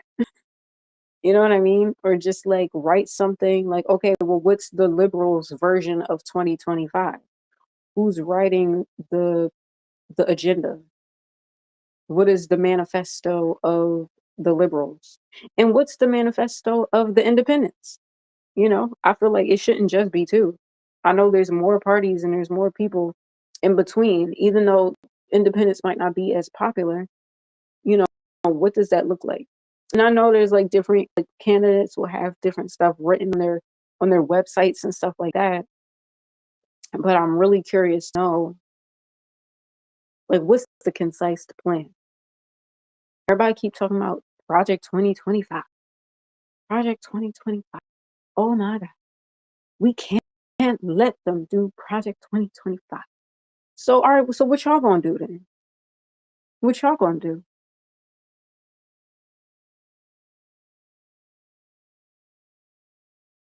If we're not gonna do Project 2025, what's the other option? Where that at? Now I do remember when I believe it's Dr. Claude Anderson. I'm gonna look that up and make sure that I can look it up now. I feel like when he was on the Breakfast Club, if y'all watch his interview, he mentioned having a book. He kind of talked about that whole thing of like, you know, and I will say, that's something that Charlemagne talks about a lot. It's like, okay, what's Black people's agenda? So when these people get into office, we can say, here, this is what we want. Like nobody has a clear list of wants or demands for our government when it comes to the benefit of healing Black America. So I do remember. I mean, I think I do remember. I forget who it was. Somebody said that there was something written out, and then I believe Claude Anderson had a book detailing, you know, what would be best for the Black agenda, like what the Black agenda should be. I haven't read it, so I could, you know, this could be an awful agenda. I'm not saying that it is, but I'm just saying at least there's somebody out here making plans. You know what I mean?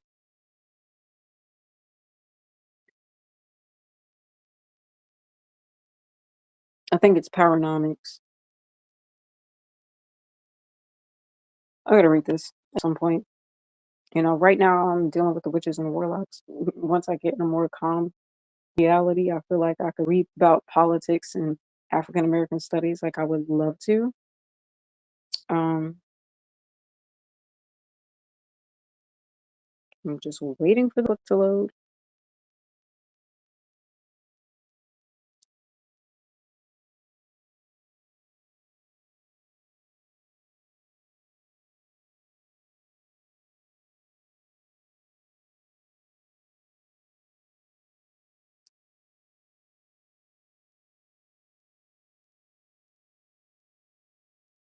Oh my goodness. This lifetime could have load. I don't know why this is slow. Because that's it's up there and I don't need it to be. Okay. Powernomics, the national plan to empower Black America. There it is. I knew what I was talking about. I knew what I was talking about. Okay. I was gonna say, I know somebody wrote a plan. Now I don't know how relevant this might be in today's world because I feel like he wrote this book a while ago. But I feel like we dealing with some of the same project problems from when was the Million Man March? 30 years ago.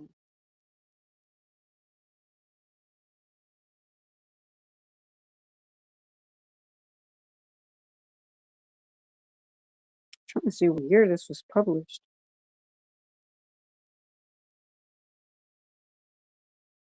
Either way,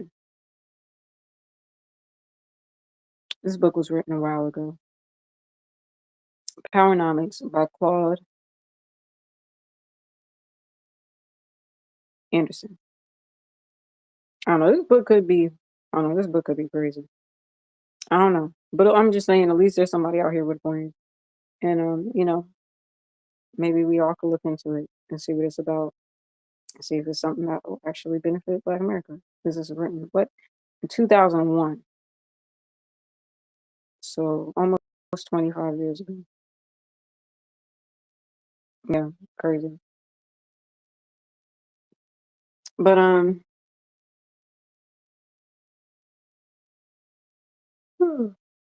anyway, but yeah, you know, like what's the plan? What's the plan for Black American? What's the agenda? Everybody else got plans. What's our plan?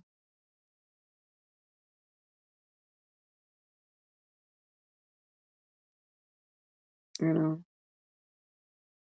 to elevate and evolve and empower the healing of Black America, you know? And mind you, I think Louis Farrakhan put together the Million Man March.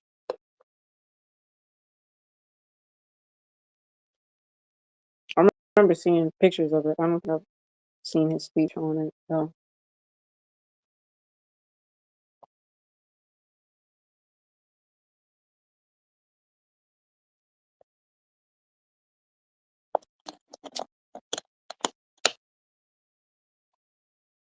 Pure life. All right, y'all. I've been saying I was going to get off here. I'm about to get off. All right. We'll close this out with a prayer, and then we'll conclude this. Y'all, thank you for being a part of this live. I hope you were entertained, enjoyed, learned something. I don't know. There was a lot here. We talked about a lot of things. Talked about a lot of things. Um, yeah, we back. We back. Um, and this was all like comedic relief. Don't take shit too serious, okay? Like I was cracking jokes about everybody, low key, high key, subliminally, directly, all of it. And it's all jokes because everybody and their mama got some shit to say about me. So I feel like it's only fair that I say my shit back. It's only fair. And a lot of times I be coming to people's defense. And I really don't need to. But here I am, fighting all the bullies in the world. Anyway, that's beside the point. All right, y'all. I had a good time. I hope y'all enjoyed. It's your girl Naris, and we gonna do Psalm 23 per usual. That's my quick go-to. Because if I freestyle, we're gonna be on here for another hour just on a prayer alone. Oh, I have waited. Oh, we're living on a prayer. Take my hand and we'll make it, I swear. Whoa, we're living on a prayer. Living on a prayer. Dun, dun, dun, dun, dun, dun, dun, dun, dun, dun, dun, dun. Oh, Angie, come on. You don't like living on a prayer? John Bon Jovi? New Jersey? Legend? What? Come on. Anyway, because we are out here living on a prayer. I'll be living on a prayer, child. Okay? Anyway, the Lord is my shepherd, and I shall not want. He make me to lie down in green pastures. He leads me beside the still waters. He restores my soul and leads me on a path of righteousness for his name's sake. And although I walk through the valley in the shadow of death, I fear no evil. Thou art with me. Thy rod and thy staff comfort me. God prepares a table for me in the presence of my enemies. That's a bar. He anoints my head with oil, and my cup runneth over. Surely goodness and mercy shall follow me all the days of my life, and I dwell in the house of the Lord, in my house, forever. So it is, so it will be. Much, much, much gratitude for what's already been. Amen. I mean, Ashe. Hey, Angie, you like the prayer? I feel like we need to run this back. We need to run it back. We need to whack a few times. Because I know there's a lot of energy going on around here. There's a lot of, I my third eye be peeping the signs and the symbols and all of this stuff, and a lot of it is movable and shiftable and changeable and cleansable and rebukable and return to senderable. So we just gonna have a moment of prayer for a second. We gonna run that one back.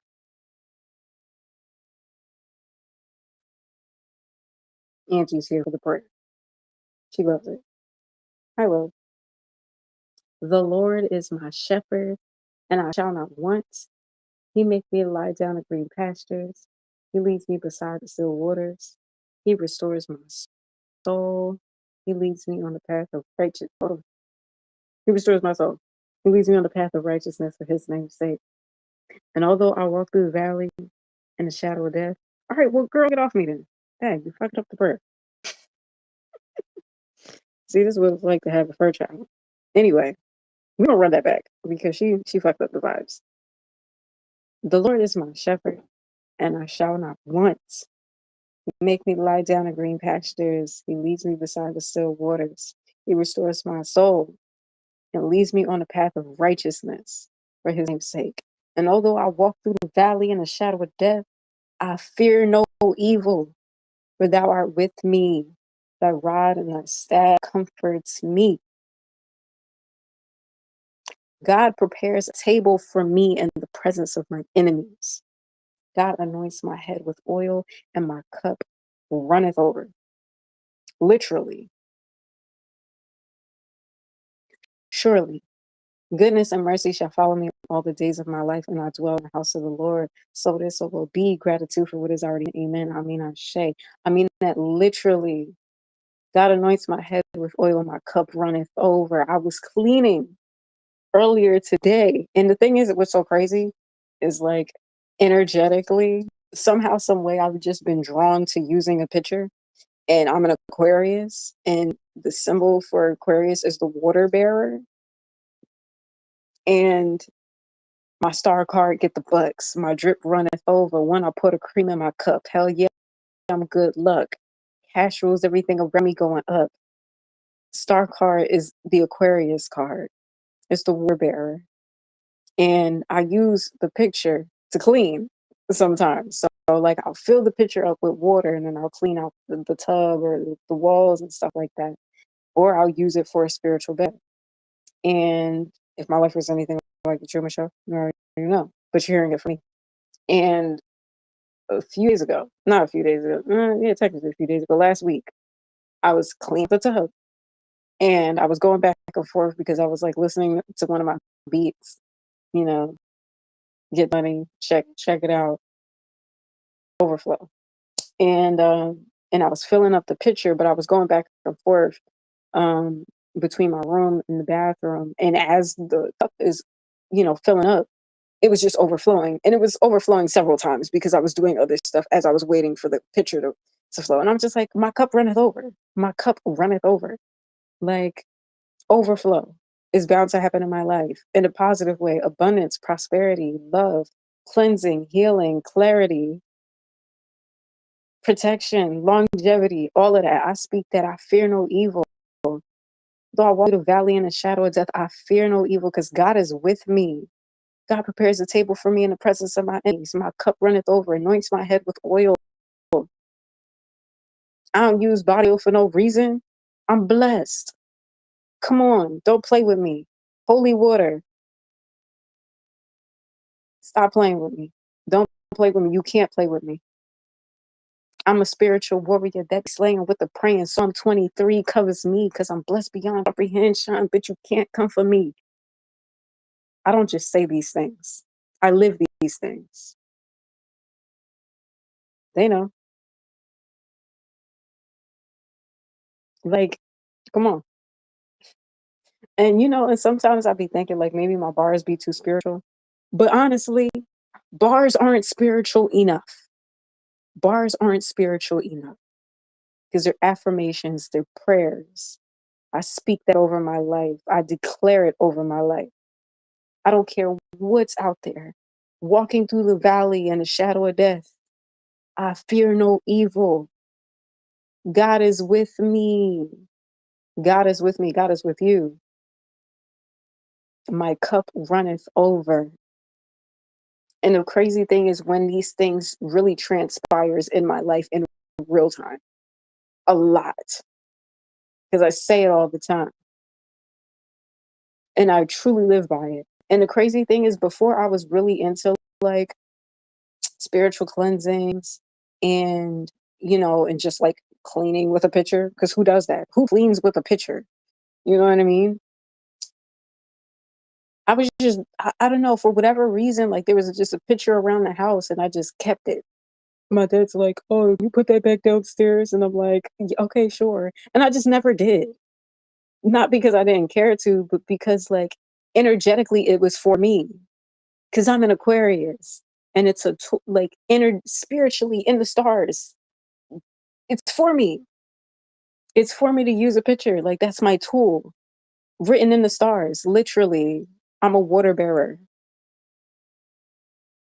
And it's crazy how life be happening like that sometimes. Like I don't know, life can be very magical in a way. And my cup runneth over. And I'm a star, star, star, star, star. But like for real though. And I'm not into the cosmos for no reason. Like probably I don't know, maybe that was like I don't know, orchestrated or manufactured for my dad because he said that he got my name from Star Trek, which I don't think that's 100% true. I feel like that's the surface level fluff version of the story, but whatever. And Star Trek, they're trekking the stars. Star card in the tarot deck is known as the Aquarius card. I'm an Aquarius. And the crazy thing about Aquarians is like even though it's an air sign, you know, they're the water bearers. So it deals with two elements. I don't think there's other signs in the zodiacs that deal with two elements, but the Aquarius. We're in the age of Aquarius. So, yeah, I'm an air sign. but I deal with water and I'm blessed in abundance. I can use water to cleanse and heal and air to breathe. You know what I mean? So it's like, it's crazy that we deal with two elements like that. And I'm blessed. Even despite the shenanigans of all, despite the shenanigans, man, it's a hell of a journey being me. Yes, it is. You know what? I'm blessed in so many ways, and in beautiful ways. I'm grateful. I'm grateful to be who I am, and I wouldn't want to be nobody else. Despite the challenges and the circumstances in my life, I really enjoy being who I am. And I feel like there's so much beauty in me. And I don't say that to be like, cocky or anything. I say that because like I really struggled finding that beauty within me for a long time growing up, just being insecure and weird and awkward and black.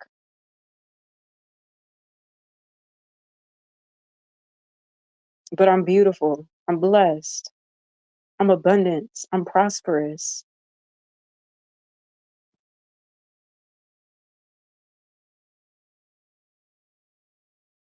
I'm magical. And I love that for me. And in me finding it for me, like I really hope that just by existing, I can inspire other people to find the magic within themselves. Fuck the haters out here. Who cares about them? Who cares about them? They're too busy being enamored by your magic because they don't see the magic within themselves.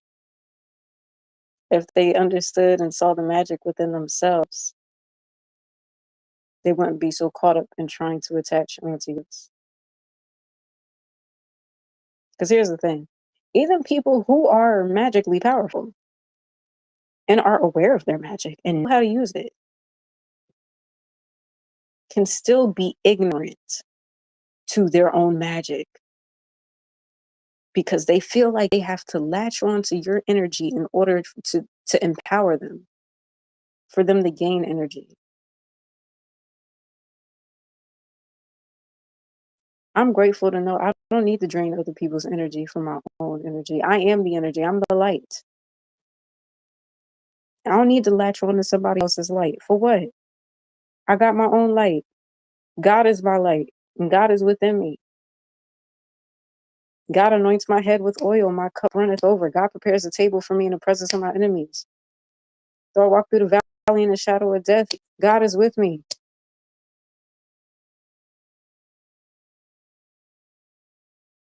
God restores my soul.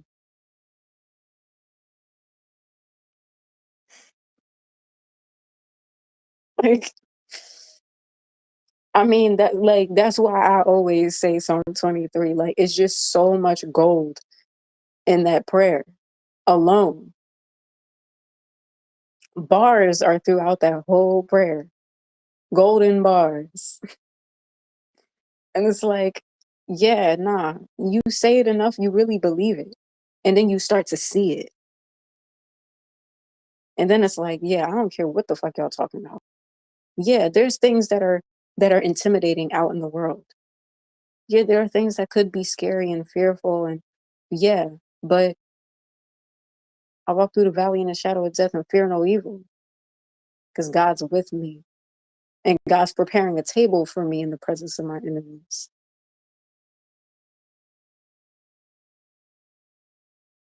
So why would I walk in fear when God walks with me? Come on.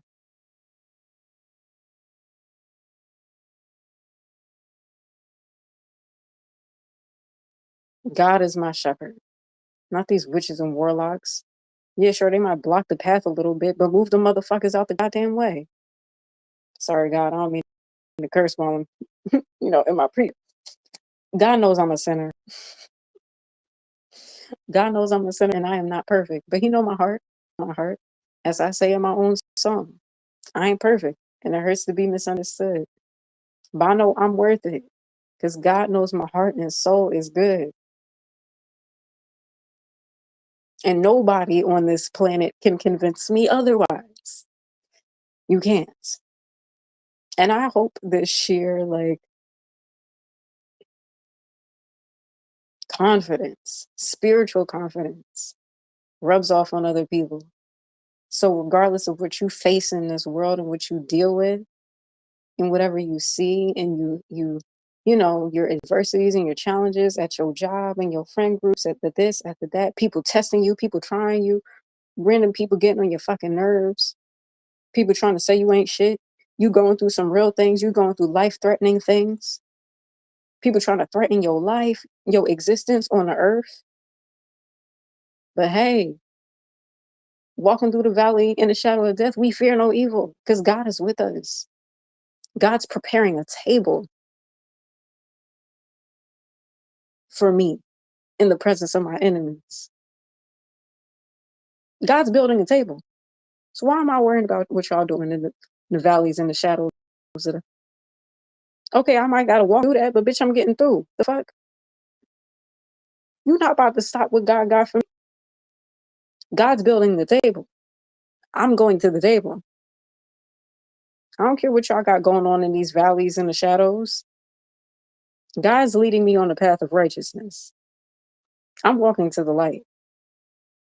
Not at the end of the tunnel, the light that's lighting the table, where my head is anointed with oil and my cup is running over,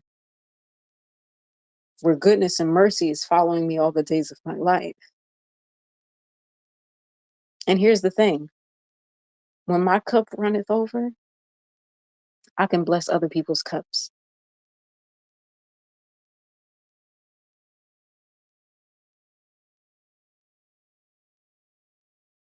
My star caught, get the bucks. My drip runneth over. When I put a cream in my cup, hell yeah, I'm good luck. Cash rules everything around me going up. Everything around me going up. That's why I say, when you bless me, I bless others. When you support me, I support others. Yeah, I'll be on here joking and shit like that. And yeah, I could be a little shady from time to time. But when it really comes down to March, I care to not only heal Black America, but heal people in a real way, in an actual way, not in a coded way, not subliminally. Yeah, sure, subliminal. All right, fine. There can be subliminal healing in there too. But I'm going to tell you straight up what I'm about.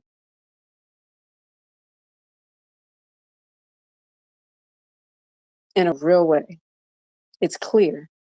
Yeah, even that bar, that's like a, I don't know what the word for it would be. It's not even a quadruple entendre. It's like 5 different meanings in that.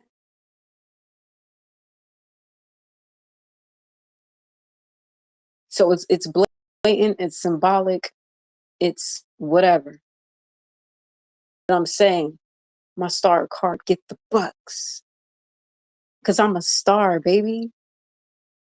I'm a star. How can I not shine? My drip runneth over. Put a cream in the cup. Hell yeah, I'm good luck. Cash rules everything around me going up. When I go up, everybody else go up. Fuck the people trying to pull me down. Y'all can stay down there. I'm going up. And the village is going up.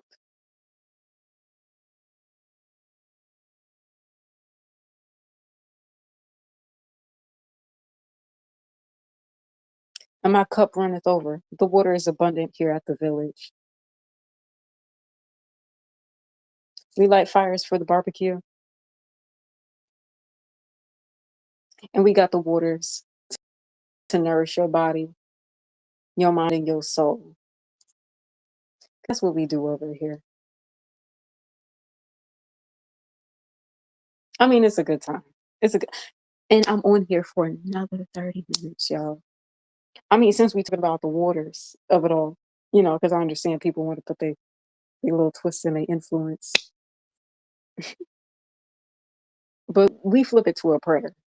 We flip it to a prayer. We transmute it to a blessing.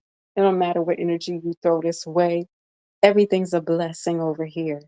And I had to clear the vibrations because Angie, she be telling me the things that I need to know. She's my beautiful familiar. And she'd be like, girl, I know the energy ain't right. The energy ain't right. We gonna get the energy right. We getting the energy right now. So yeah, I'm on here for another however long, but it's necessary. This was necessary. And I knew in my heart, I was like, in my spirit, I needed to say that prayer again and really break it down. Okay. And I say this for y'all, whoever's watching, whether you watching through the Truman Show or through Narice 222, you know, regardless. I pray for all of our well being. May we be cleansed from all low vibrational energy. May we be blessed, prosperous, abundant, successful. All weapons attempted to be formed against us will never prosper, ever. We blessed. We're blessed in our travels. We're blessed in vehicles. We blessed when we walk. God leads us on a path of righteousness. We fear no evil along that path because God's preparing a table for us in the presence of our enemies. Quite frankly, y'all don't even deserve to be at the table. Y'all presence don't deserve to be at the table. Get away from the table. Get off the table. Get off my table.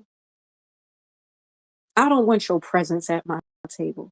But God gonna build the table. God said he gonna build it in your presence, and so be it. But if it were me, I'd tell God I don't even want their presence near my table. It's too blessed. It's too sacred. We blessed over here. God prepares a table. I pray for all of our prosperities, all of your abundance, clarity, success, happiness, all blockages. Move the fuck up out the way. Forgive me for cursing in the midst of prayer. I'm a balanced being. We got a little left hand, we got a little right hand. I try to be high, but I could take a low just a little bit. I ain't perfect. But get the blockages out the way. Ain't no weapons prospering over here. All weapons attempted to be formed going to fall apart before you can even get it together. All weapons attempted to be formed will backfire about against anybody trying to hold a weapon. All y'all weapons going to crumble and hit y'all back until you learn that it is wise to not hold a weapon against me and my people. Get the weapons out the way. Blessings. Blessings. We bless over here. We protected. Divinely protected. We got angels, spirit guides, ancestors watching over us, guiding us, protecting us, leading us. Ain't no weapons prospering over here except for the weapons that we use to defend ourselves. But a lot of times we don't even need it because our angels got us. God leads us on the path of righteousness.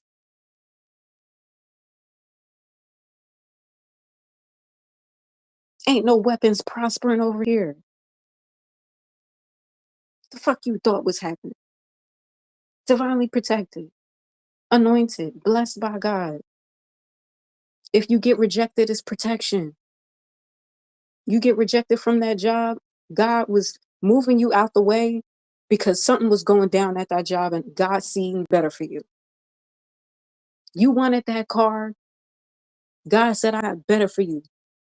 I'll let somebody else buy that car because I got better for you. This ain't even nothing. I'm going to bless you later down the road. You blessed. We all blessed. You trying to go back to school, the school that you wanted to get into. God was protecting you from that school. I had to learn that lesson the hard way. I had to learn that lesson the hard way. But we blessed. We protected. God's building stability in our lives. I don't know what you got going on. I don't know what you got, what's happening in your life, but you blessed. And whatever things that might be happening where you feel like, oh, this isn't working for me. If it's a blockage of energy because somebody else, we move that out the way. Get them up out the way. God, clear the roads, clear the paths, remove the people who don't mean us no good, and protect us from all things attempted to be thrown our way.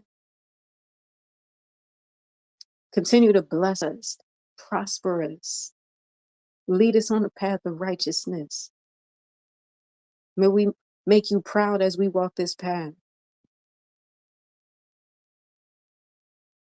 May we lead people by example by how we live. May we show people in the world this is what it looks like to not be pigeonholed by your past or anybody's narrative about you or anybody's perspective. Nah, we here.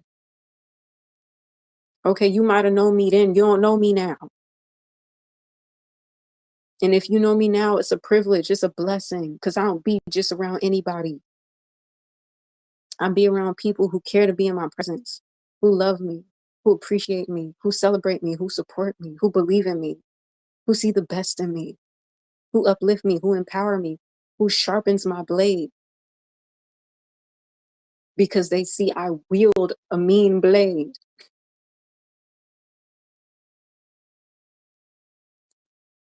That's the village we keep here.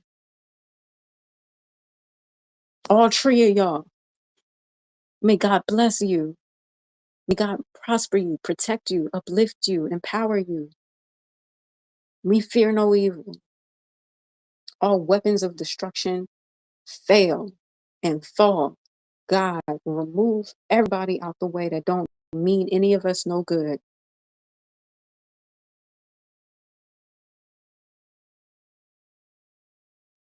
Move all them weapons out the way. May all enemies trying to wield weapons toward us fumble and hit themselves and learn it's best not to fuck with us. We bless, we protect it, we're abundant. Ain't no demises happening over here. God's building a table. So plan to meet God at that table. Anything in the way gonna get up out the way. Because God got a table for me. And I plan to meet God at that table. And if you in my way, I'm moving you out my way before, or God gonna move you before I move you. Either way, you getting up out the way. You're not blocking me in the table God got for me. Absolutely not. It ain't happening. You could think about it. And that's as far as it's gonna get. You might stand right there. And I don't care who you is. I don't care how big you is. I don't care how much you got. It don't matter. David took out Goliath. Okay? Goliath was looking mighty intimidating and scary. And David was like, I don't know how we gonna get him out the way, but we gonna get him out the way. And what David do? He got Goliath up out the way. Fucked his name up. It don't matter. He was out the way. Goliath who? Goliath out the way. Goliath on the road because got him out the way. Okay, we don't deal with that. Ain't nobody in the way. We shout out. So, fuck the fear mongering, because everybody, there's people that's going to try to fear you out of your blessings. When you this close to getting where you trying to go and you got a goal and you got aspirations and you got plans, people going to try to fear monger you, scare you, throw you off your game, trying to throw whatever. Nah, get about the way. Energetically move about the way. Because let me tell you something. I said, there's more to this physical reality than what we see. There's ways to manipulate energy. Just like people try to manipulate negative energy, you can manipulate everything to work in your favor. Even negative. I'm grateful for the challenges that present itself in my life. In moments where I felt like, damn, like somebody played me. I felt manipulated in that situation. But every time I learn and I find ways to make it work in my favor because everything works in my favor. Everything. All of it works in my favor. The craziest adversities work in my favor. I don't care how you try to shape me. I don't care how you try to, it don't matter. It might have worked for you then, but it's not gonna work for you now. And what you did then, what you owe me, you're gonna pay me because everything works in my favor. And I might not have seen the blessing then, but it's gonna be a blessing for me. Oh yes. I don't care what you got going on. I don't care how many of y'all it is. I don't care. We blessed over here. And everything that anybody tries to do to set me back only propels me forward. Think of it like a slingshot, which is ironic since we talk about David and Goliath. You think about a slingshot and you got a pebble and you got it on the rock and you got to propel it back. Sometimes life can feel like that. It can feel like people trying to pull you back. They're trying to keep you away from your goal. Oh, you trying to move forward? Now we're going to grab you and try to pull you back. But let me tell you something. It ain't a pullback to stop you. They may think it's a pullback to stop you. That might be their plan and their goal. But God said, I'm going to let you pull them, but watch how I propel them forward. Because I got a table for them. And although you thought that this weapon that you was going to do, try to hold them back and pull them back, yeah, watch me propel them forward. And watch your weapons fall on you. Don't play with me or my people or anybody or the animals, the cats and the dogs out there. Okay? Especially Angie. Don't play with Angie because that's my baby. I don't play about her. But I'm saying, seriously, no weapon formed against me won't prosper. Every weapon attempted to be formed against me falls upon my enemies or it sharpens my blade. Any weapon attempted to be formed against me only makes me better, makes me stronger. Thank you. Ate that. Give me that. I'll take your weapon and use it against you. Give me that. You don't need that weapon. You don't even use it right. Either you're going to fumble the weapon, it's going to break before you can even use it, or it's going to benefit me. Thank you. Because God prepares a table for me. I don't care about your weapons. Bring them on. I got a shield for that. Let's go.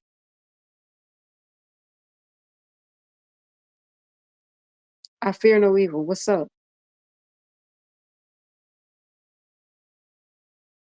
And mind you, I am a petite black woman. I am a petite black woman. But something that I said a long time ago, I'm little, but I'm mighty. Oh, baby. And the crazy thing is, when I used to say that, I really wasn't even mighty like that. I wasn't mighty like that. Not now. Don't try me.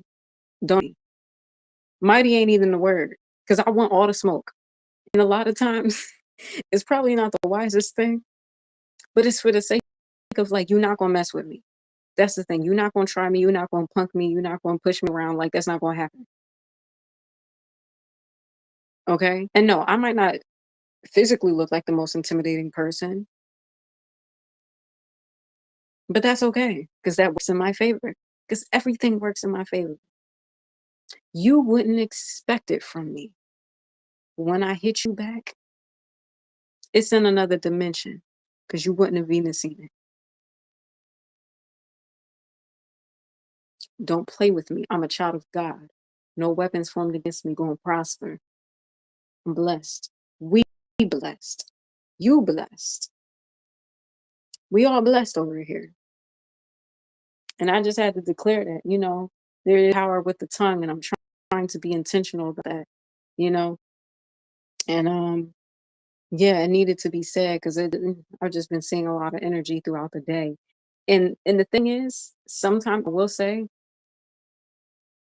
because I really believe Psalm 23 when I say it, and I'm really fearless in a lot of ways. There's very few things that scare me these days.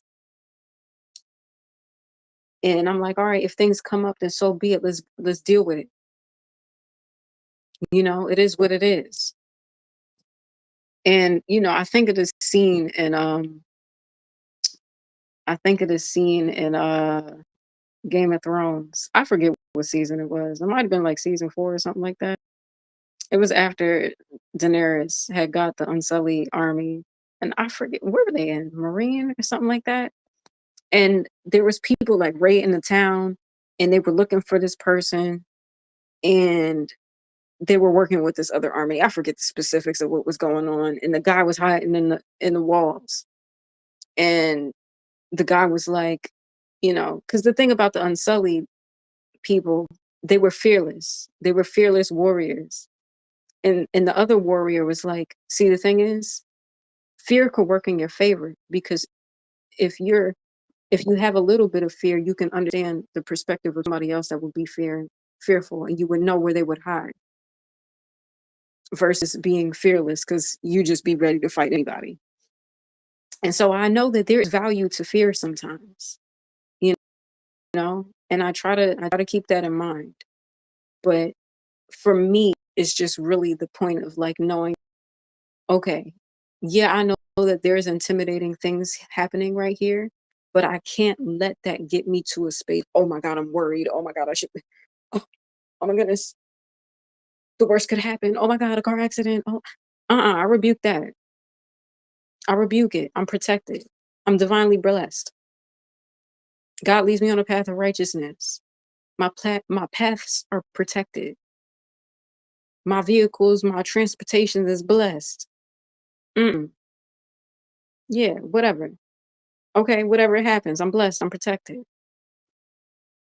You know, and I get that there's things in this world that try to fear monger us into being fearful about things going wrong and like say if someone gets sick and possibly in the whole fear mongering of, oh, it's terminal, it's stage 4, you only got so and so amount of time to live. You know how many people just reject that being, even if it's like you know from a doctor that spent years studying, and there's people that just got faith. And it's like, "Doc, I hear you, but I rebuke that, and I'm going to live through this. I'm going to recover from this because it's the mindset." And there's people who literally heal from being in terminal stages, and doctors are astounded. They're like, "Oh my God, how did you do that?" It's that faith. And of course, like with faith, you have to do work with it. And it's like, okay, changing your diet, eating healthy. There has to be action to meet up with it. But you can't let fear pollute your mind, even if the circumstances appear scary, because it can be. And there are moments when fear can work in your favor, where fear can, like, okay, so say if you're going through a health problem and the doctor is like, look, you need to get your health together because it could get bad. And it could be a wake up call. Let fear be a wake up call, but don't let fear cripple you. Let me say that one more time. Let fear be a wake up call, but don't let it cripple you. And after it wakes you up, immediately shift your mindset like, all right, we overcoming this. Oh, Doc said I got this health thing. Watch me beat this. All right, we gotta change the diet up. If we gotta work out, we go out, we work out. Or I change my lifestyle.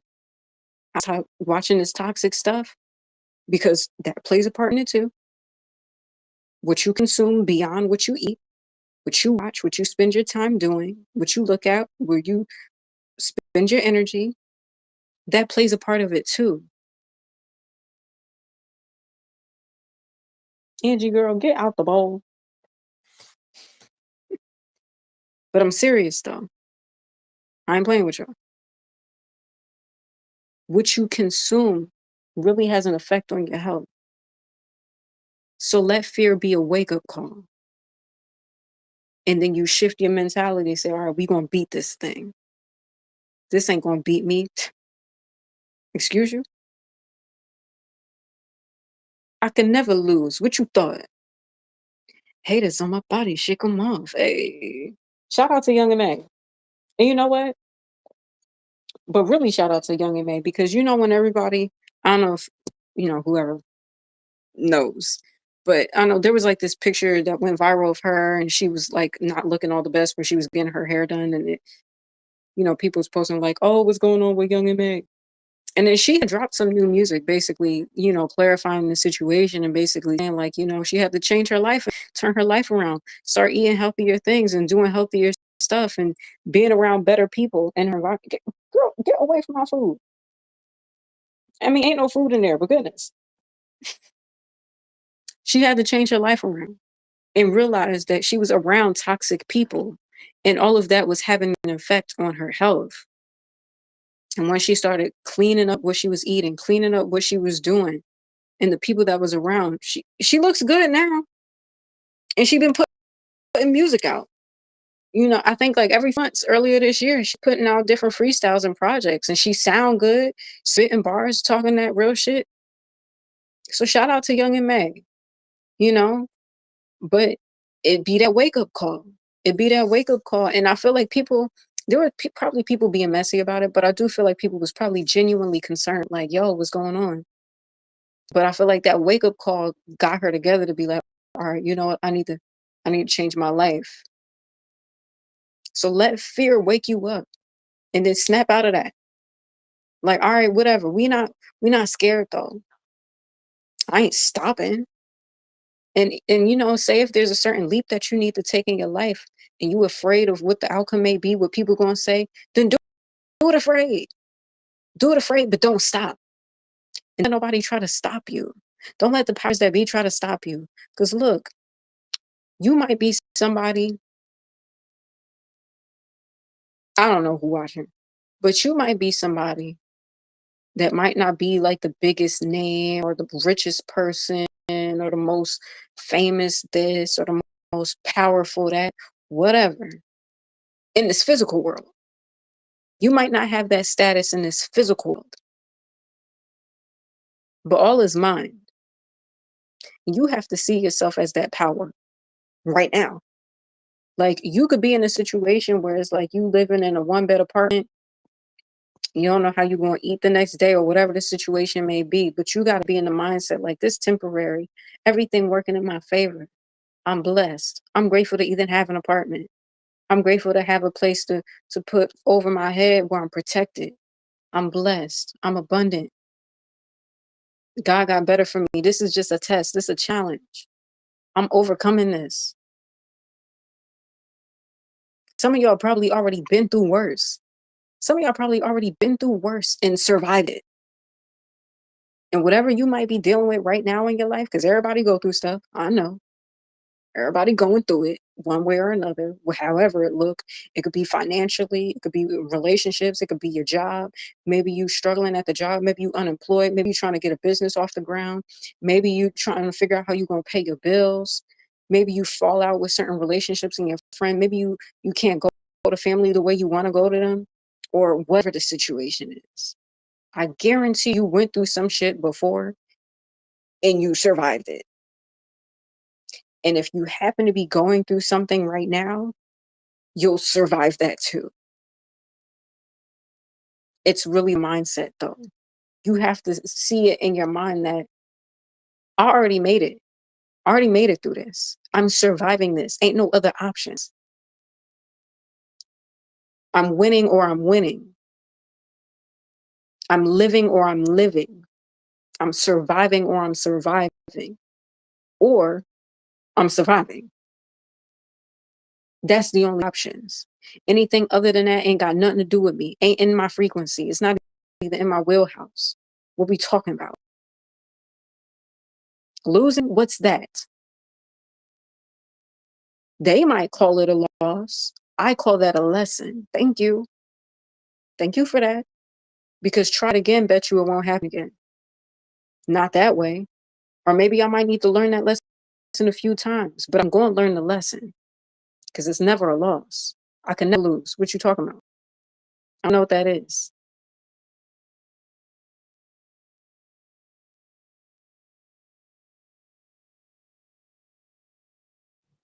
The fuck is that? The fuck is a loss? I don't know what that is. All I do is win, win, win, no matter what. And it's a fact because it's a mindset. It's a mindset. And you can't let nothing interfere with that, you know? And let me tell you, like, there will be people close to you, far from you, that will try to tell you, oh, you can't do that. All right, watch me, And I'm really the type of person where if you tell me I'm not going to do something, then I'm just going to do it just to prove you. And, and I mean, I will say, Taylor Swift had this great speech where she's like, there was people that said I couldn't do this, couldn't do that, and couldn't do that, and then I did it. And and I want to go from like doing things to prove people wrong to just doing things because I just want to. And me because I'm competitive and are like, I can be a little spicy sometimes. You know, I'm like, bet against me if you want to. Betting against me is an unwise decision for anybody because I'm a child of God and losing ain't an option, and I'm going to win. You know, that's just the facts. But Angie said, "Bitch, I'm tired." And it here we are, 5 hours later, still live streaming. Oh, look at my baby. Look, girl, I am relaxing. You could do all this talking and preaching, but I had to. It was necessary though. I needed to get that out. I needed to get that out just because energies was kind of crazy today. I'm not gonna lie. Um, and I know why, and I know how, and all that shit. And so it was necessary for me to have a moment to really just get the prayer, spiritual warrior. I be slaying with the praying. Okay, spirit of the tongue, the power of the tongue is real. You could literally declare that out the way just off the tongue alone. Like, yeah, there's stuff you could do. You do spiritual baths and cleanses and all that. I can do those things, and I do those things. If my life was anything like the Truman Show, you already know. I do those things. I don't play. But sometimes you just got to sit down and really speak truth with the tongue. More life, more life, more life. I'm a bunner survivor. Ain't no weapons forming against me. All weapons attempted to be formed against me fall upon my enemies. Or you making me better. Or I take the weapons from my enemies and I show them how to use it. And I defeat them with their own weapons. I don't lose. Losing isn't an option for me. Whatever you thought was a loss, that might have been a loss in your mind. You're thinking loss, but I'm thinking lessons. I just continue to get better. I evolve. I grow. Because I know God's preparing a table for me. And everybody that's tried me, the only way you come into my table is when you come with what you owe me. Okay? God prepares a table for me in the presence of my enemies. The only enemies that is worth having a presence at my table is when you run me the things that you owe me. Oh, yes. Yeah. hmm That's the thing. One way or another. I don't know how it's going to happen. I don't know. I don't know. But it's going to happen, though. It's going to happen. God's prospering me. God's building a table for me. My cup runneth over. I don't know how it's going to happen, but God going to bless me. I'm already blessed. Even in the crazy of circumstances, I'm blessed. I'm here. I'm alive. What?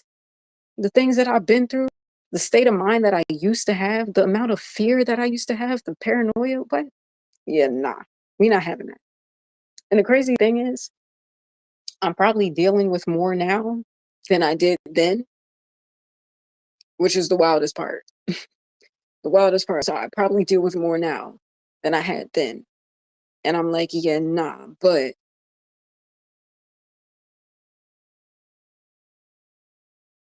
I'm a child of God and I can't lose. I don't know what you want me to tell you. And I don't know, it's a mindset thing for me. Like, I just have this spiritual confidence that's delusional and outlandish. And it's not delusional. It's really just me being really in tune with the Most High and knowing that, I'm powerful and I can make my world what I want it to be, even in the midst of captivity. Okay, this temporary, but everything's working in my favor. And realizing, in times when I wanted to like run away earlier, I realized I needed to be here to build me up to the woman that I am today. And then also there's certain missions that I need to accomplish before God prospers and bless me at the next stage. So yeah, I'm grateful, I'm blessed. And yeah, all is well. And I don't know who needs to hear this, but all weapons attempted to be formed against y'all fall back upon enemies. We blessed over here, we protected. No enemy's gonna prosper over here. All traps that the enemy set for us, they fall upon it themselves. They land in their own traps. All curses reverse back to sender until they learn it's wise not to fuck with us. Ain't no weapons, ain't no weapons prospering over here. Nah. Either their weapons crumble, their weapons land upon themselves, or we take those weapons and we defeat them with their own weapons. It don't matter what it look like. It don't matter what the adversity look like. It could be bigger than us. So what? David can take down Goliath. You can take down anything that's in your way. Because let me tell you something. All right, this is the last point that I'm gonna say, and then we getting off of this live stream.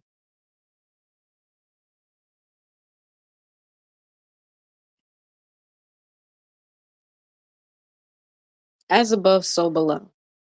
It's a universal law. A lot of times, people can be fearful of things that look bigger than us.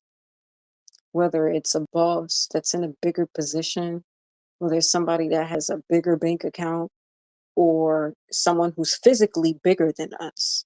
It can be intimidating. It could be something to create fear, and you feel like, okay, how am I going to tackle this thing? It's bigger than me. Here's the thing. As above, so below.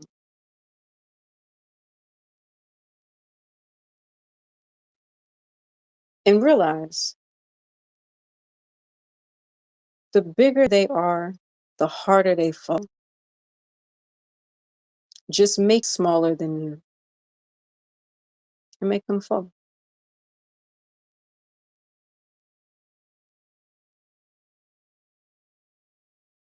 Flip that, dissect that how you will, however it works for you. Just make it smaller than you. Know that, yeah, sure. It's tough going up against the powers that be, and it's not an easy fight. It's not. But like I said, don't lose faith. Keep that mindset. Be strong in your mind. Don't let them, try to control and fear monger you.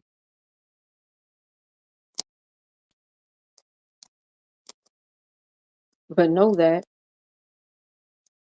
the bigger they are, the harder they are. And there's advantages to being who you are, where you are, with the resources that you have right now. Even if you feel like it's limited, you're blessed. Because it could always be worse and you could always have less. So regardless of what you got, be grateful. Be grateful. Believe in yourself. Know that God got you and you can't lose. Losing isn't an option. We don't know what that is. We know what lessons are. Learn the lessons. Keep growing. You're bigger than your adversities. Just make it smaller than you. And knowing that you only win. Period. Ain't no losses. So that's my preaching for the night. Okay. Y'all got a lot of versions of me today. Okay. We got conspiracy theory me. You got, fun, silly, goofy me. You got, spiritual warrior me. I mean, I'm not a monolith. There's many things that encompass who I am and my personality and, what I'm into and what I stand for. But I hope, and I mean, if my life is anything like the dream show, you already know. You already know. Eat the cat. Eat the cat. But not Angie, because like I said, it'll go back to spiritual warrior Nerisse real quick, okay? Real quick. Okay? Any weapons formed against me or Angie fall upon my enemies. Okay? Angie is blessed, abundant, and protected. Okay? But yeah, no, that debate was interesting. I think I might like break it down and talk about it later. I don't know. I'll think about it. But You know, I am very grateful for you guys. I hope you enjoyed this live stream very much. That prayer was like an hour. That was like an hour of that wasn't even just a prayer. It went from prayer to preaching. Um, but it's necessary though. I had to clear the vibes. I had to clear the energy and clear the vibes. I'm like, look, because I'm at a point where I'm reaching a milestone in my life, and I'm so proud of myself. And and I'm doing it on my own for the most part, as much of my own as it can be, given the circumstances, energetically, um, physically on my own, but like energetically, there's other things happening. Um, but I'm really proud of myself. Like this is a milestone for me, not only just as a woman, as an independent person, but as a businesswoman, as a business owner. And well, I'll say like I recently got business insurance. I'll say that because it's already happened. So, and if I look for anything like a streaming show, you already know. And like who gets excited about insurance? Fucking nobody. But when you're going through the process of building something, and and you start off with like the projects and different ideas, and then you get the LLC, so it's like, oh, we legal, we official, you know and then when you start booking gigs and you sending invoices and you getting checks in your business name, and then it's like, okay, the business is insured, it's protected, baby. Okay, officially, certificate of protection. Yes. And of course, like, to anybody else that might seem like, okay, that's corny, but like when you're starting a business and you go through the different stages and levels of where your business is and where it's going, and those moments, those little milestones, those add up, and it's something to be proud of, on top of the fact that, like, as a creative, I'm really proud of myself of how I've evolved in terms of like visual and sonics and production. But I'm really proud of me as a businesswoman as well, because it's like, yeah, bitch, my business is insured. Okay. We protected. All right. And it was an investment. But when you believe in yourself, regardless of what people say about you and what people try to do, it's a beautiful space to be in, and I'm really proud. And I'm working on other things I'm trying to get together, because honestly, I wasn't even trying to get business insurance. I was trying to get something else, but apparently insurance helps the other thing. So I was like, you know what? I guess we just at that stage in the journey where I gotta insure my business. And I'm proud of that. I'm proud of that. I'm proud of that step to the journey.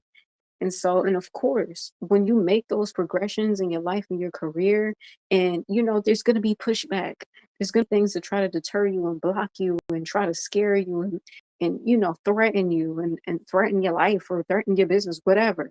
But we rebuke all of that. We rebuke it, rebuke it, rebuke it. My business is protected, it's abundant, it's prosperous.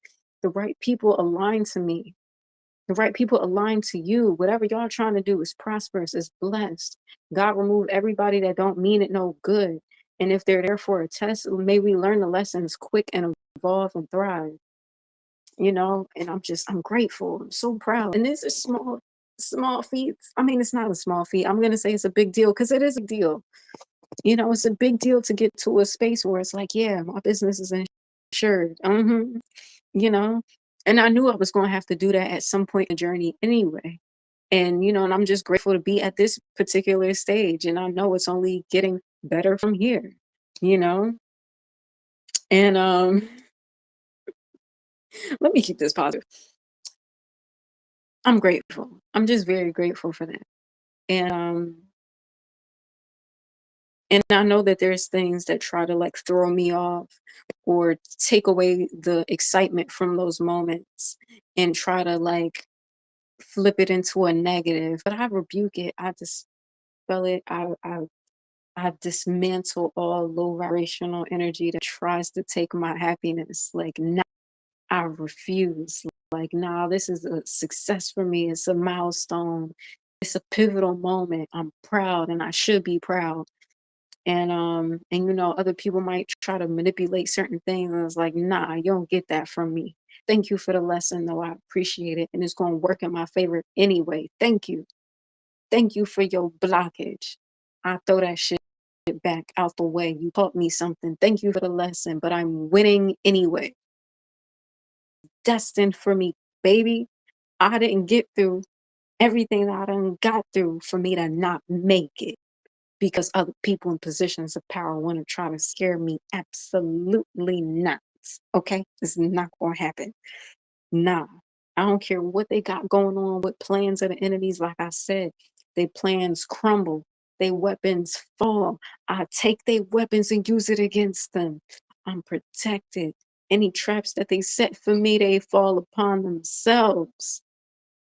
Mm-mm. They plans crumble and falter because everything works in my favor. And as I say this for myself, I speak that over y'all. All your plans work in your favor. The plans of the enemies crumble. No weapons formed against y'all gonna prosper. You blessed, you abundant. Any traps set for y'all is filled with the enemy until they learn it's best not to fuck with you. You blessed, we abundant, we prosperous over here. This is a blessed village because we rebuild, unfortunately, from some of the villages that we was born into. Now, there's some people out here that was born into beautiful villages and had beautiful experiences. And I will say to a degree, I had, you know, great moments in my childhood.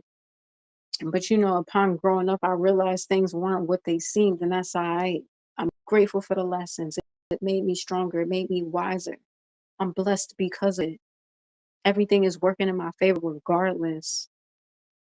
It's lessons. It's building the plot, but in the best way for my success, for my glory, for my redemption, for my honor, for my legacy, for my abundance. Because it belongs to me, it's mine. And everything that whoever got from me or whatever the case may be, God gonna make sure they run that back 20-fold, 30-fold, all the folds. But I never fold. Only time I fold and hang it up is when I'm doing laundry. Even top players in the game can't stop me. I play to win like I'm playing on Atari. I win choosing any weapon that's on hiatus coyote. Stop playing with me. I'm not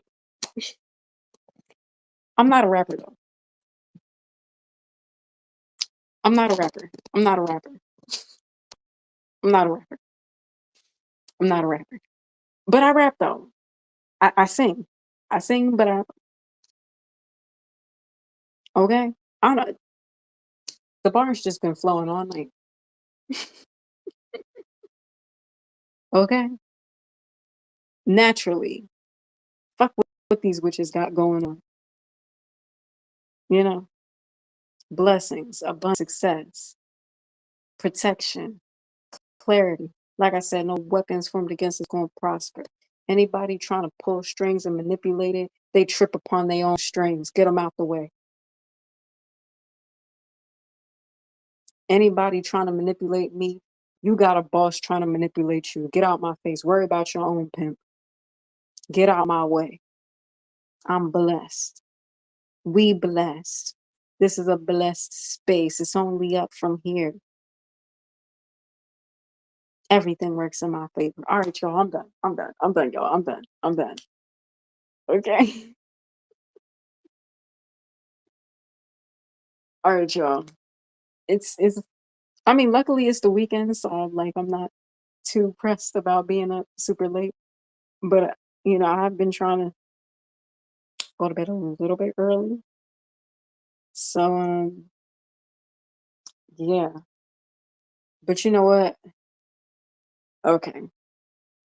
Only because I don't like this time, so I'm gonna let the time run a little bit longer. But I'll do my quick promo though, because like I've been spitting bars throughout this whole live stream. I do music. I haven't done music lately because, like I said, I've been doing a lot of stuff outside of work, outside of these live streams. It has been work things like me getting business insurance and working on other things. That's a process. You got to talk to the people, submit the information, get the quote, trying to price it and all those things. Like it's a process.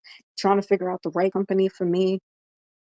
And I'm a small business owner, and the creative. Like I'm the artist and the owner.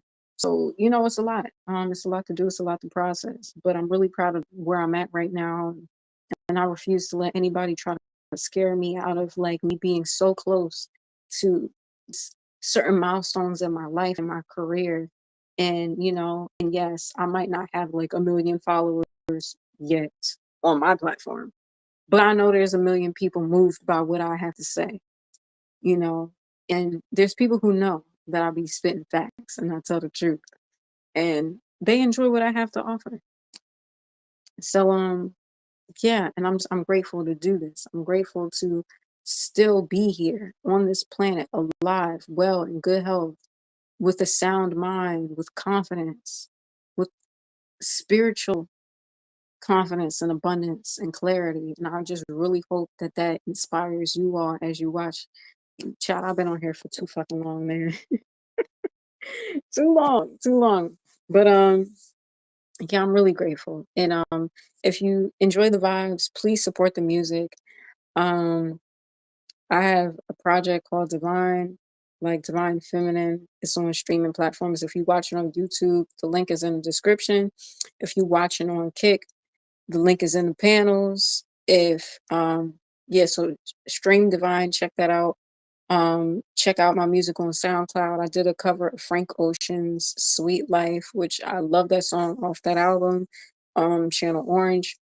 It's on SoundCloud. I did a cover. I switched up some of the lyrics to make it fit more to my particular scenario. There's harmonies as well as I really enjoy the recording process of that because it really shows the different dynamics of my voice. There's moments where the vocals are soft, there's moments where the vocals are rough, there's moments where I'm singing low, there's moments where I'm singing high, literally singing a high note. There's runs, there's harmonies. Like I feel like it's a nice vocal gumbo of what I do. Um, and I'm really proud of my rendition of that song. So do check it out. And I hope you enjoy it. It's on SoundCloud. Again, link in the description. If you're watching on YouTube, link is in the panels if you're watching on Kick.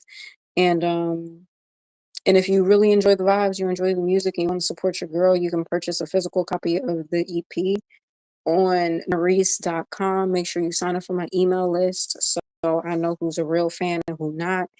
Slowly but surely we're weeding the hackers and the Truman Show producers out the way. So I understand if you want to hold off before signing up for anything. I get it. I understand. You know, we'll get to that point when we got the cyber stuff down pack. I'm learning.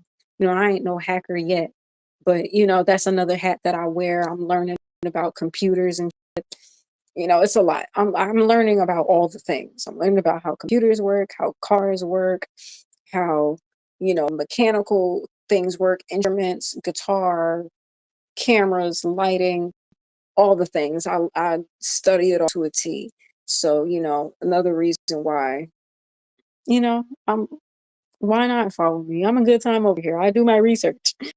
um yeah, so support the music. And I feel like there's something else to promote.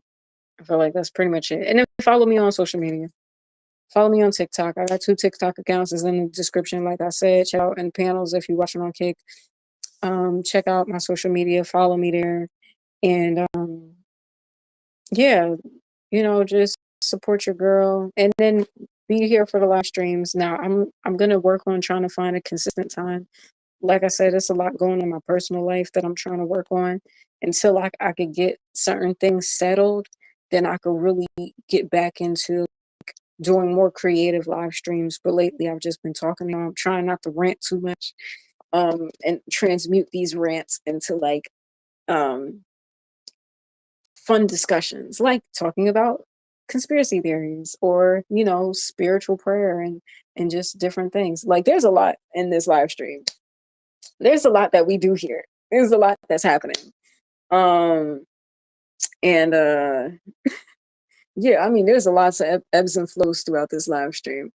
But I think all positive and all good for the most part. And there was a lot of moments. There was a lot of moments. All right, but y'all, yeah, thank you for the people who left because I need to get off of here. Much love to y'all.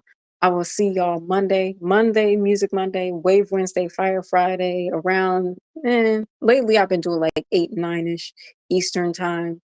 So, stop by, make sure you follow the page, subscribe, like, comment, subscribe, turn the notifications on so you're notified when I go live.